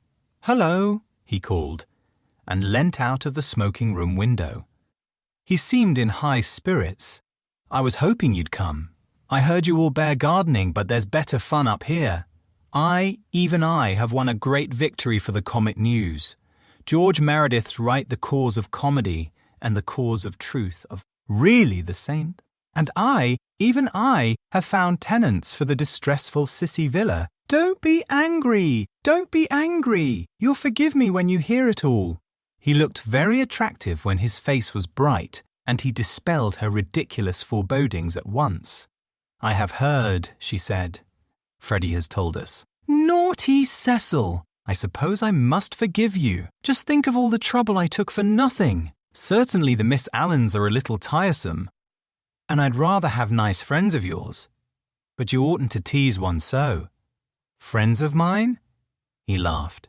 "But, Lucy, the whole joke is to come. Come here." But she remained standing where she was. "Do you know where I met these desirable tenants? In the National Gallery, when I was up to see my mother last week." "What an odd place to meet people," she said nervously. "I don't quite understand." "In the Umbrian room. Absolute strangers. They were admiring Luca Signorelli, of course. Quite stupidly. However, we got talking, and they refreshed me not a little. They had been to Italy. But," Cecil proceeded hilariously, "in the course of conversation they said that they wanted a country cottage, the father to live there, the son to run down for weekends. I thought, what a chance of scoring off Sir Harry, and I took their address and a London reference, found they weren't actual blackguards, it was great sport, and wrote to him, making out a—" "Cecil! No. It's not fair. I've probably met them before he bore her down." "Perfectly fair. Anything is fair that punishes a snob. That old man will do the neighbourhood a world of good. Sir Harry is too disgusting with his decayed gentlewomen. I meant to read him a lesson sometime. No. Lucy, the classes ought to mix, and before long you'll agree with me. There ought to be intermarriage, all sorts of things. I believe in democracy." "No, you don't," she snapped. "You don't know what the word means." He stared at her and felt again that she had failed to be Leonardesque. "No, you don't." Her face was inartistic, that of a peevish virago. "It isn't fair, Cecil. I blame you. I blame you very much indeed. You had no business to undo my work about the Miss Allens and make me look ridiculous. You call it scoring off Sir Harry, but do you realise that it is all at my expense? I consider it most disloyal of you." She left him. Temper, he thought, raising his eyebrows. No, it was worse than temper snobbishness. As long as Lucy thought that his own smart friends were supplanting the Miss Allens, she had not minded. He perceived that these new tenants might be of value educationally. He would tolerate the father and draw out the son, who was silent. In the interests of the comic muse and of truth, he would bring them to Windy Corner. A Room with a View by E.M. Forster. Chapter the 14th. How Lucy faced the external situation bravely, of course, Miss Bartlett excepted. And, equally of course, she felt sure that she would prove a nuisance and begged to be given an inferior, spare room something with no view, anything. Her love to Lucy.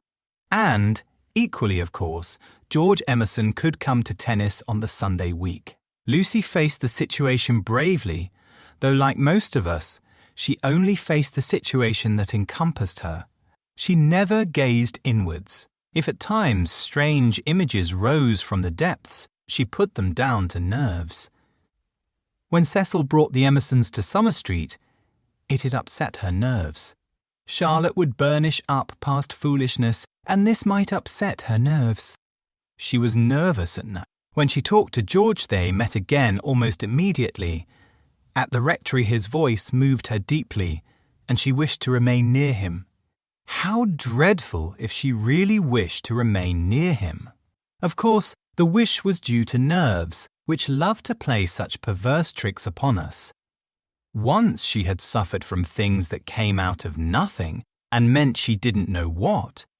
Now Cecil had explained psychology to her one wet afternoon, and all the troubles of youth in an unknown world could be dismissed. It is obvious enough for the reader to conclude she loves young Emerson.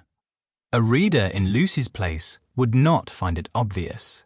Life is easy to chronicle, but bewildering to practice, and we welcome nerves or any other shibboleth that will cloak our personal desire. She loved Cecil, George made her nervous will the reader explain to her that the phrases should have been reversed, but the external situation she will face that bravely.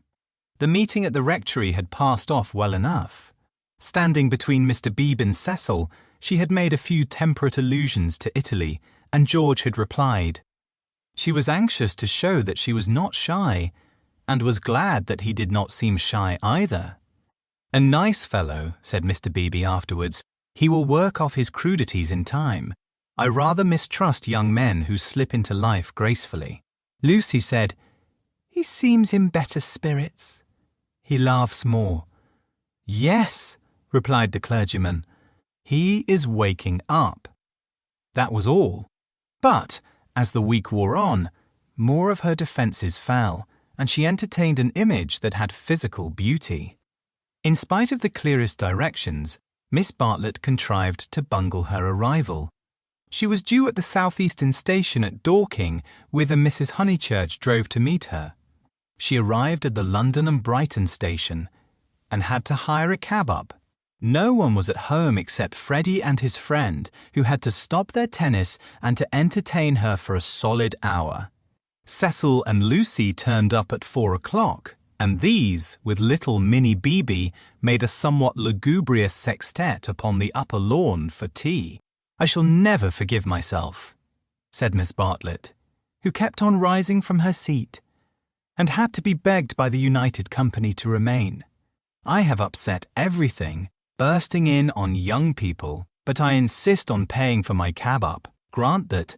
"At any rate, our visitors never do such dreadful things," said Lucy, while her brother, in whose memory the boiled egg had already grown unsubstantial, exclaimed in irritable tones, "Just what I've been trying to convince Cousin Charlotte of, Lucy, for the last half hour. I do not feel myself an ordinary visitor," said Miss Bartlett, and looked at her frayed glove. "All right, if you'd really rather." 5 shillings, and I gave a bob to the driver. Miss Bartlett looked in her purse. Only sovereigns and pennies. Could anyone give her change? Freddie had half a quid, and his friend had 4 half-crowns. Miss Bartlett accepted their moneys, and then said, "But who am I to give the sovereign to?" "Let's leave it all till Mother comes back," suggested Lucy. "No, dear. Your mother may take quite a long drive now that she is not hampered with me. We all have our little foibles, and mine is the prompt settling of accounts." Here Freddie's friend, Mr. Floyd, made the one remark of his that need be quoted. He offered to toss Freddie for Miss Bartlett's quid.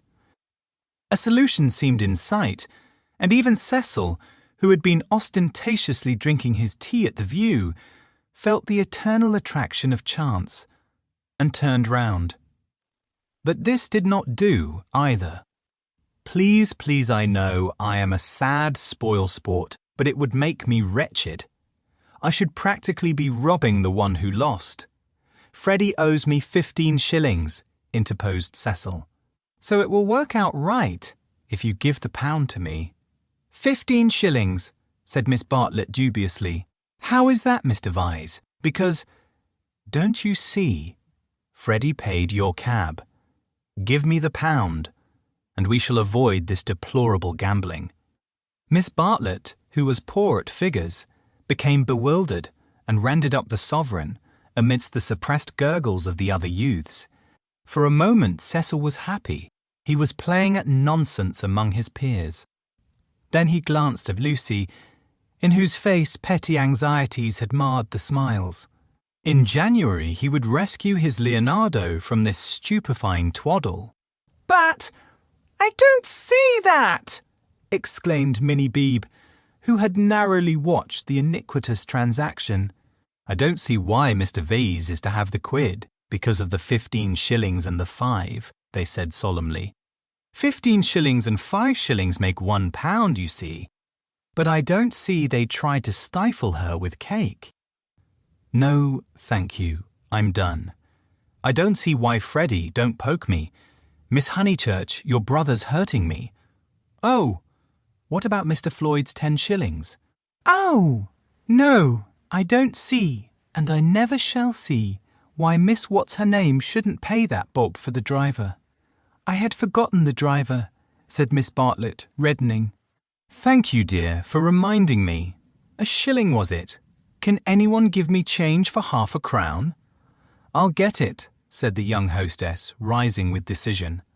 Cecil, give me that sovereign. No, give me up that sovereign. I'll get Euphemia to change it, and we'll start the whole thing again from the beginning. Lucy, Lucy, what a nuisance I am, protested Miss Bartlett, and followed her across the lawn. Lucy tripped ahead, simulating hilarity. When they were out of earshot, Miss Bartlett stopped her wails and said quite briskly, Have you told him about him yet? No, I haven't, replied Lucy, and then could have bitten her tongue for understanding so quickly what Carl, her cousin, meant. Let me see a sovereign's worth of silver. She escaped into the kitchen. Miss Bartlett's sudden transitions were too uncanny. It sometimes seemed as if she planned every word she spoke or caused to be spoken, as if all this worry about cabs and change had been a ruse to surprise the soul. No, I haven't told Cecil or anyone, she remarked when she returned. I promised you I shouldn't. Here is your money, all shillings, except 2 half-crowns. Would you count it? You can settle your debt nicely now. Miss Bartlett was in the drawing-room, gazing at the photograph of St. John ascending, which had been framed. How dreadful, she murmured, how more than dreadful, if Mr. Vyse should come to hear of it from some other source. Oh no, Charlotte, said the girl, entering the battle. George Emerson is all right, and what other source is there? Miss Bartlett considered. For instance, the driver. I saw him looking through the bushes at you. Remember, he had a violet between his teeth. Lucy shuddered a little. We shall get the silly affair on our nerves if we aren't careful. How could a Florentine cab driver ever get hold of Cecil? We must think of every possibility. Oh, it's all right. Or perhaps old Mr. Emerson knows. In fact, he is certain to know. I don't care if he does. I was grateful to you for your letter, but even if the news does get round, I think I can trust Cecil to laugh at it. To contradict it? No, to laugh at it. But she knew in her heart that she could not trust him, for he desired her untouched. Very well, dear, you know best. Perhaps gentlemen are different to what they were when I was young. Ladies are certainly different. Now, Charlotte! She struck at her playfully. You kind, anxious thing. What would you have me do? First you say don't tell, and then you say tell. Which is it to be? Quick! Miss Bartlett sighed. I am no match for you in conversation, dearest. I blush when I think how I interfered at Florence, and you so well able to look after yourself, and so much cleverer in all ways than I am. You will never forgive me. Shall we go out then? They will smash all the china if we don't. For the air rang with the shrieks of Minnie, who was being scalped with a teaspoon. Dear, one moment we may not have this chance for a chat again. Have you seen the young one yet? Yes, I have. What happened? We met at the rectory. What line is he taking up? No line. He talked about Italy like any other person. It is really all right. What advantage would he get from being a cad, to put it cad? Bluntly, I do wish I could make you see it my way. He really won't be any nuisance, Charlotte. Once a cad, always a cad. That is my poor opinion. Lucy paused. Cecil said one day, and I thought it so profound, that there are 2 kinds of cads, the conscious and the subconscious. She paused again, to be sure of doing justice to Cecil's profundity. Through the window she saw Cecil himself turning over the pages of a novel. It was a new one from Smith's library. Her mother must have returned from the station. Once a cad, always a cad, droned Miss Bartlett. What I mean by subconscious is that Emerson lost his head. I fell into all those violets, and he was silly and surprised. I don't think we ought to blame him very much. It makes such a difference when you see a person with beautiful things behind him unexpectedly. It really does. It makes an enormous difference, and he lost his head. He doesn't admire me or any of that nonsense, one straw. Freddie rather likes him and has asked him up here on Sunday so you can judge for yourself. He has improved. He doesn't always look as if he's going to burst into tears. He is a clerk in the general manager's office at one of the big railways, not a porter, and runs down to his father for weekends. Papa was to do with journalism, but is rheumatic and has retired. There. Now, for the garden. She took hold of her guest by the arm. Suppose we don't talk about this silly Italian business anymore. We want you to have a nice restful visit at Windy Corner, with no worriting. Lucy thought this rather a good speech. The reader may have detected an unfortunate slip in it. Whether Miss Bartlett detected the slip, one cannot say, for it is impossible to penetrate into the minds of elderly people. She might have spoken further, but they were interrupted by the entrance of her hostess. Explanations took place, and in the midst of them Lucy escaped, the images throbbing a little more vividly in her brain. Chapter the 15th. The disaster within the Sunday after Miss Bartlett's arrival was a glorious day, like most of the days of that year. In the Weald, autumn approached, breaking up the green monotony of summer, touching the parks with the grey bloom of mist, the beech trees with russet, the oak trees with gold. Up on the heights, battalions of black pines witnessed the change, themselves unchangeable. Either country was spanned by a cloudless sky, and in either arose the tinkle of church bells. The garden of Windy Corners was deserted except for a red book which lay sunning itself upon the gravel path. From the house came incoherent sounds, as of females preparing for worship. The men say they won't go well. I don't blame them. Minnie says, "Need she go? Need she go? Tell her, no nonsense, Anne. Mary, hook me behind. Who, dearest Lucia, may I trespass upon you for a pin?" The Miss Bartlett had announced that she, at all events, was one for church. The sun rose higher on its journey, guided, not by Phaethon, but by Apollo, competent, unswerving, divine. Its rays fell on the ladies whenever they advanced towards the bedroom windows on Mr. Beebe down at Summer Street, as he smiled over a letter from Miss Catherine Allen on George Emerson, cleaning his father's boots. And lastly, to complete the catalogue of memorable things, on the red book mentioned previously. The ladies move, Mr. Beebe moves, George moves, and movement may engender shadow. But this book lies motionless, to be caressed all the morning by the sun, and to raise its covers slightly, as though acknowledging the caress. Presently, Lucy steps out of the drawing-room window. Her new cerise dress has been a failure, and makes her look tawdry and wan. At her throat is a garnet brooch, on her finger a ring set with rubizan engagement ring. Her eyes are bent to the Weald. She frowns a little, not in anger, but as a brave child frowns when he is trying not to cry. In all that expanse no human eye is looking at her, and she may frown unrebuked and measure the spaces that yet survive between Apollo and the western hills. "Lucy! Lucy! What's that book? Who's been taking a book out of the shelf and leaving it about to spoil? It's only the library book that Cecil's been reading. But pick it up, and don't stand idling there like a flamingo." Lucy picked up the book and glanced at the title listlessly, under a loggia. She no longer read novels herself, devoting all her spare time to solid literature in the hope of catching Cecil up. It was dreadful how little she knew, and even when she thought she knew a thing, like the Italian painters, she found she had forgotten it.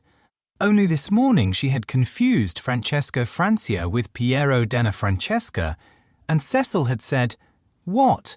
You aren't forgetting your Italy already?" And this too had lent anxiety to her eyes, when she saluted the dear view and the dear garden in the foreground, and above them, scarcely conceivable elsewhere, the dear sun. Lucy, have you a sixpence for Minnie and a shilling for yourself?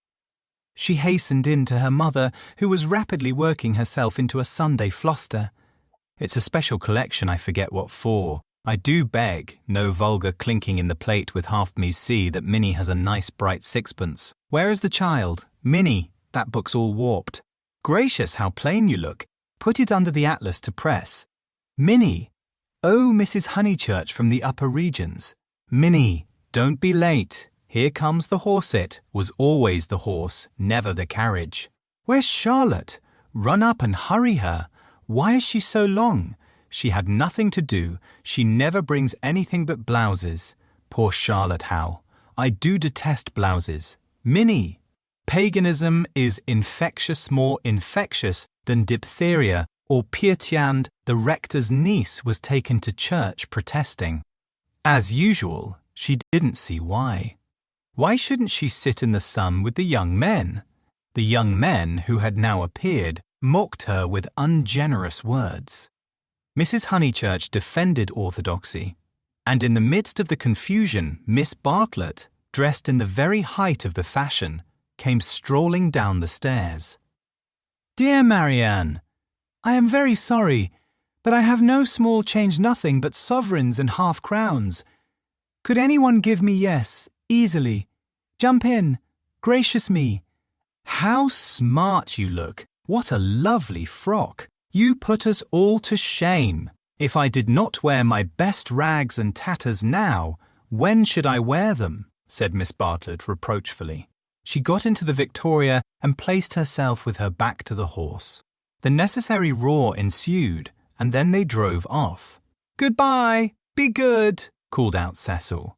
Lucy bit her lip, for the tone was sneering. On the subject of church and so on, they had had rather an unsatisfactory conversation.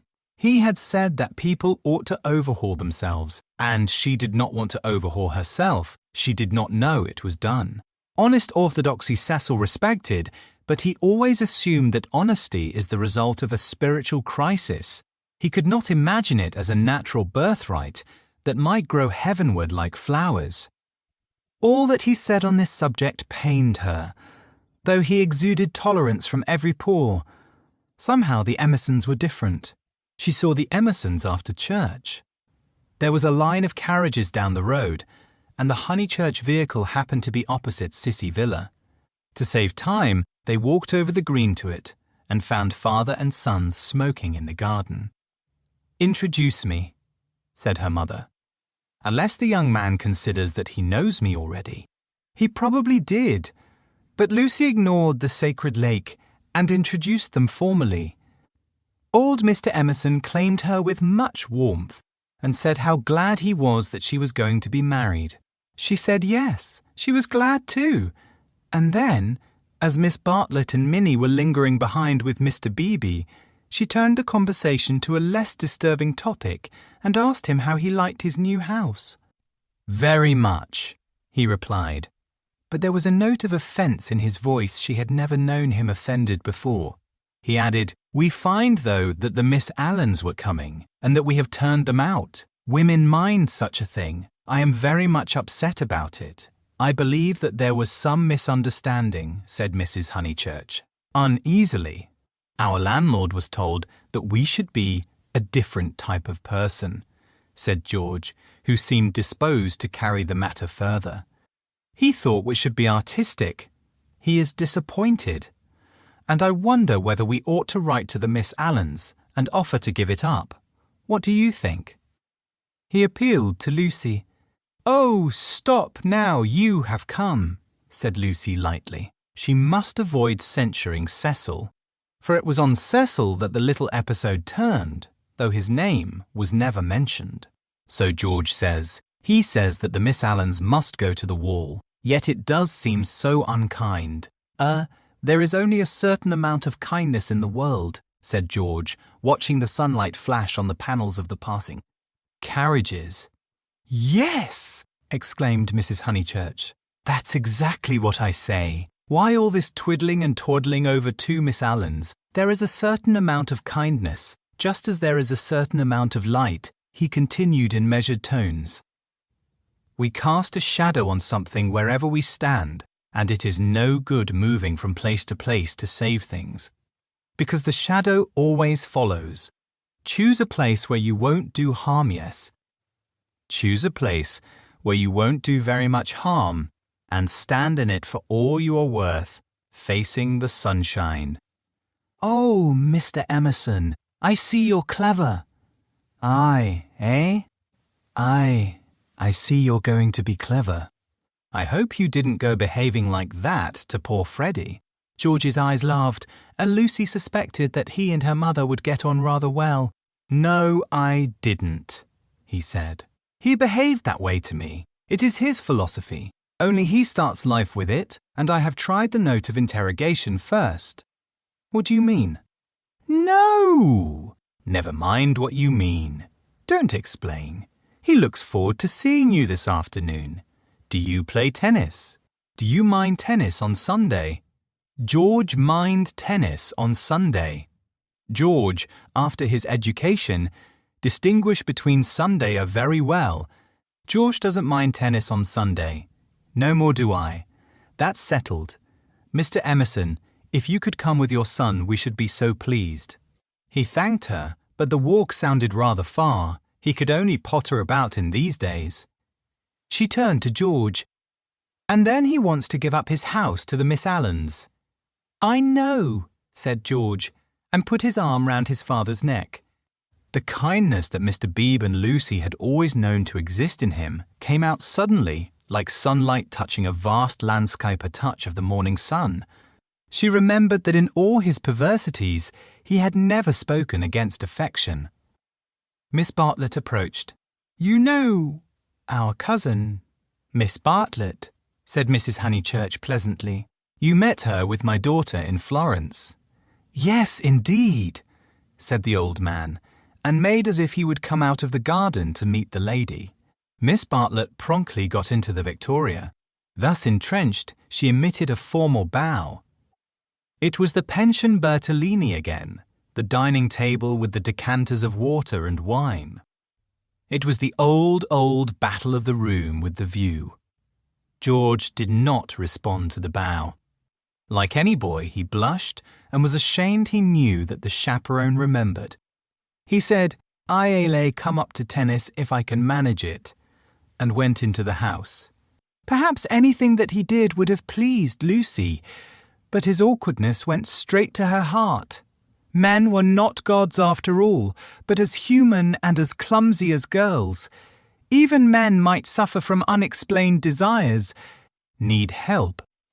To one of her upbringing, and of her destination, the weakness of men was a truth unfamiliar, but she had surmised it at Florence, when George threw her photographs into the River Arno. George, don't go, cried his father, who thought it a great treat for people if his son would talk to them. George has been in such good spirits today, and I am sure he will end by coming up this afternoon. Lucy caught her cousin's eye. Something in its mute appeal made her reckless. Yes, she said, raising her voice, I do hope he will. Then she went to the carriage and murmured, The old man hasn't been told I knew it was all right.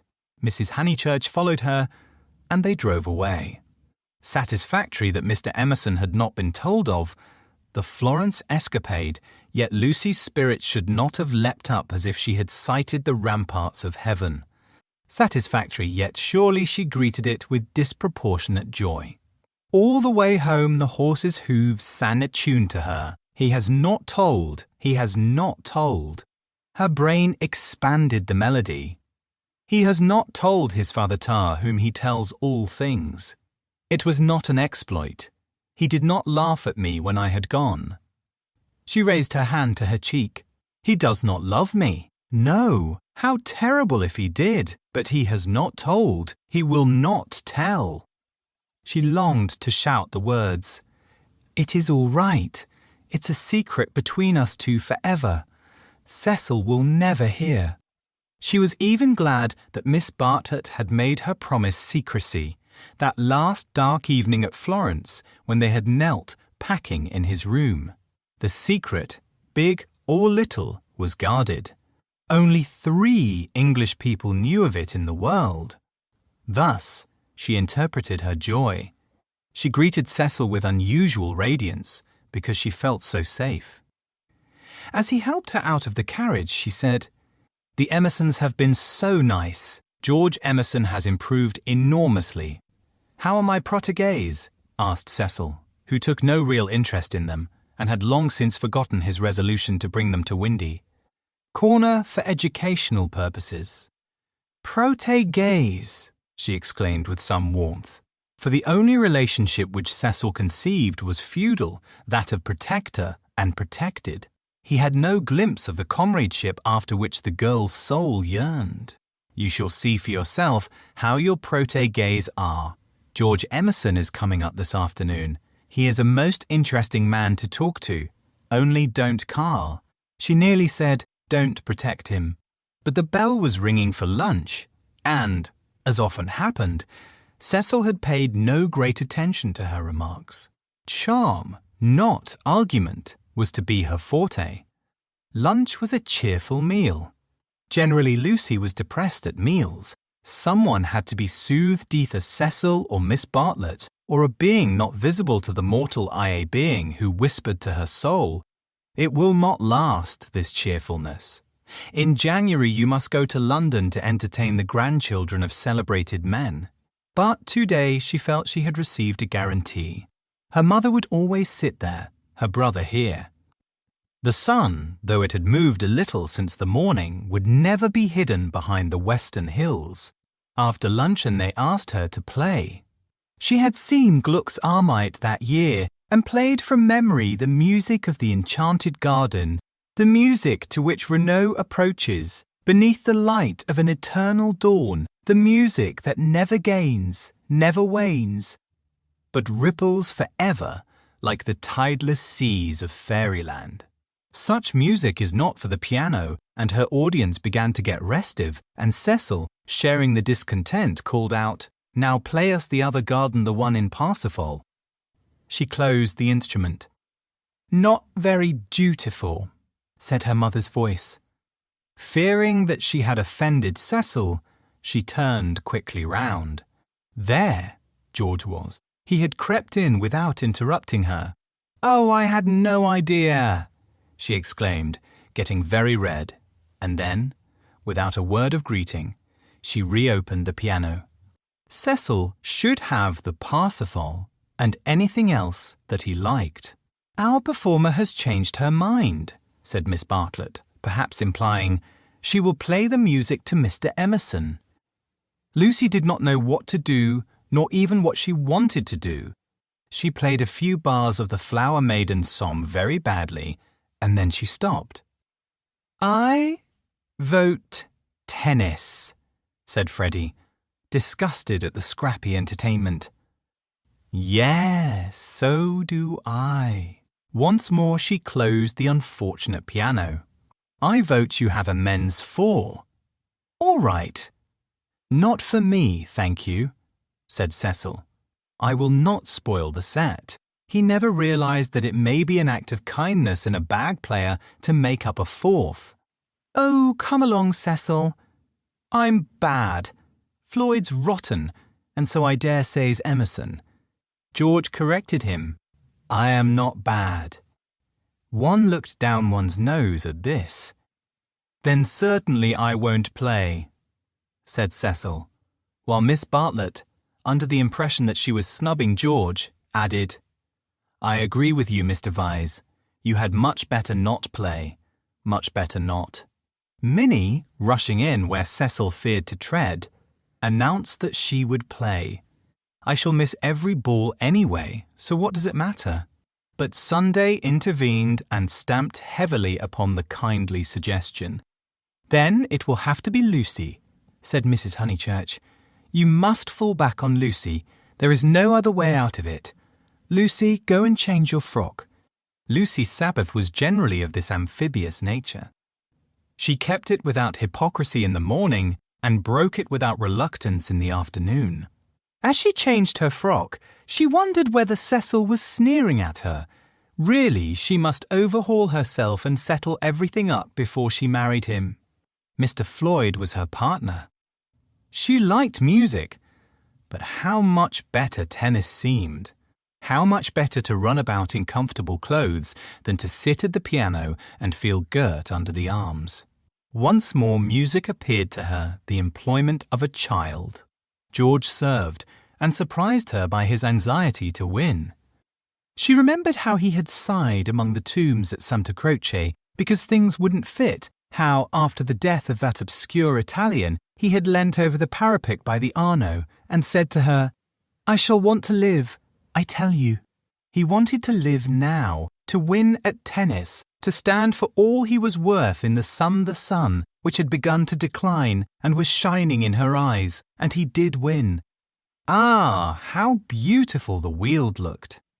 The hills stood out above its radiance, as Fiesole stands above the Tuscan plain, and the South Downs, if one chose, were the mountains of Carrara. She might be forgetting her Italy, but she was noticing more things in her England. One could play a new game with the view, and try to find in its innumerable folds some town or village that would do for Florence. Ah, how beautiful the Weald looked! But now, Cecil claimed her. He chanced to be in a lucid, critical mood and would not sympathize with exaltation.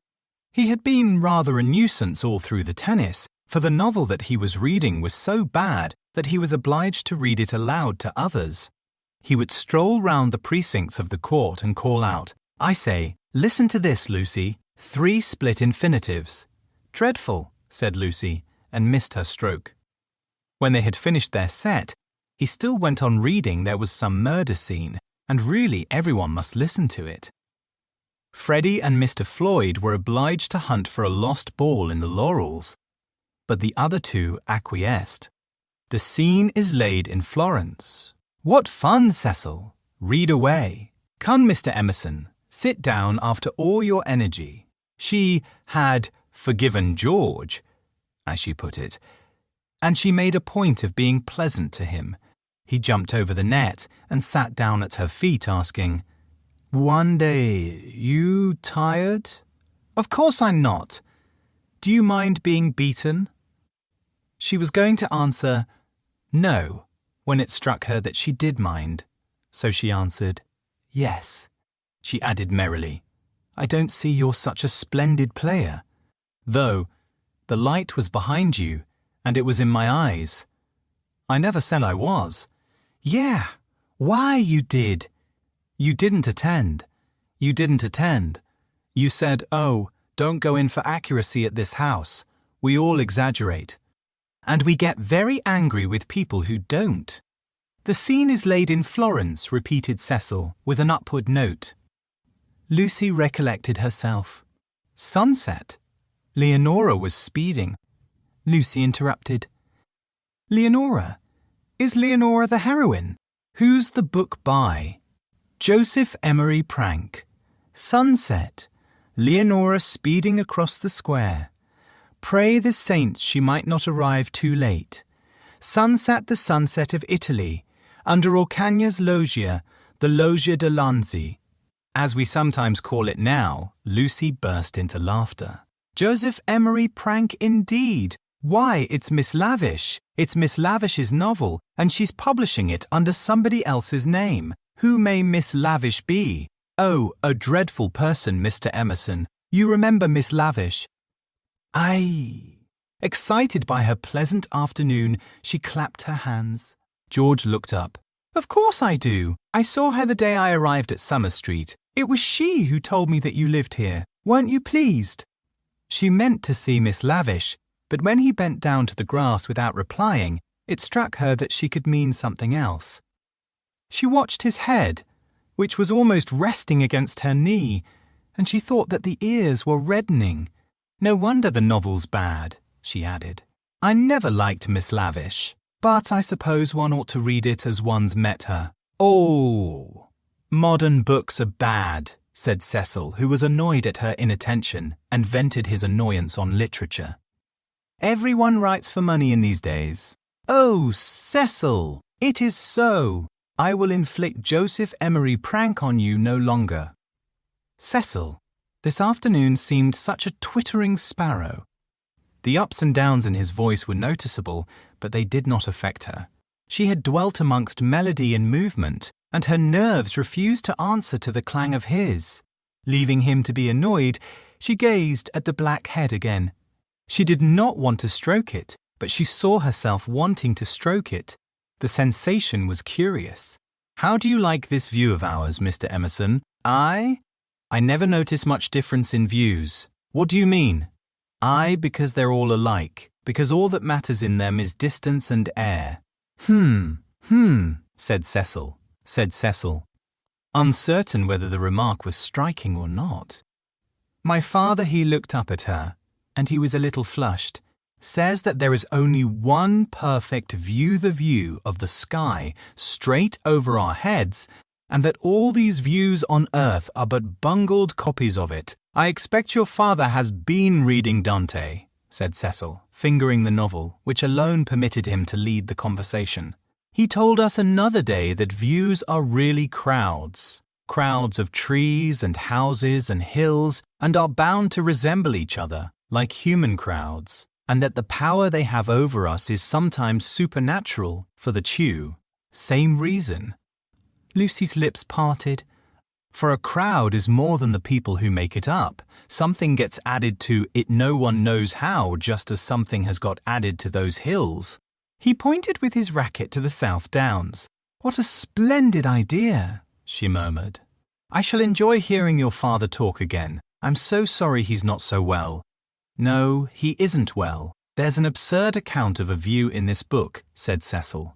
Also that men fall into two classes, those who forget views and those who remember them, even in small rooms. Mr. Emerson, have you any brothers or sisters? None. Why? You spoke of us. You spoke of us. My mother, I was meaning Q. And? Cecil closed the novel with a bang. Oh, Cecil, how you made me jump. I will inflict Joseph Emery prank on you no longer.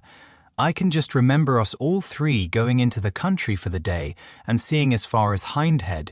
It is the first thing that I remember. Cecil got up. The man was ill-bred. He hadn't put on his coat after tennis. He didn't do. He would have strolled away if Lucy had not stopped him. Cecil, do read the thing about the view, not while Mr. Emerson is here to entertain us. No, read away. I think nothing's funnier than to hear silly things read out loud.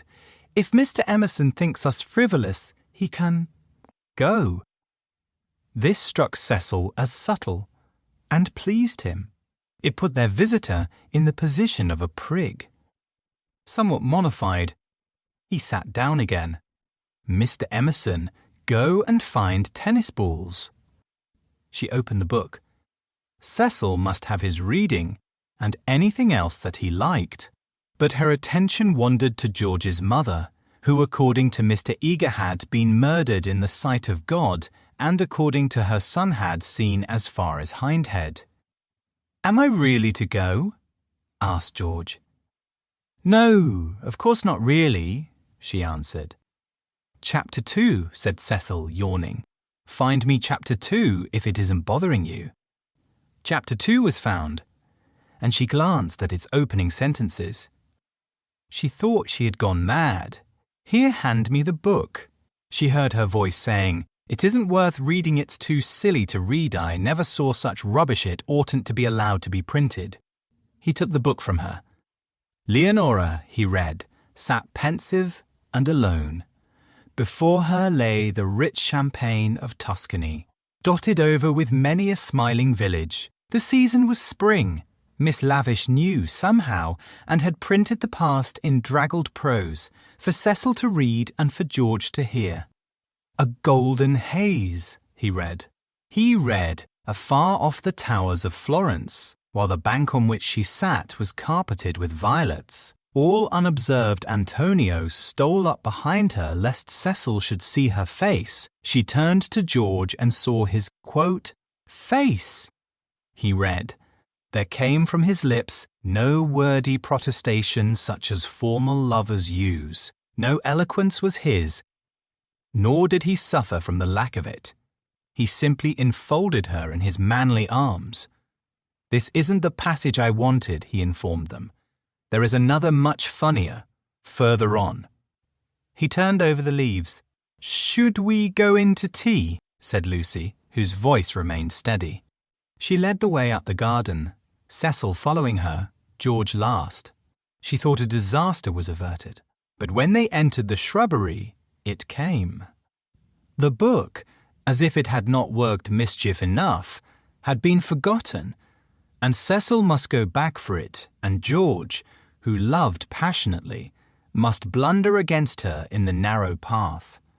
No! She gasped, and, for the second time, was kissed by him. As if no more was possible, he slipped back. Cecil rejoined her. They reached the upper lawn alone. Chapter the 16th lying to George, but Lucy had developed since the spring. That is to say, she was now better able to stifle the emotions of which the conventions in the world disapprove. Though the danger was greater, she was not shaken by deep sobs. She said to Cecil, I am not coming in to tell Muthery must write some letters, and went up to her room. Then she prepared for action. Love felt and returned, love which our bodies exact and our hearts have transfigured, love which is the most real thing that we shall ever meet, reappeared now as the world's enemy, and she must stifle it. She sent for Miss Bartlett. The contest lay not between love and duty. Perhaps there never is such a contest. It lay between the real and the pretended, and Lucy's first aim was to defeat herself. As her brain clouded over, as the memory of the views grew dim and the words of the book died away, she returned to her old shibboleth of nerves. She conquered her breakdown. Tampering with the truth, she forgot that the truth had ever been. Remembering that she was engaged to Cecil, she compelled herself to confused remembrances of George. He was nothing to her. He never had been anything. He had behaved abominably. She had never encouraged him. The armour of falsehood is subtly wrought out of darkness, and hides a man not only from others, but from his own soul. In a few moments, Lucy was equipped for battle. Something too awful has happened, she began, as soon as her cousin arrived. Do you know anything about Miss Lavish's novel? Miss Bartlett looked surprised, and said that she had not read the book, nor known that it was published. Eleanor was a reticent woman at heart. There is a scene in it. The hero and heroine make love. Do you know about that? Dear, do you know about it, please? She repeated. They are on a hillside, and Florence is in the distance. My good Lucia, I am all at sea. I know nothing about it whatever. There are violets. I cannot believe it is a coincidence. Charlotte, Charlotte, how could you have told her? I have thought before speaking it must be you. Told her what? She asked, with growing agitation. About that dreadful afternoon in February. Miss Bartlett was genuinely moved. Oh, Lucy, dearest girl, she hasn't put that in her book. Lucy nodded, not so that one could recognize it. Yes, then, never, never, never more shall Eleanor Lavish be a friend of mine. So you did tell? I did. Just happened when I had tea with her at Rome in the course of conversation. But Charlotte, what about the promise you gave me when we were packing? Why did you tell Miss Lavish when you wouldn't even let me tell Mother? I will never forgive Eleanor. She has betrayed my confidence. Why did you tell her, though? This is a most serious thing. Why does anyone tell anything? The question is eternal, and it was not surprising that Miss Bartlett should only sigh faintly in response. She had done wrong, she admitted it. She only hoped that she had not done harm. She had told Eleanor in the strictest confidence. Lucy stamped with irritation. Cecil happened to read out the passage aloud to me and to Mr. Emerson. It upset Mr. Emerson, and he insulted me again. Behind Cecil's back. Ugh! Is it possible that men are such brutes? Behind Cecil's back as we can't. Were walking up the garden. Miss Bartlett burst into self-accusations and regrets. What is to be done now? Can you tell me? Oh, Lucy shall never forgive myself, never to my dying day. Fancy if your prospects I know, said Lucy, wincing at the word. I see now why you wanted me to tell Cecil, and what you meant by some other source. You knew that you had told Miss Lavish, and that she was not reliable. It was Miss Bartlett's turn to wince. However, said the girl, despising her cousin's shiftiness, what's done's done. You have put me in a most awkward position. How am I to get out of it? Miss Bartlett could not think. The days of her energy were over. She was a visitor, not a chaperone, and a discredited visitor at that. She stood with clasped hands while the girl worked herself into the necessary rage. That man must have such a setting down that he won't forget. And who's to give it him? I can't tell Mother now, owing to you. Nor Cecil, Charlotte, owing to you. I am caught up every way. I think I shall go mad. I have no one to help me. That's why I've sent for you. What's wanted is a man with a whip. Miss Bartlett agreed. One wanted a man with a whip. Yes, but it's no good agreeing. What's to be done? We women go maundering on. What does a girl do when she comes across a cad? I always said he was a cad, dear. Give me credit for that, at all events. From the very first moment when he said his father was having a TT. Bath. Oh. Bother the credit and who's been right or wrong. We've both made a muddle of it.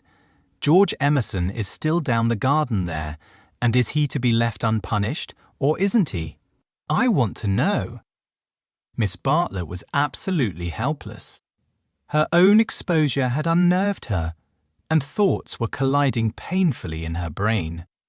She moved feebly to the window and tried to detect the cad's white flannels among the laurels.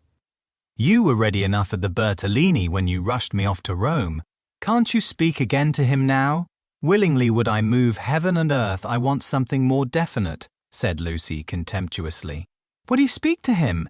It is the least you can do, surely, considering it all happened because you broke your word. Never again shall Eleanor Lavish be a friend of mine. Really, Charlotte was outdoing herself. Yes or no? Please, yes or no? It is the kind of thing that only a gentleman can settle. George Emerson was coming up the garden with a tennis ball in his hand.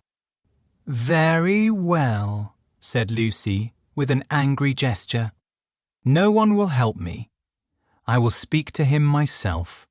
And immediately she realized that this was what her cousin had intended all along. Hello, Emerson, called Freddie from below. Found the lost ball? Good man. Want any tea? And there was an eruption from the house onto the terrace. Oh, Lucy, but that is brave of you. I admire you.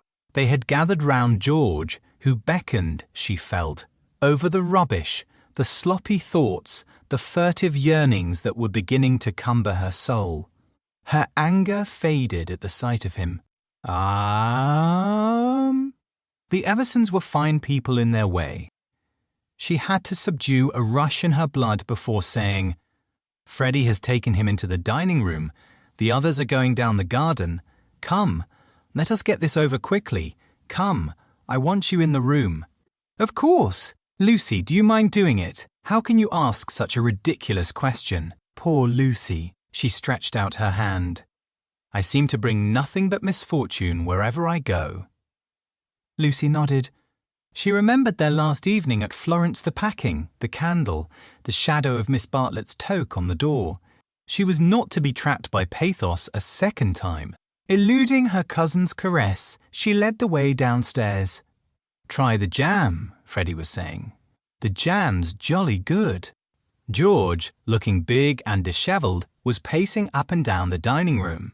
As she entered, he stopped and said, "No, nothing to eat. You go down to the others," said Lucy. "Charlotte and I will give Mr. Emerson all he wants." "Where's Mother?" "She's started on her Sunday writing. She's in the drawing room." "That's all right. You go away." He went off singing. Lucy sat down at the table. Miss Bartlett, who was thoroughly frightened, took up a book and pretended to read. She would not be drawn into an elaborate speech. She just said, "I can't have it, Mr. Emerson. I cannot even talk to you. Go out of this house and never come into it again as long as I live here," flushing as she spoke and pointing to the door. "I hate a row. Go, please." "What?" "No discussion." "But I can't." She shook her head. "Go, please. I do not want to call in Mr. Vyse." "You don't mean," he said. "Absolutely ignoring Miss Bartlett, you don't mean that you are going to marry that man." The line was unexpected. She shrugged her shoulders as if his vulgarity wearied her. "You are merely ridiculous," she said quietly. Then his words rose gravely over hers. "You cannot live with Vyse. He's only for an acquaintance. He is for society and cultivated talk. He should know no one intimately, least of all a woman." It was a new light on Cecil's character. "Have you ever talked to Viz without feeling tired?" "I can scarcely discuss a no, but have you ever?" He is the sort who are all right so long as they keep to things books. Pictures but kill when they come to people. That's why I'll speak out through all this muddle even now. It's shocking enough to lose you in any case, but generally a man must deny himself joy. And I would have held back if your Cecil had been a different person. I would never have let myself go. But I saw him first in the National Gallery, when he winced because my father mispronounced the names of great painters. Then he brings us here, and we find it is to play some silly trick on a kind neighbour. That is the man all over playing tricks on people, on the most sacred form of life that he can find. Next I meet you together, and find him protecting and teaching you and your mother to be shocked, when it was for you to settle whether you were shocked or no. Cecil all over again. He daren't let a woman decide. He's the type who's kept Europe back for 1,000 years. Every moment of his life he's forming you, telling you what's charming or amusing or ladylike, telling you what a man thinks womanly, and you of all women, listen to his voice instead of to your own. So it was at the rectory, when I met you both again. So it has been the whole of this afternoon. Therefore not. Therefore I kissed you, because the book made me do that. And I wish to goodness I had more self-control. I'm not ashamed. I don't apologize. But it has frightened you, and you may not have noticed that I love you. Or would you have told me to go and dealt with a tremendous thing so lightly? But therefore, I settled to fight him. Lucy thought of a very good remark. You say, Mr. Vyse wants me to listen to him, Mr. Emerson. Pardon me for suggesting that you have caught a habit. And he took the shoddy reproof and touched it into immortality. He said, "Yes, I have," and sank down as if suddenly weary. "I'm the same kind of brute at bottom. This desire to govern a woman, it lies very deep, and men and women must fight it together before they shall enter the garden. But I do love you surely in a better way than he does." He thought, yes, really, in a better way. I want you to have your own thoughts, even when I hold you in my arms. He stretched them towards her. "Lucy, be quick. There's no time for us to talk. Now come to me as you came in the spring, and afterwards I will be gentle and explain. I have cared for you since that man died. I cannot live without you. No good," I thought. "She is marrying someone else. But I meet you again when all the world is glorious water and sun. As you came through the wood, I saw that nothing else mattered. I called. I wanted to live and have my chance of joy. And Mr. Vyse? And Mr. Vis? Said Lucy, who kept commendably calm. Does he not matter? That I love Cecil and shall be his wife shortly? A detail of no importance, I suppose. But he stretched his arms over the table towards her. May I ask what you intend to gain by this exhibition? He said, It is our last chance. I shall do all that I can. And, as if he had done all else, he turned to Miss Bartlett, who sat like some portent against the skies of the evening. You wouldn't stop us this second time if you understood, he said. I have been into the dark, and I am going back into it, unless you will try to understand. Her long, narrow head drove backwards and forwards, as though demolishing some invisible obstacle. She did not answer. It is being young, he said quietly, picking up his racket from the floor and preparing to go. It is being certain that Lucy cares for me really. It is that love and youth matter intellectually. In silence, the two women watched him. His last remark, they knew, was nonsense, but was he going after it or not? Would not he, the cad, the charlatan, attempt a more dramatic finish? No, he was apparently content. He left them, carefully closing the front door, and when they looked through the hall window, they saw him go up the drive and begin to climb the slopes of withered fern behind the house. Their tongues were loosed and they burst into stealthy rejoicings. Oh, Lucia come back hero! What an awful man! Lucy had no reaction, at least, not yet. Well, he amuses me, she said. Either I'm mad, or else he is, and I'm inclined to think it's the latter. One more fuss through with you, Charlotte. Many thanks. I think, though, that this is the last. My admirer will hardly trouble me again, and Miss Bartlett too essayed the roguish. Well, it isn't everyone who could boast such a conquest, dearest, is it? Oh, one oughtn't to laugh, really. It might have been very serious. But you were so sensible and brave, so unlike the girls of my day. Let's go down to them. But, once in the open air, she paused. Some emotion, pity, terror, love, but the emotion was strong seized her, and she was aware of autumn. Summer was ending, and the evening brought her odours of decay, the more pathetic because they were reminiscent of spring. That something or other mattered intellectually? A leaf, violently agitated, danced past her, while other leaves lay motionless. That the earth was hastening to re-enter darkness, and the shadows of those trees over Windy Corner? Hullo, Lucy! There's still light enough for another set if you two'll hurry. Mr. Emerson has had to go. What a nuisance! That spoils the four. I say, Cecil, do play, do. There's a good chap. It's Floyd's last day. Do play tennis with us, just this once. Cecil's voice came. My dear Freddie, I am no athlete. As you well remarked this very morning, there are some chaps who are no good for anything but books. I plead guilty to being such a chap, and will not inflict myself on you. The scales fell from Lucy's eyes. How had she stood Cecil for a moment? He was absolutely intolerable, and the same evening she broke off her engagement. A Room with a View by E.M. Forster, chapter the 17th. Lying to Cecil, he was bewildered. He had nothing to say. He was not even angry, but stood, with a glass of whiskey between his hands, trying to think what had led her to such a conclusion.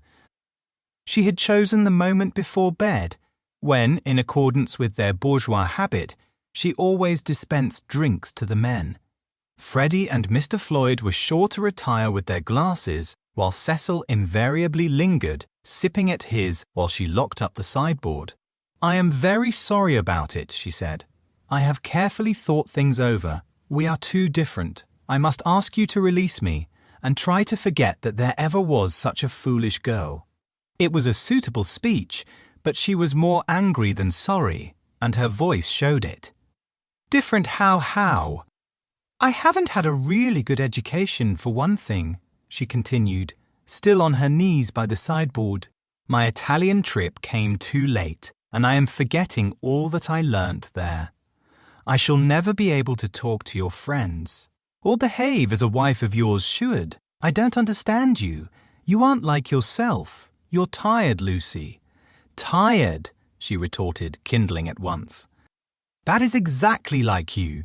You always think women don't mean what they say. Well, you sound tired, as if something has worried you. What if I do? It doesn't prevent me from realizing the truth. I can't marry you, and you will thank me for saying so someday. You had that bad headache yesterday, all right, for she had exclaimed indignantly. I see it's much more than headaches, but give me a moment's time. He closed his eyes. You must excuse me if I say stupid things, but my brain has gone to pieces. Part of it lives 3 minutes back, when I was sure that you loved me, and the other part I find it difficult I am likely to say the wrong thing. It struck her that he was not behaving so badly, and her irritation increased. She again desired a struggle, not a discussion. To bring on the crisis, she said, There are days when one sees clearly, and this is one of them. Things must come to a breaking point sometime, and it happens to be today. If you want to know, quite a little thing decided me to speak to you when you wouldn't play tennis with Freddie. I never do play tennis, said Cecil, painfully bewildered. I never could play. I don't understand a word you say. You can play well enough to make up a 4. I thought it abominably selfish of you. No, I can't well, never mind the tennis. Why couldn't you have warned me if you felt anything wrong? You talked of our wedding at lunch at least. You let me talk. I knew you wouldn't understand, said Lucy quite crossly. I might have known there would have been these dreadful explanations. Of course, it isn't the tennis that was only the last straw to all I have been feeling for weeks. Surely it was better not to speak until I felt certain. She developed this position. Often before I have wondered if I was fitted for your wife, for instance, in London, and are you fitted to be my husband? I don't think so. You don't like Freddie, nor my mother. There was always a lot against our engagement, Cecil, but all our relations seemed pleased, and we met so often, and it was no good mentioning it until all things came to a point. They have today. I see clearly. I must speak. That's all. That's all. I cannot think you were right, said Cecil gently. I cannot tell why, but though all that you say sounds true, I feel that you are not treating me fairly. It's all too horrible. What's the good of a scene? No good, but surely I have a right to hear a little more. He put down his glass and opened the window. From where she knelt, jangling her keys, she could see a slit of darkness, and, peering into it, as if it would tell him that little more, his long, thoughtful face. Don't open the window, and you'd better draw the curtain too, Freddie, or anyone might be outside. He obeyed. I really think we had better go to bed, if you don't mind. I shall only say things that will make me unhappy afterwards. As you say, it is all too horrible, and it is no good talking.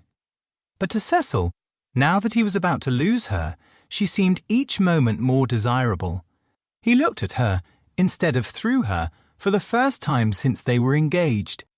From a Leonardo she had become a living woman, with mysteries and forces of her own, with qualities that even eluded art.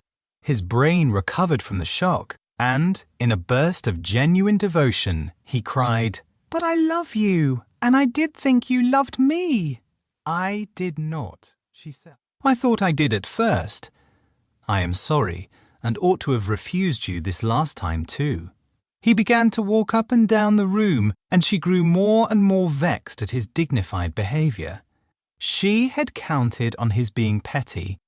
It would have made things easier for her. By a cruel irony, she was drawing out all that was finest in his disposition. "You don't love me, evidently." "I dare say you are right not to, but it would hurt a little less if I knew why. Because a phrase came to her, and she accepted it. You're the sort who can't know anyone intimately." A horrified look came into his eyes. "I don't mean exactly that, but you will question me, though I beg you not to, and I must say something. It is that, more or less. When we were only acquaintances, you let me be myself, but now you're always protecting me." "Why?" Her voice swelled. "I won't be protected. I will choose for myself what is ladylike and right. To shield me is an insult. Can't I be trusted to face the truth, but I must get it second-hand through you? A woman's place. You despise my Muthai. No, you do because she's conventional and bothers over puddings, but, oh goodness." She rose to her feet conventional. "Cecil, you're that. For you may understand beautiful things, but you don't know how to use them. And you wrap yourself up in art and books and music and would try to wrap up me. I won't be stifled, not by the most glorious music, for people are more glorious, and you hide them from me. That's why I break off my engagement. You were all right as long as you kept to things, but when you came to people she stopped." There was a pause. Then Cecil said with great emotion, "It is true. True on the whole," she corrected, full of some vague shame. "True, every word. It is a revelation. It is I. Anyhow, those are my reasons for not being your wife." He repeated, "The sort that can know no one intimately. It is true. I fell to pieces the very first day we were engaged. I behaved like a cad to Bibi and to your brother. You are even greater than I thought." She withdrew a step.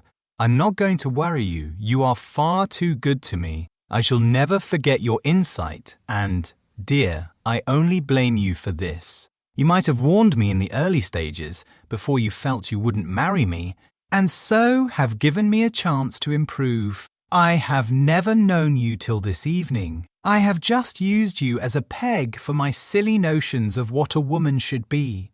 But this evening you are a different person." "New," thought Stephen. "A new voice.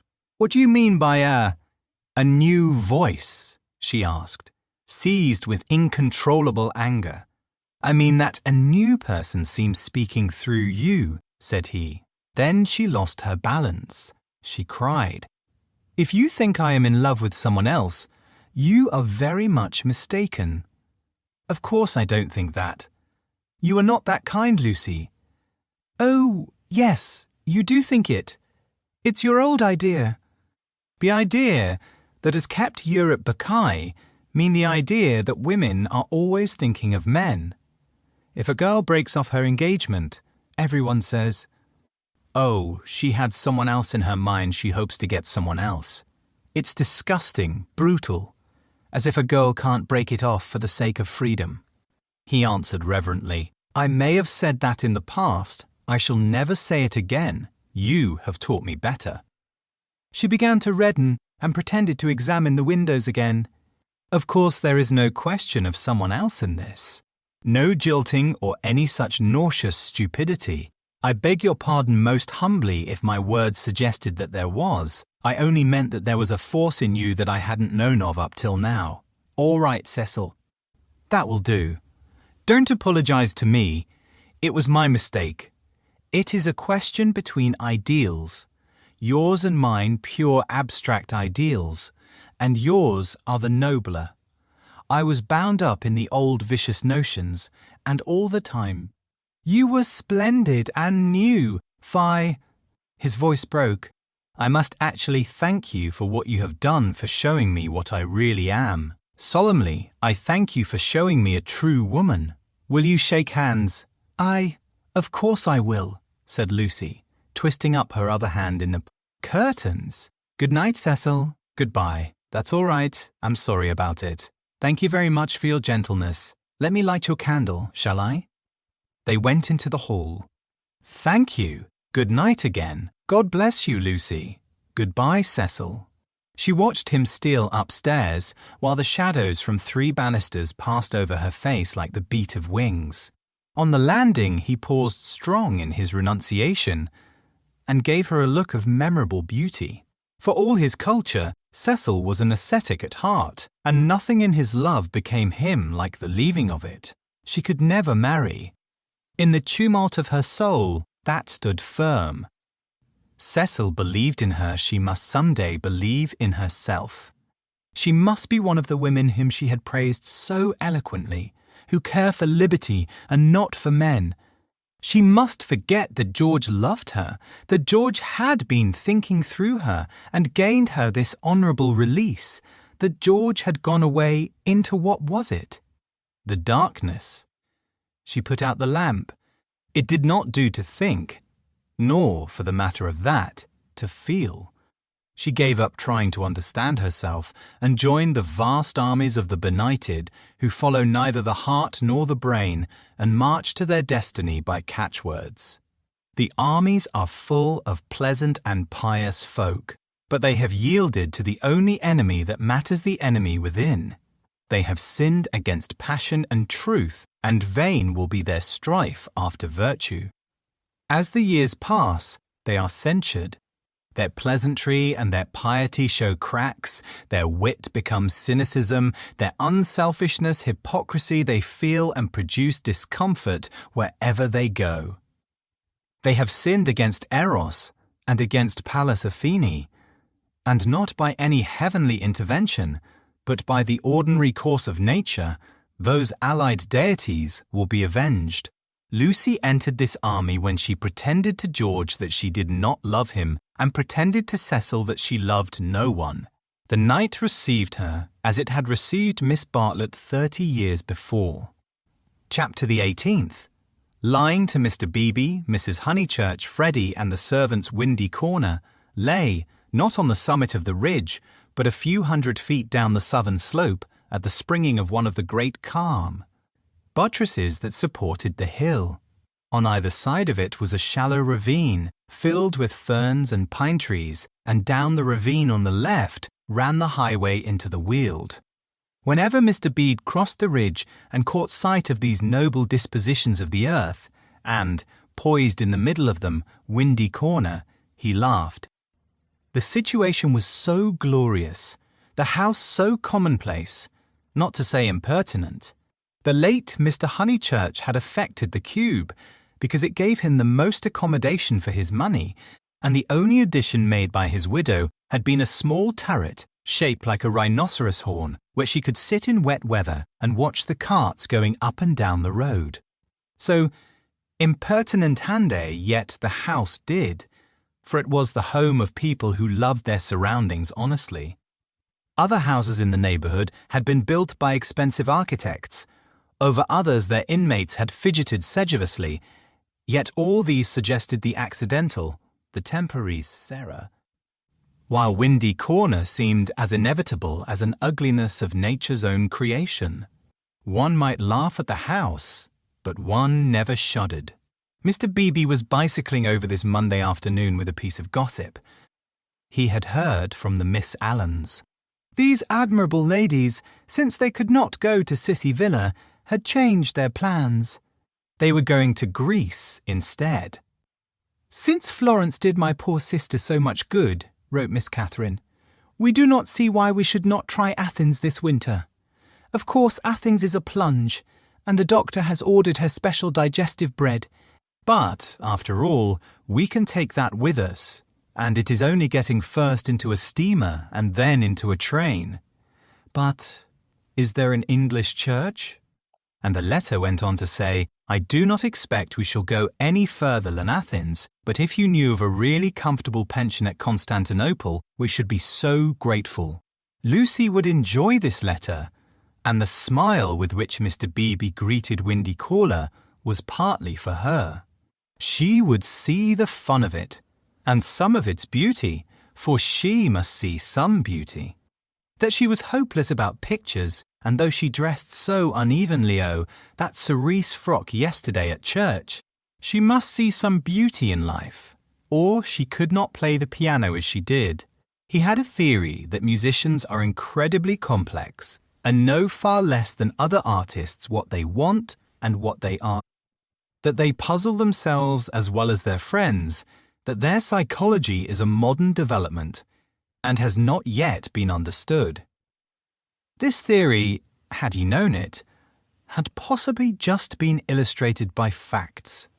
Ignorant of the events of yesterday, he was only riding over to get some tea, to see his niece, and to observe whether Miss Honeychurch saw anything beautiful in the desire of two old ladies to visit Athens.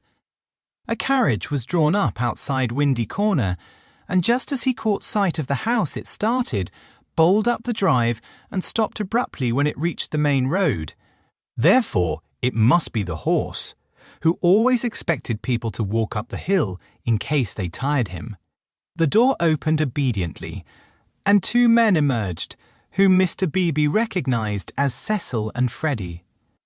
They were an odd couple to go driving, but he saw a trunk beside the coachman's legs. Cecil, who wore a bowler, must be going away, while Freddie, a cap, was seeing him to the station. They walked rapidly, taking the shortcuts, and reached the summit while the carriage was still pursuing the windings of the road. They shook hands with the clergyman, but did not speak. "So you're off for a minute, Mr. Vyse?" he asked. Cecil said, "Yes," while Freddie edged away. "I was coming to show you this delightful letter from those friends of Miss Honeychurch." He quoted from it. "Isn't it wonderful? Isn't it romance? Most certainly they will go to Constantinople. They are taken in a snare that cannot fail. They will end by going round the world." Cecil listened civilly and said he was sure that Lucy would be amused and interested.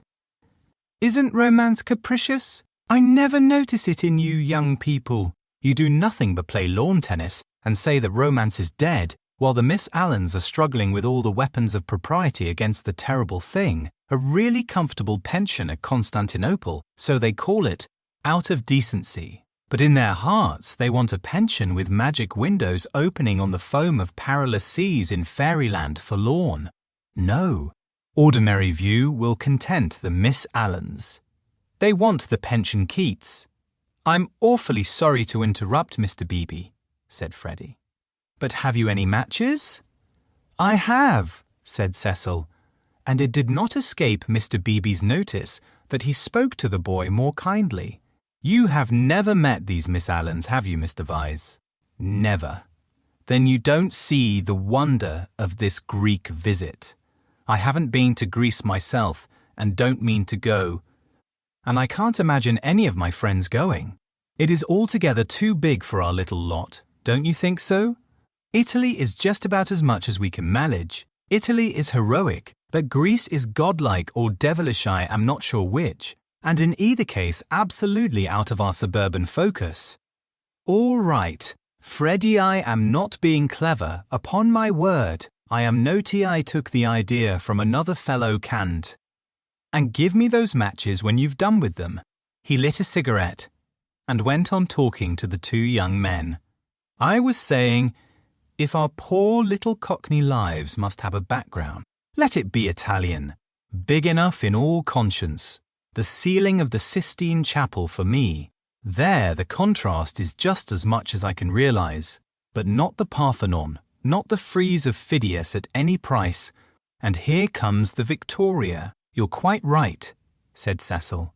"Greece is not for our little Lotta." And he got in. Freddie followed, nodding to the clergyman, whom he trusted not to be pulling one's leg, really. And before they had gone a dozen yards, he jumped out and came running back for Viz's matchbox, which had not been returned. As he took it, he said, "I'm so glad you only talked about books. Cecil's hard hit.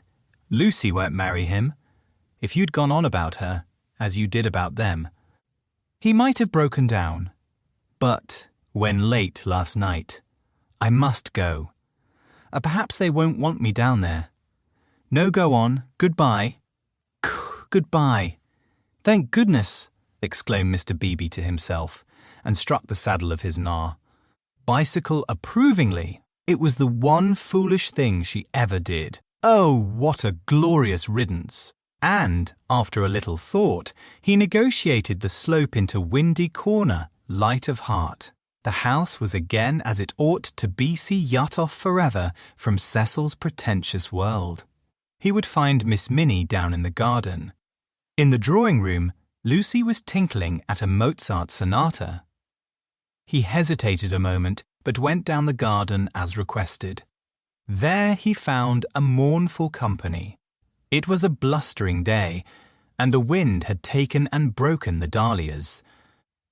Mrs. Honeychurch, who looked cross, was tying them up, while Miss Bartlett, unsuitably dressed, impeded her with offers of assistance. At a little distance stood Minnie and the garden child, a minute importation, each holding either end of a long piece of base. "Oh, how do you do, Mr. Beebe? Gracious, what a mess everything is. Look at my scarlet pompons. And the wind blowing your skirts about, and the ground so hard that not a prop will stick in, and then the carriage having to go out, when I had counted on having Powell, who give everyone their due, does tie up dahlias and properly." Evidently Mrs. Honeychurch was shattered. "How do you do?" said Miss Bartlett, with a meaning glance, as though conveying that more than dahlias had been broken off by the autumn gales. "Here, Lenny, the bass," cried Mrs. Honeychurch. The garden child, who did not know what bass was, stood rooted to the path with horror. Minnie slipped to her uncle and whispered that everyone was very disagreeable today, and that it was not her fault if dahlia strings would tear long ways instead of across. "Come for a walk with me," he told her. "You have worried them as much as they can stand." "Mrs. Honeychurch, I only called in aimlessly. I shall take her up to tea at the Beehive Tavern, if I may." "Oh, must you?" "Yes, do. Not the scissors, thank you, Charlotte. When both my hands are full already, I'm perfectly certain that the orange cactus will go before I can get to it." Mr. Beebe, who was an adept at relieving situations, invited Miss Bartlett to accompany them to this mild festivity.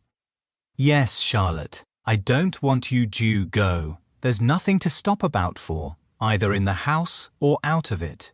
Miss Bartlett said that her duty lay in the dahlia bed, but when she had exasperated everyone, except Minnie, by a refusal, she turned round and exasperated Minnie by an acceptance. As they walked up the garden, the orange cactus fell, and Mr. Beebe's last vision was of the garden child clasping it like a lover, his dark head buried in a wealth of blossom. "It is terrible, this havoc among the flowers," he remarked. "It is always terrible when the promise of months is destroyed in a moment," enunciated Miss Bartlett. "Perhaps we ought to send Miss Honeychurch down to her mother. Or will she come with us?"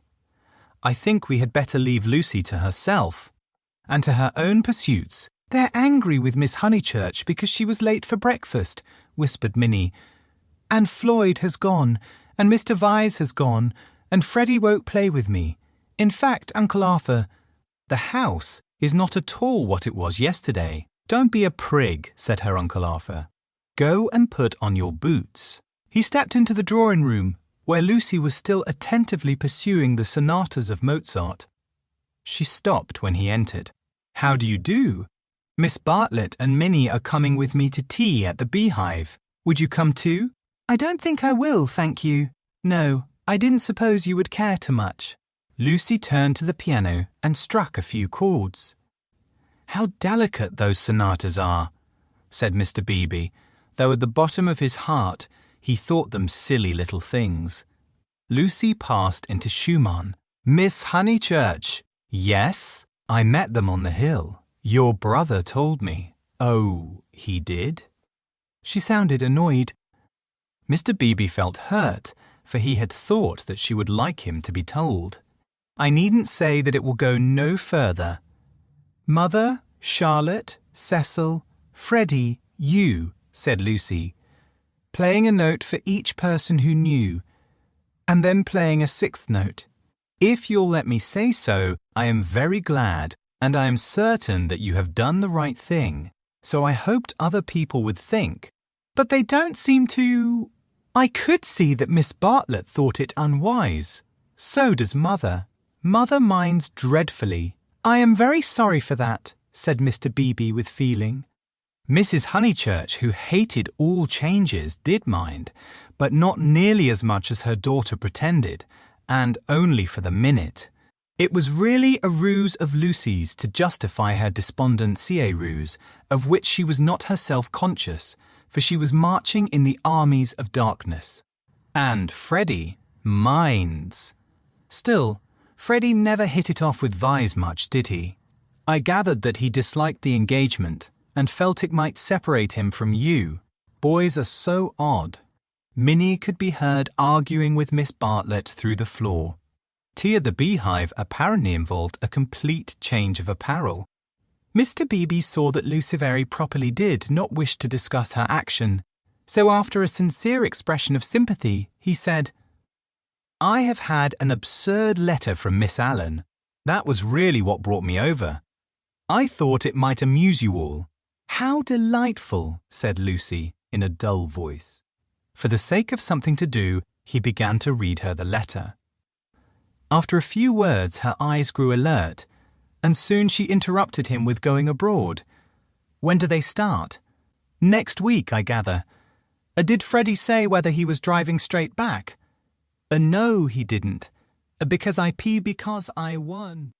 Do hope he won't go gossiping. So she did want to talk about her broken engagement. Always complacent, he put the letter away. But she at once exclaimed in a high voice, Oh, do tell me more about the Miss Allens. How perfectly splendid of them to go abroad. I want them to start from Venice and go in a cargo steamer down the Illyrian coast. She laughed heartily. Oh, delightful. I wish they'd take me. Has Italy filled you with the fever of travel?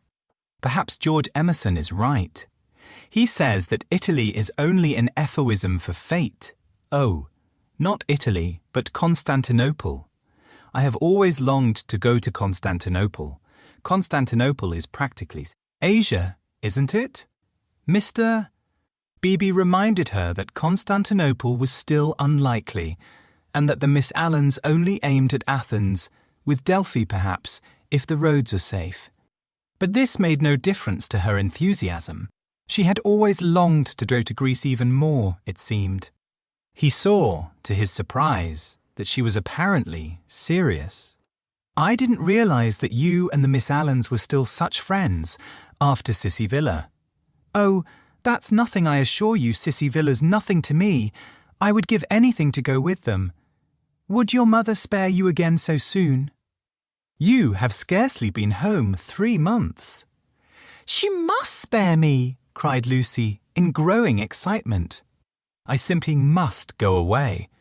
I have to. She ran her fingers hysterically through her hair.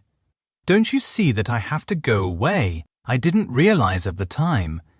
And of course I want to see Constantinople so particularly.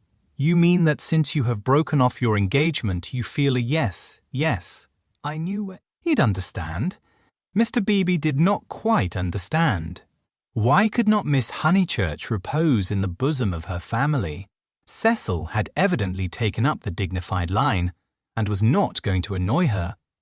Then it struck him that her family itself might be annoying. He hinted this to her, and she accepted the hint eagerly. Yes, of course, to go to Constantinople until they are used to the idea, and everything has calmed down. I am afraid it has been a bothersome business, he said gently. No, not at all. Cecil was very kind indeed. Only I had better tell you the whole truth. Since you have heard a little, it was that he is so masterful. I found that he wouldn't let me go my own way. He would improve me in places where I can't be improved. Cecil won't let a woman decide for herself. In fact, he daren't.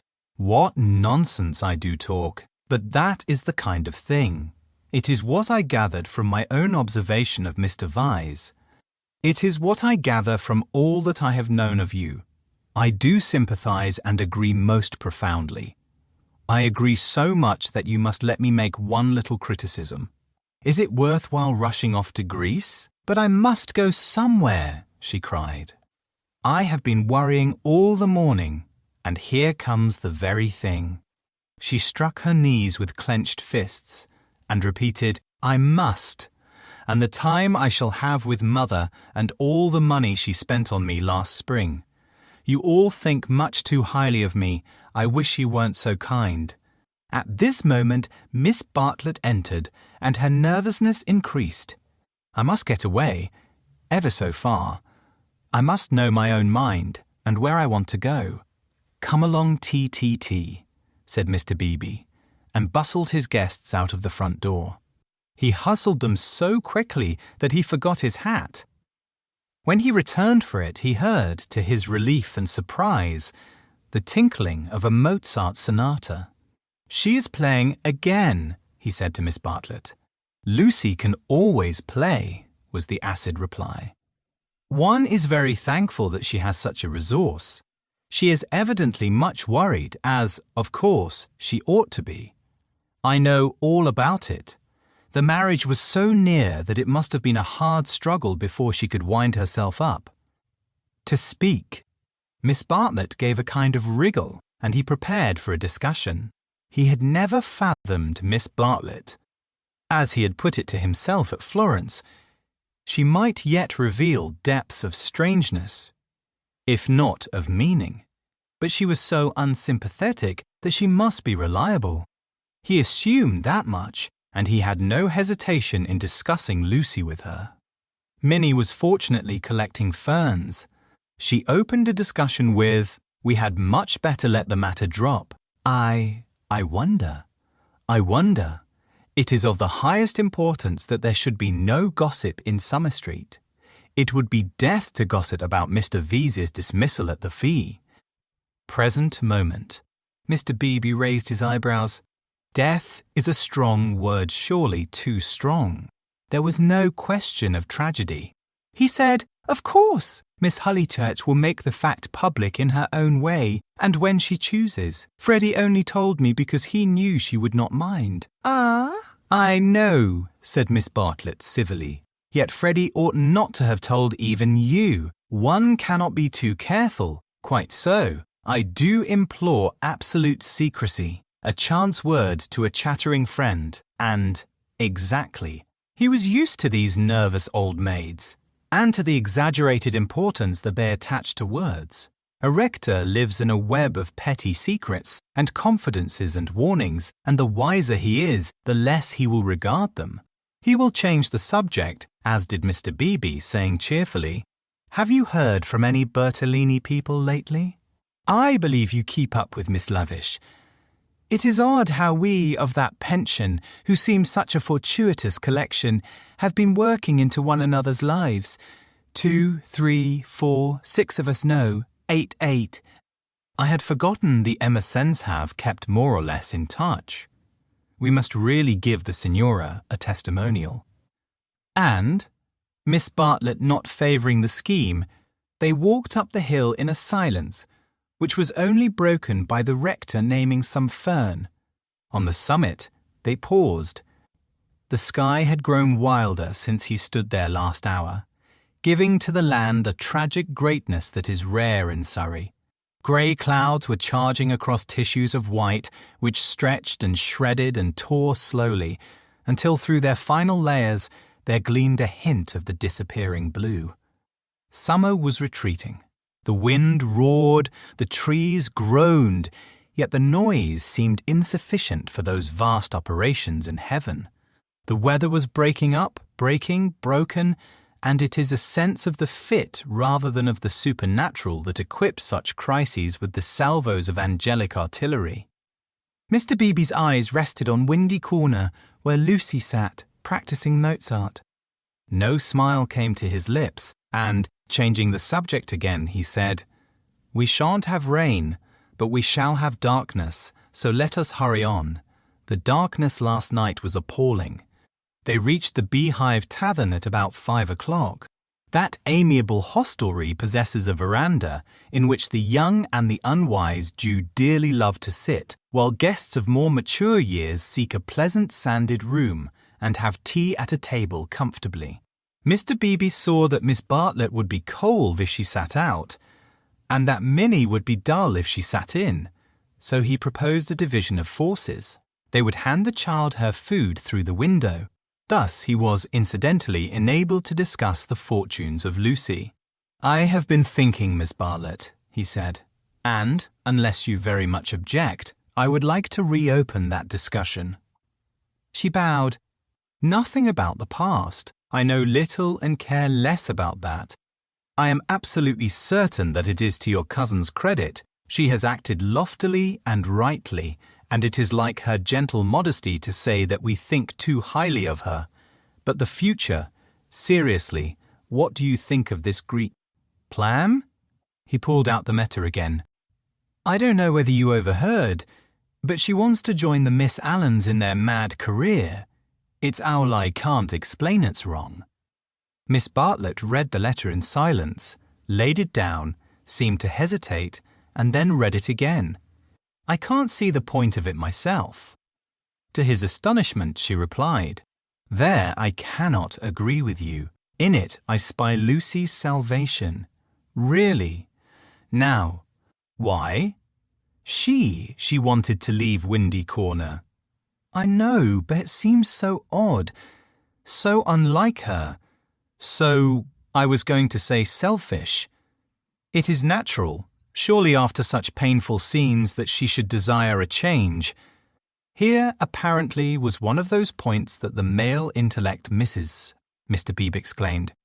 "So she says herself, and since another lady agrees with her, I must own that I am partially convinced. Perhaps she must have a change. I have no sisters and I don't understand these things. But why need she go as far as Greece?"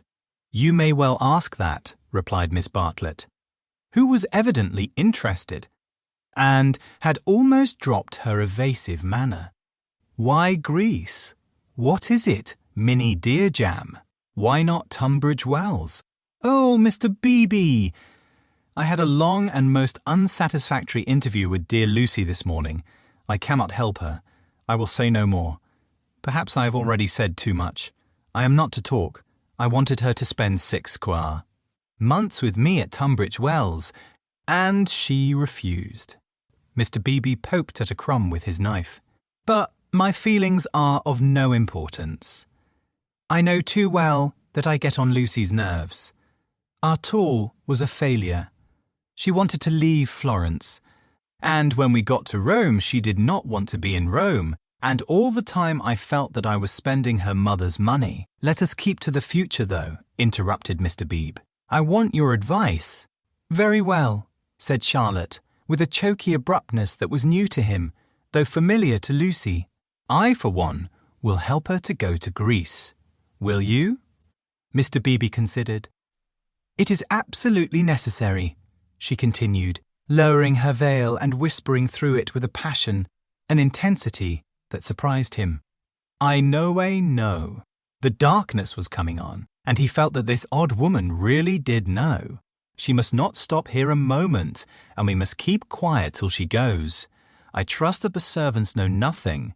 Afterwards, but I may have said too much already. Only, Lucy and I are helpless against Mrs. Honeychurch alone. If you help, we may succeed. Otherwise, she repeated as if the word held finality. "Yes, I will help her," said the clergyman, setting his jaw firm. "Come, let us go back now and settle the whole thing up." Miss Bartlett burst into florid gratitude. The tavern cinna beehive trimmed evenly with bees creaked in the wind outside as she thanked him. Mr. Beebe did not quite understand the situation, but then he did not desire to understand it, nor to jump to the conclusion of another man that would have attracted a grosser mind.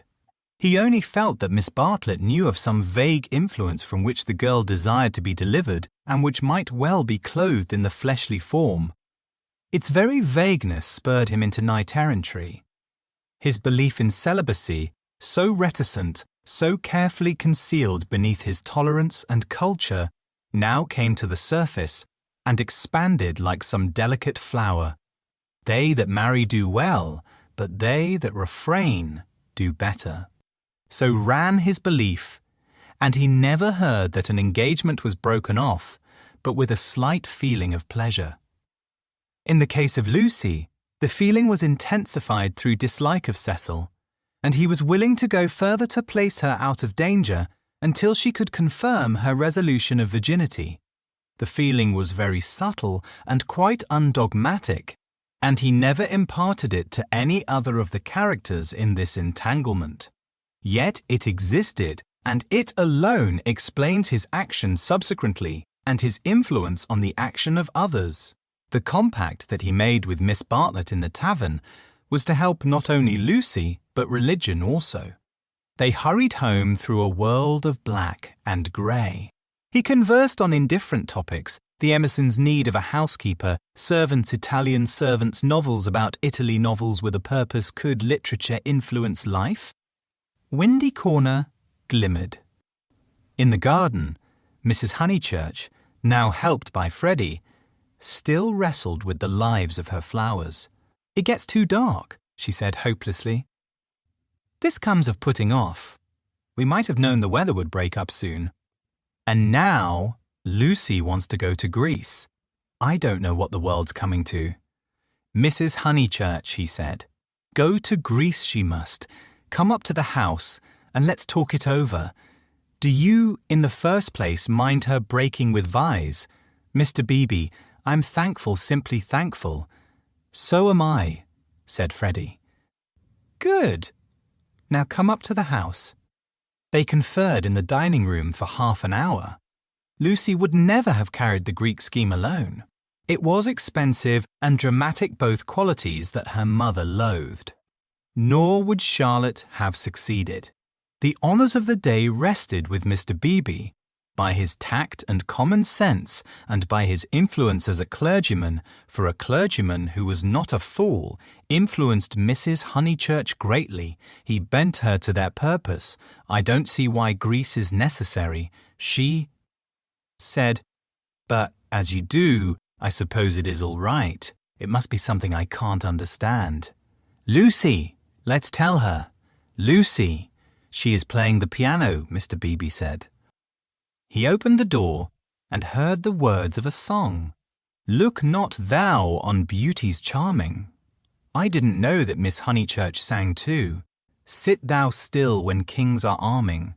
Taste not when the wine cup glistens." It's a song that Cecil gave her. "How odd girls are." "What's that?" called Lucy, stopping short. "All right, dear," said Mrs. Honeychurch kindly. She went into the drawing-room, and Mr. Beebe heard her kiss Lucy and say, "I am sorry I was so cross about Greece, but it came on the top of the dahlias." Rather a hard voice said, "Thank you, Mother. That doesn't matter a bit. And you are right. To Greece will be all right. You can go if the Miss Allens will have you." "Oh, splendid. Oh, thank you." Mr. Beebe followed. Lucy still sat at the piano with her hands over the keys. She was glad, but he had expected greater gladness. Her mother bent over her. Freddie, to whom she had been singing, reclined on the floor with his head against her and an unlit pipe between his lips. Oddly enough, the group was beautiful.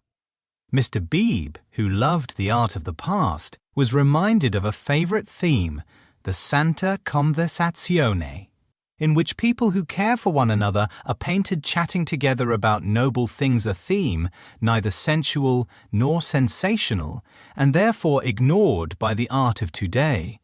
Why should Lucy want either to marry or to travel when she had such friends at home?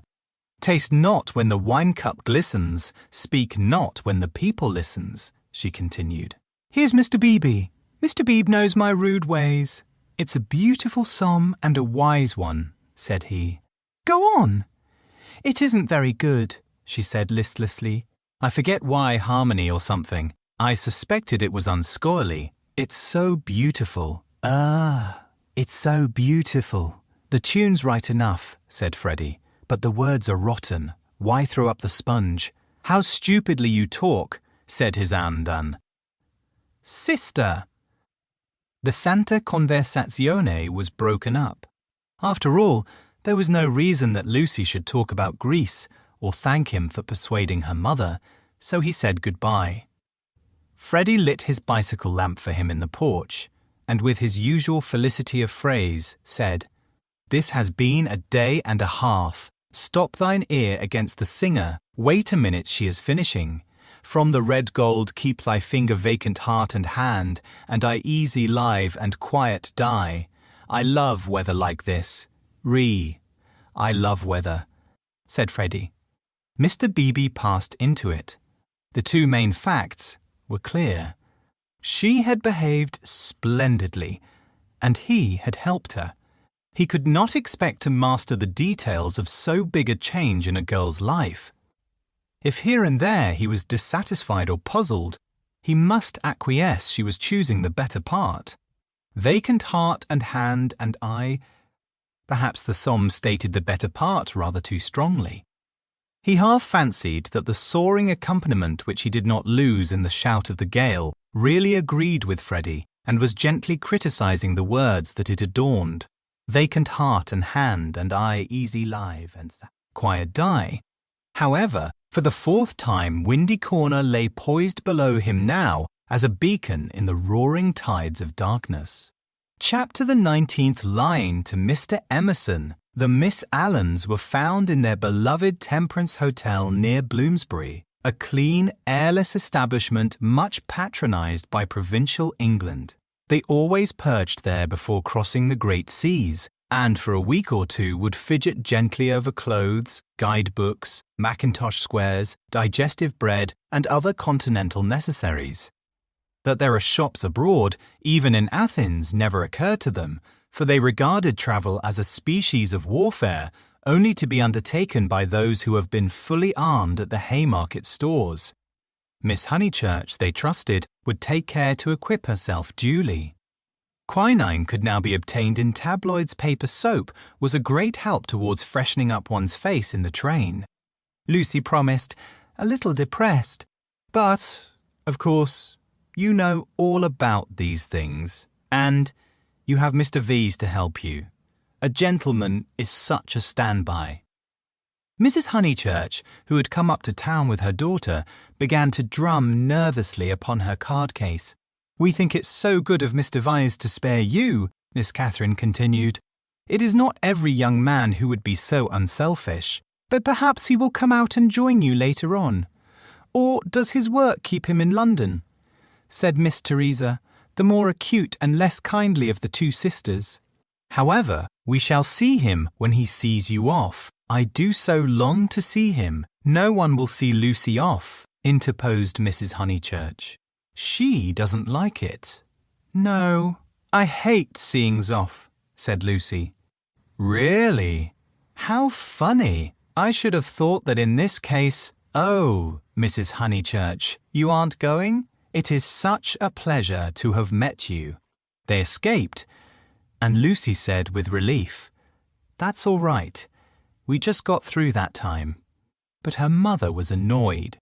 "I should be told, dear, that I am unsympathetic, but I cannot see why you didn't tell your friends about Cecil and be done with it. There all the time we had to sit fencing, and almost telling lies, and be seen through too, I dare say, which is most unpleasant." Lucy had plenty to say in reply.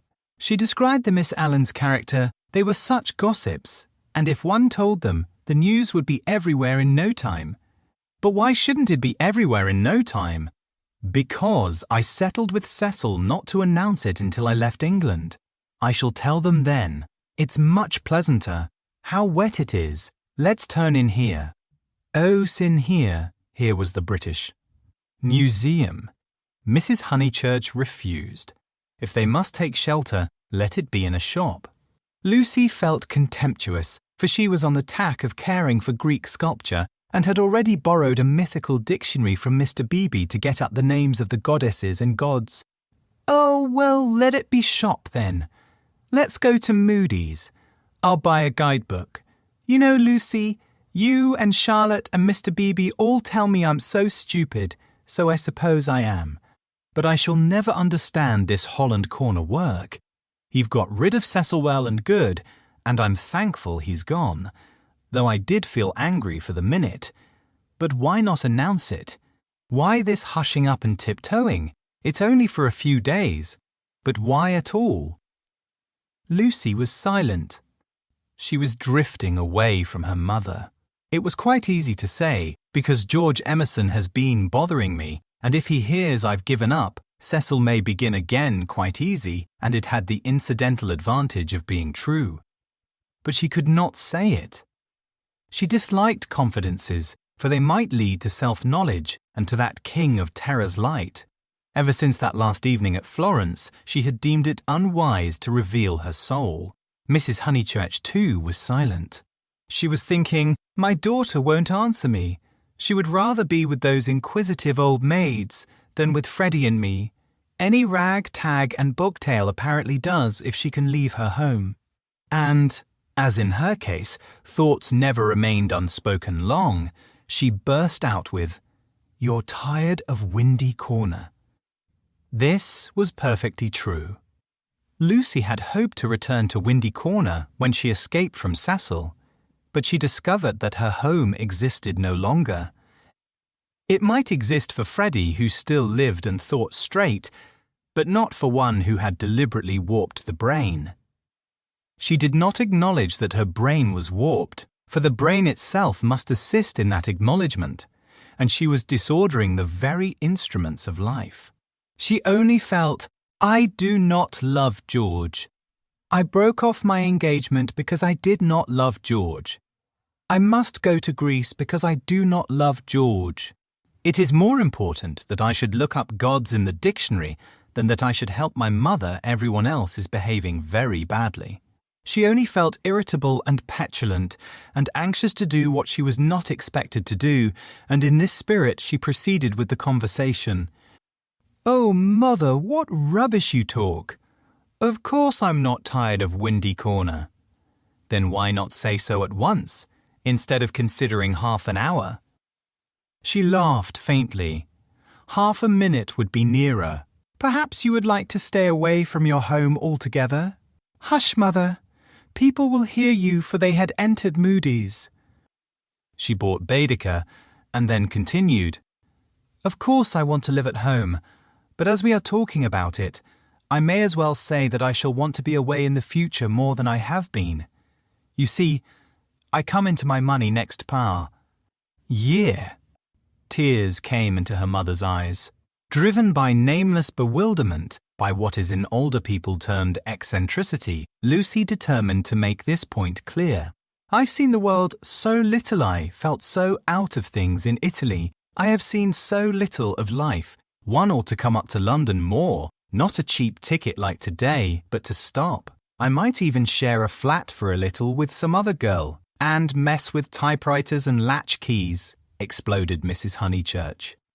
And agitate and scream, and be carried off kicking by the police, and call it a mission when no one wants you, and call it duty when it means that you can't stand your own home, and call it work when thousands of men are starving with the competition as it is. And then to prepare yourself, find 2 doddering old ladies, and go abroad with them. I want more independence, said Lucy lamely. She knew that she wanted something, and independence is a useful cry we can always say that we have not got it. She tried to remember her emotions in Florence. Those had been sincere and passionate, and had suggested beauty rather than short skirts and latchkeys. But independence was certainly her cue. Very well, take your independence and be gone. Rush up and down and round the world, and come back as thin as a lath with the bad food. Despise the house that your father built, and the garden that he planted, and our dear Vuande then share a flat with another girl. Lucy screwed up her mouth and said, Perhaps I spoke hastily. Oh, goodness! Her mother flashed. "How you do remind me of Charlotte Bartlett." "Charlotte?" flashed Lucy in her turn, pierced at last by a vivid pain. "More every moment. I don't know what you mean, Mother. Charlotte and I are not the very least alike." "Well, I see the likeness, the same eternal worrying, the same taking back of words. You and Charlotte trying to divide 2 apples among 3 people last night might be sisters. What rubbish! And if you dislike Charlotte so, it's rather a pity you asked her to stop. I warned you." "About her? I begged you, implored you not to. But of course it was not listened to. There you go. I beg your pardon? Charlotte again, my dear. That's all her very words." Lucy clenched her teeth. "My point is that you oughtn't to have asked Charlotte to stop. I wish you would keep to the point." And the conversation died off into a wrangle. She and her mother shopped in silence, spoke little in the train, little again in the carriage, which met them at Dorking Station. It had poured all day, and as they ascended through the deep Surrey lanes, showers of water fell from the overhanging beech trees and rattled on the hood. Lucy complained that the hood was stuffy. Leaning forward, she looked out into the steaming dusk and watched the carriage lamp pass like a searchlight over mud and leaves and reveal nothing beautiful. "The crush when Charlotte gets in will be abominable," she remarked, for they were to pick up Miss Bartlett at Summer Street, where she had been dropped as the carriage went down, to pay a call on Mr. Beebe's old mother.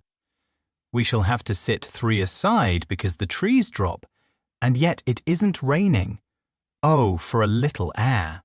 Then she listened to the horse's hoofs hay has not told he, has not told. That melody was blurred by the soft road. "Can't we have the hood down?" she demanded, and her mother with sudden tenderness said, "Very well, old lady, stop the horse." And the horse was stopped, and Lucy and Powell wrestled with the hood and squirted water down Mrs. Honeychurch's neck. But now that the hood was down, she did see something that she would have missed. There were no lights in the windows of Sissy Villa, and round the garden gate she fancied she saw a padlock. "Is that house to let again, Powell?" she called. "Yes, miss," he replied. "Have they gone? It is too far out of town for the young gentleman, and his father's rheumatism has come on, so he can't stop on alone, so they are trying to let furnished," was the answer. "They have gone, then?" "Yes, miss, they have gone." Lucy sank back. The carriage stopped at the rectory. She got out to call for Miss Bartlett. So the Emersons had gone, and all this bother about Greece had been unnecessary. Waste. That word seemed to sum up the whole of life. Wasted plans, wasted money, wasted love, and she had wounded her mother. Was it possible that she had muddled things away? Quite possible. Other people had. When the maid opened the door, she was unable to speak and stared stupidly into the hall. Miss Bartlett at once came forward and after a long preamble asked a great favour. Might she go to church? Mr. Beebe and his mother had already gone, but she had refused to start until she obtained her hostess's full sanction, for it would mean keeping the horse waiting a good 10 minutes more. "Certainly," said the hostess wearily. "I forgot it was Friday. Let's all go. Powell can go round to the stables. Lucy dearest, no church for me, thank you." A sigh, and they departed. The church was invisible, but up in the darkness to the left there was a hint of colour. This was a stained window, through which some feeble light was shining, and when the door opened, Lucy heard Mr. Beebe's voice running through the litany to a minute congregation.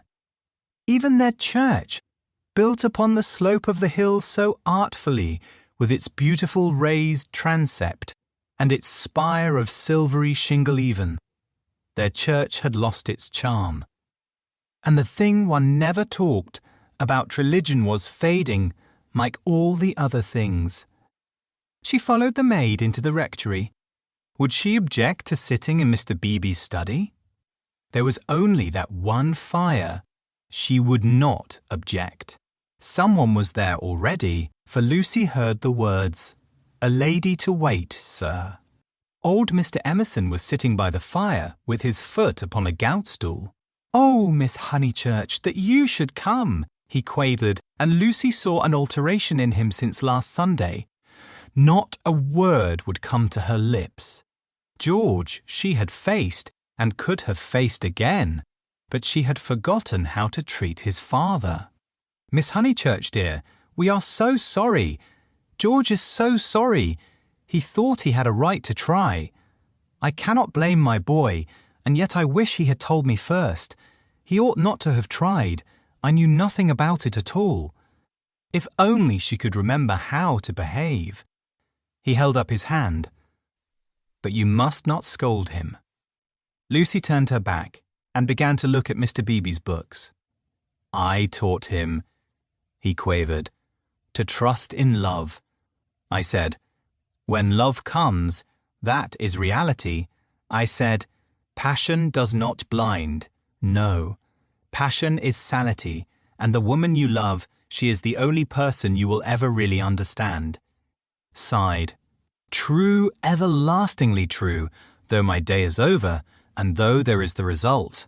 Poor boy, he is so sorry. He said he knew it was madness when you brought your cousin in, that whatever you felt you did not mean. Yet his voice gathered strength. He spoke out to make certain Miss Honeychurch. Do you remember Italy?" Lucy selected a Booker volume of Old Testament commentaries.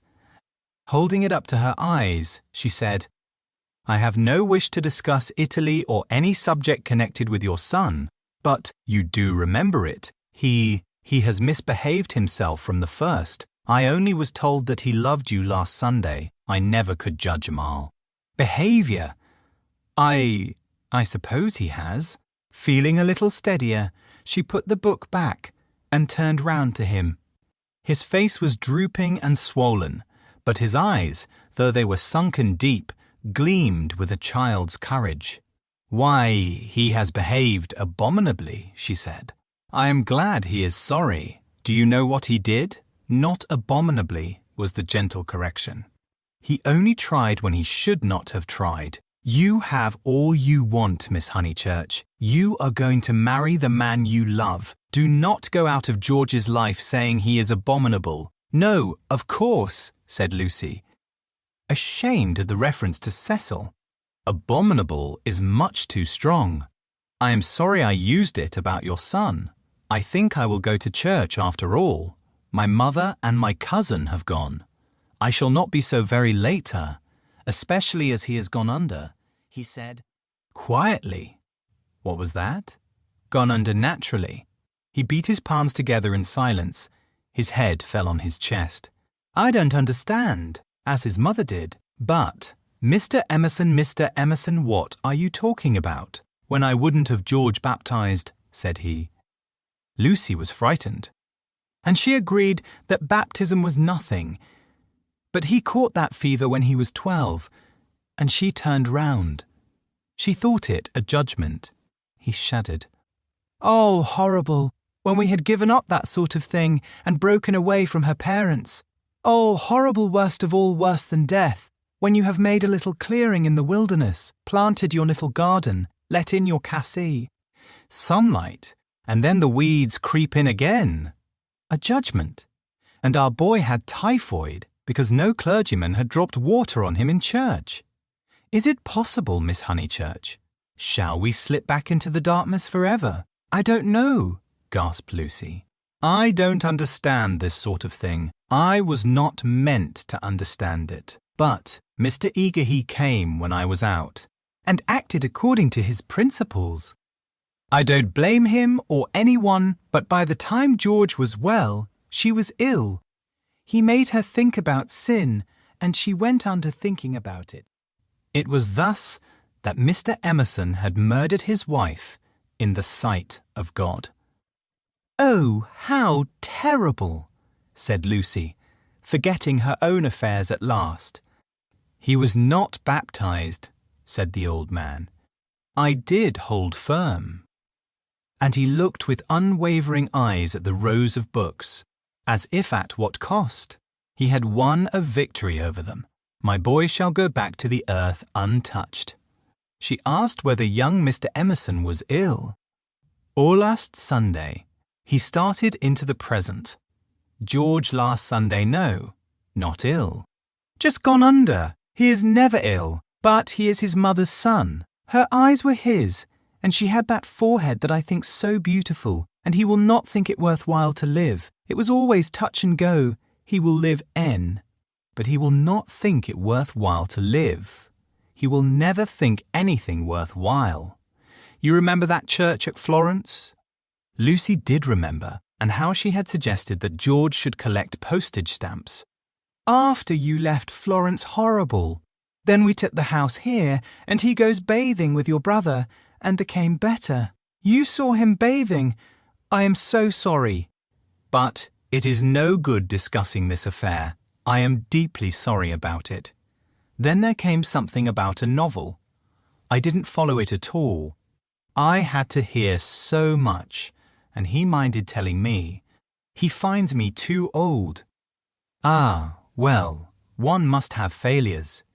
George comes down tomorrow and takes me up to his London rooms. He can't bear to be about here, and I must be where he is. Mr. Emerson!" cried the girl. "Don't leave. At least not on my account. I am going to Greece. Don't leave your crees." Comfortable house. It was the first time her voice had been kind, and he smiled. "How good everyone is! And look at Mr. Beebe housing me came over this morning and heard I was going. Here I am, so comfortable with a fire. Yes, but you won't go back to London. It's absurd. I must be with George. I must make him care to live, and down here he can't. He says the thought of seeing you and of hearing about why. I'm not justifying him. I am only saying what has happened. Oh, Mr. Emerson." She took hold of his hand. "You mustn't. I've been bother enough to the world by now. I can't have you moving out of your house when you like it, and perhaps losing money through Eatall on my account." "You must stop! I am just going to Greece." "All the way to Greece?" Her manner altered. "To Greece? So you must stop. You won't talk about this business, I know. I can trust you both." "Certainly you can. We either have you in our lives, or leave you to the life that you have chosen. I shouldn't want. I suppose Mr. Vyse is very angry with George?" "No. It was wrong of George to try. We have pushed our beliefs too far. I fancy that we deserve sorrow." She looked at the books again, black, brown, and that acrid theological blue. They surrounded the visitors on every side. They were piled on the tables. They pressed against the very ceiling. To Lucy, who could not see that Mr. Emerson was profoundly religious and differed from Mr. Beebe chiefly by his acknowledgement of passion, it seemed dreadful that the old man should crawl into such a sanctum when he was unhappy and be dependent on the bounty of a clergyman. More certain than ever that she was tired, he offered her his chair. "No, please sit still. I think I will sit in the carriage. Miss Honeychurch, you do sound tired." "Not a bit," said Lucy, with trembling lips. "But you are, and there's a look of George about you. And what were you saying about going abroad?" She was silent. "Greasand!" She saw that he was thinking the word over Greece. "But you were to be married this year, I thought." "Not till January it wasn't," said Lucy, clasping her hands. Would she tell an actual lie when it came to the point? "I suppose that Mr. Vyse is going with you. I hope it isn't because George spoke that you are both going? No, I hope that you will enjoy Greece with Mr. Vyse. Thank you." At that moment, Mr. Beebe came back from church. His cassock was covered with rain. "That's all right," he said kindly. "I counted on you two keeping each other company. It's pouring again. The entire congregation, which consists of your cousin, your mother, and my mother, stands waiting in the church till the carriage fetches it. Did Powell go?" Round? I think so. I'll see. No, of course, I'll see. How are the Miss Allens? Very well, thank you. Did you tell Mr. Emerson about Greece? I did. Don't you think it very plucky of her, Mr. Emerson, to undertake the 2 Miss Allens? Now, Miss Honeychurch, go back, keep warm. I think 3 is such a courageous number to go travelling. And he hurried off to the stables. He is not going, she said hoarsely. I made a slip. Mr. Vyse does stop behind in England. Somehow, it was impossible to cheat this old man. To George, to Cecil, she would have lied again. But he seemed so near the end of things, so dignified in his approach to the gulf, of which he gave one account, and the books that surrounded him another, so mild to the rough paths that he had traversed, but the true chivalry, not the worn-out chivalry of sex, but the true chivalry that all the young may show to all the old awoke in her, and, at whatever risk, she told him that Cecil was not her companion to Greece. And she spoke so seriously that the risk became a certainty, and he, lifting his eyes, said, "You are leaving him? You are leaving the man you love?" I had to. I had to. Why, Miss Honeychurch? Why? Terror came over her, and she lied again. She made the long, convincing speech that she had made to Mr. Beebe, and intended to make to the world when she announced that her engagement was no more. He heard her in silence, and then said, "My dear, I am worried about you. It seems to me dreamily she was not alarmed that you are in a muddle." She shook her head. "Take an old man's word. There's nothing worse than a muddle in all the world. It is easy to face death and fate. And the things that sound so dreadful, it is on my muddles that I look back with horror on the things that I might have avoided. We can help one another but little. I used to think I could teach young people the whole of life, but I know better now. And all my teaching of George has come down to this. Beware of muddle. Do you remember in that church when you pretended to be annoyed with me and weren't? Do you remember before when you refused the room with the view? Those were muddles little, but ominous, and I am fearing that you are in one now. She was silent. Don't trust me, Miss Honeychurch. The life is very glorious. It is difficult. She was still silent. Life, wrote a friend of mine, is a public performance on the violin in which you must learn the instrument as you go along. I think he puts it well. Man has to pick up the use of his functions as he goes along, especially the function of love. Then he burst out excitedly, "That's it! That's what I mean! You love George!" And after his long preamble, the 3 words burst against Lucy like waves from the open sea. "But you do," he went on, not waiting for contradiction. "You love the boy body and soul, plainly, directly, as he loves you, and no other word expresses it. You won't marry the other man for his sake." "How dare you?" gasped Lucy, with the roaring of waters in her ears. Oh, how like a man. I mean, to suppose that a woman is always thinking about a man. But you are. She summoned physical disgust. "You're shocked, but I mean to shock you. It's the only hope at times. I can reach you no other way. You must marry, or your life will be wasted. You have gone too far to retreat. But I have no time for the tenderness and the comradeship and the poetry and the things that really matter and for which you marry. I know that, with George, you will find them, and that you love him, then be his wife. He is already part of you. Though you fly to Greece and never see him again, or forget his very name, George will work in your thoughts till you die. It isn't possible to love and to part. You will wish that it was. You can transmute love, ignore it, muddle it, but you can never pull it out of you. I know by experience that the poets are right. Love is eternal." Lucy began to cry with anger, and though her anger passed away soon, her tears remained. I only wish poets would say this too. Love is of the body, not the body, but of the body. Ah, the misery that would be saved if we confessed that. Ah, for a little directness to liberate the soul. Your soul. Dear Lucy, I hate the word now, because of all the cant with which superstition has wrapped it round. But we have souls.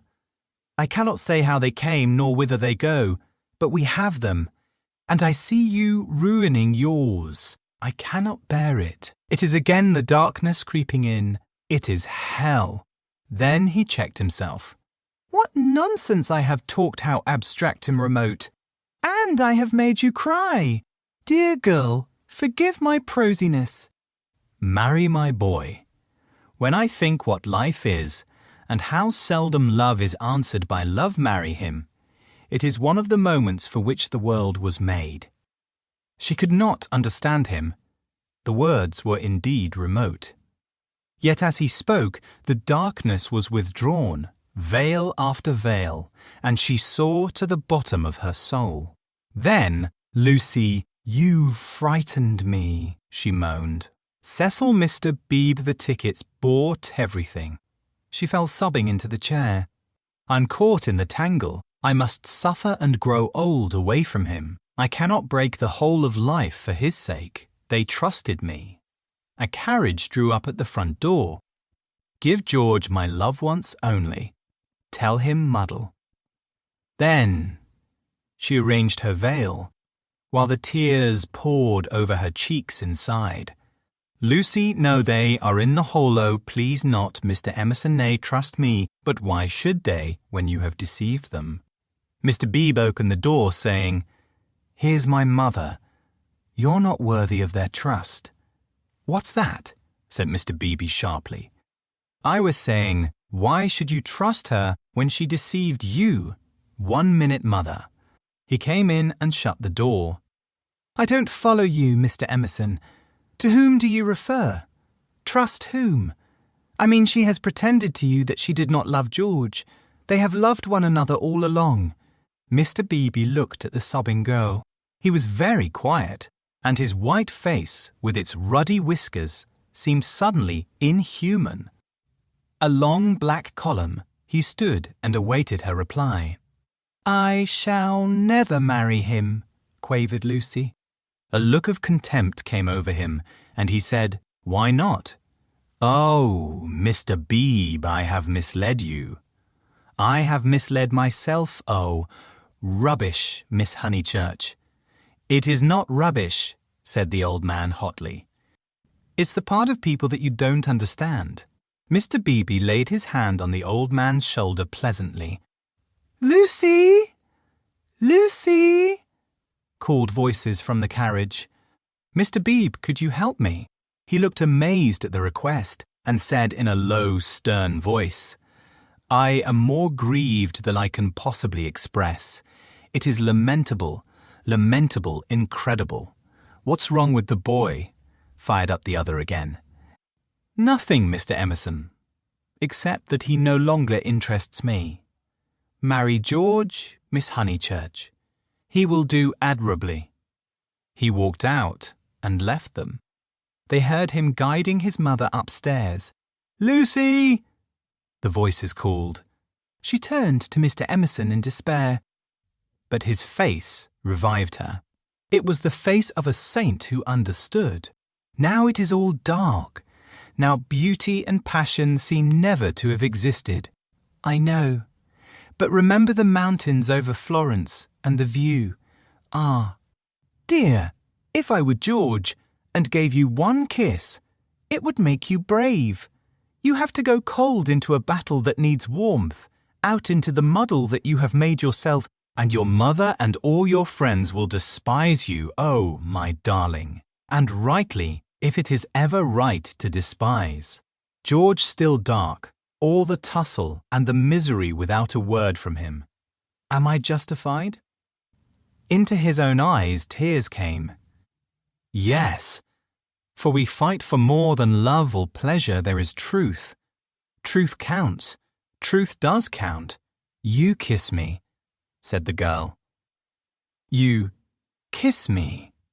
I will try. He gave her a sense of deities reconciled, a feeling that, in gaining the man she loved, she would gain something for the whole world. Throughout the squalor of her homeward drive she spoke at once his salutation remained. He had robbed the body of its taint, the world's taunts of their sting. He had shown her the holiness of direct desire. She never exactly understood, she would say in after years, how he managed to strengthen her. It was as if he had made her see the whole of everything at once. Chapter the 20th. The end of the Middle Ages. The Miss Allens did go to Greece, but they went by themselves. They alone of this little company will double Malia and plough the waters of the Saronic Gulf. They alone will visit Athens and Delphi, and either shrine of intellectual song that upon the Acropolis, encircled by blue seas, but under Parnassus, where the eagles build and the bronze charioteer drives undismayed Pantene, towards infinity. Trembling, anxious, cumbered with much digestive bread, they did proceed to Constantinople. They did go round the world. The rest of us must be contented with a fair but a less arduous goal. Italiam petimus. We return to the Pension Bertolini. George said it was his old room. No, it isn't, said Lucy, because it is the room I had, and I had your father's room. I forget why Charlotte made me, for some reason. He knelt on the tiled floor and laid his face in her lap. George, you baby, get up. Why shouldn't I be a baby? Murmured George. Unable to answer this question, she put down his sock, which she was trying to mend, and gazed out through the window. It was evening, and again the spring. Oh, bother, Charlotte, she said thoughtfully. What can such people be made of? Same stuff as parsons are made of. Nonsense. Quite right. It is nonsense. Now you get up off the cold floor. Or you'll be starting rheumatism next, and you stop laughing and being so silly. Why shouldn't I laugh? He asked, pinning her with his elbows and advancing his face to hers. What's there to cry at? Kiss me here. He indicated the spot where a kiss would be welcome. He was a boy, after all. When it came to the point, it was she who remembered the past, she into whose soul the iron had entered, she who knew whose room this had been last year. It endeared him to her strangely that he should be sometimes wrong. Any letters? He asked. Just a line from Freddie. Now kiss me here, then here. Then, threatened again with rheumatism, he strolled to the window, opened it as the English will, and leant out. There was the parapet, there the river, there to the left the beginnings of the hills. The cab driver, who had once saluted him with the hiss of a serpent, might be that very Phaethon who had set this happiness in motion 12 months ago. A passion of gratitude all feelings grow to passions in the south came over the husband, and he blessed the people and the things who had taken so much trouble about a young fool. He had helped himself, it is true, but how stupidly.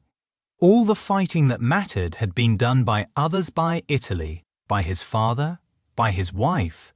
Lucy, you come and look at the cypresses and the church, whatever its name is, still shows. San Miniato. I'll just finish your sock. Signorino, domani fermo uno giro, called the cabman with engaging certainty. George told him that he was mistaken. They had no money to throw away on driving. And the people who had not meant to help the Miss Lavishes, the Cecils, the Miss Bartletts, ever prone to magnify fate, George counted up the forces that had swept him into this contentment. Anything good in Freddie's letter? Not yet. His own content was absolute, but hers held bitterness. The Honeychurches had not forgiven them. They were disgusted at her past hypocrisy. She had alienated Windy Corner, perhaps forever. What does he say? A silly boy. He thinks he's being dignified. He knew we should go off in the spring. He has known it for 6 months that if Mother wouldn't give her consent, we should take the thing into our own hands. They had fair warning, and now he calls it an elopement. Ridiculous boy, signorino. Domani fermo uno giro, but it will all come right in the end. He has to build us both up from the beginning again. I wish, though, that Cecil had not turned so cynical about women. He has, for the second time, quite altered. Why will men have theories about women? I haven't any about men. I wish, too, that Mr. Beebe, you may well wish that. He will never forgive I mean. He will never be interested in us again.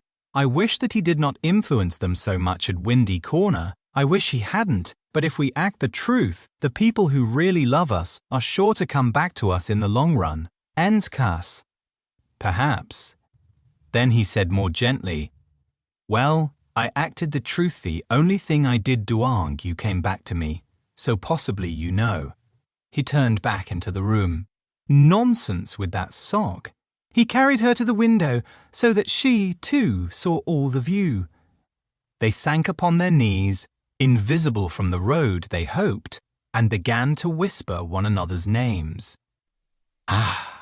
It was worthwhile. It was the great joy that they had expected, and countless little joys of which they had never dreamt. They were silent. Signorino, domani fermo. Oh, bother that man. But Lucy remembered the vendor of photographs and said, no, don't be rude to him.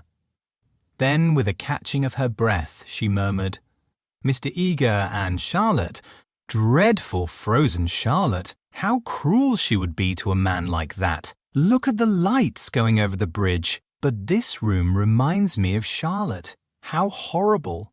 To grow old in Charlotte's way. To think that evening at the rectory that she shouldn't have heard your father was in the house, for she would have stopped me going in. And he was the only person alive who could have made me see sense. You couldn't have made me. When I am very happy she kissed him, I remember on how little it all hangs. If Charlotte had only known, she would have stopped me going in. And I should have gone to silly Greece and become different forever. But she did know, said George. She did see my father, surely. He said so. Oh, no, she didn't see him. She was upstairs with old Mrs. Beebe. Don't you remember? And then went straight to the church. She said so. George was obstinate again. My father, said he, saw her, and I prefer his word. He was dozing by the study fire, and he opened his eyes, and there was Miss Bartlett. A few minutes before you came in. She was turning to go as he woke up. He didn't speak to her. Then they spoke of other things, that desultory talk of those who have been fighting to reach one another, and whose reward is to rest quietly in each other's arms. It was long ere they returned to Miss Bartlett, but when they did, her behaviour seemed more interesting. George, who disliked any darkness, said, It's clear that she knew. Then, why did she risk the meeting? She knew he was there, and yet she went to church. They tried to piece the thing together. As they talked, an incredible solution came into Lucy's mind. She rejected it and said, How like Charlotte to undo her work by a feeble muddle at the last moment. But something in the dying evening, in the roar of the river, in their very embrace, warned them that her words fell short of life, and George whispered, Or did she mean it? Mean what? Shh. Signorino, domani fermo uno giro.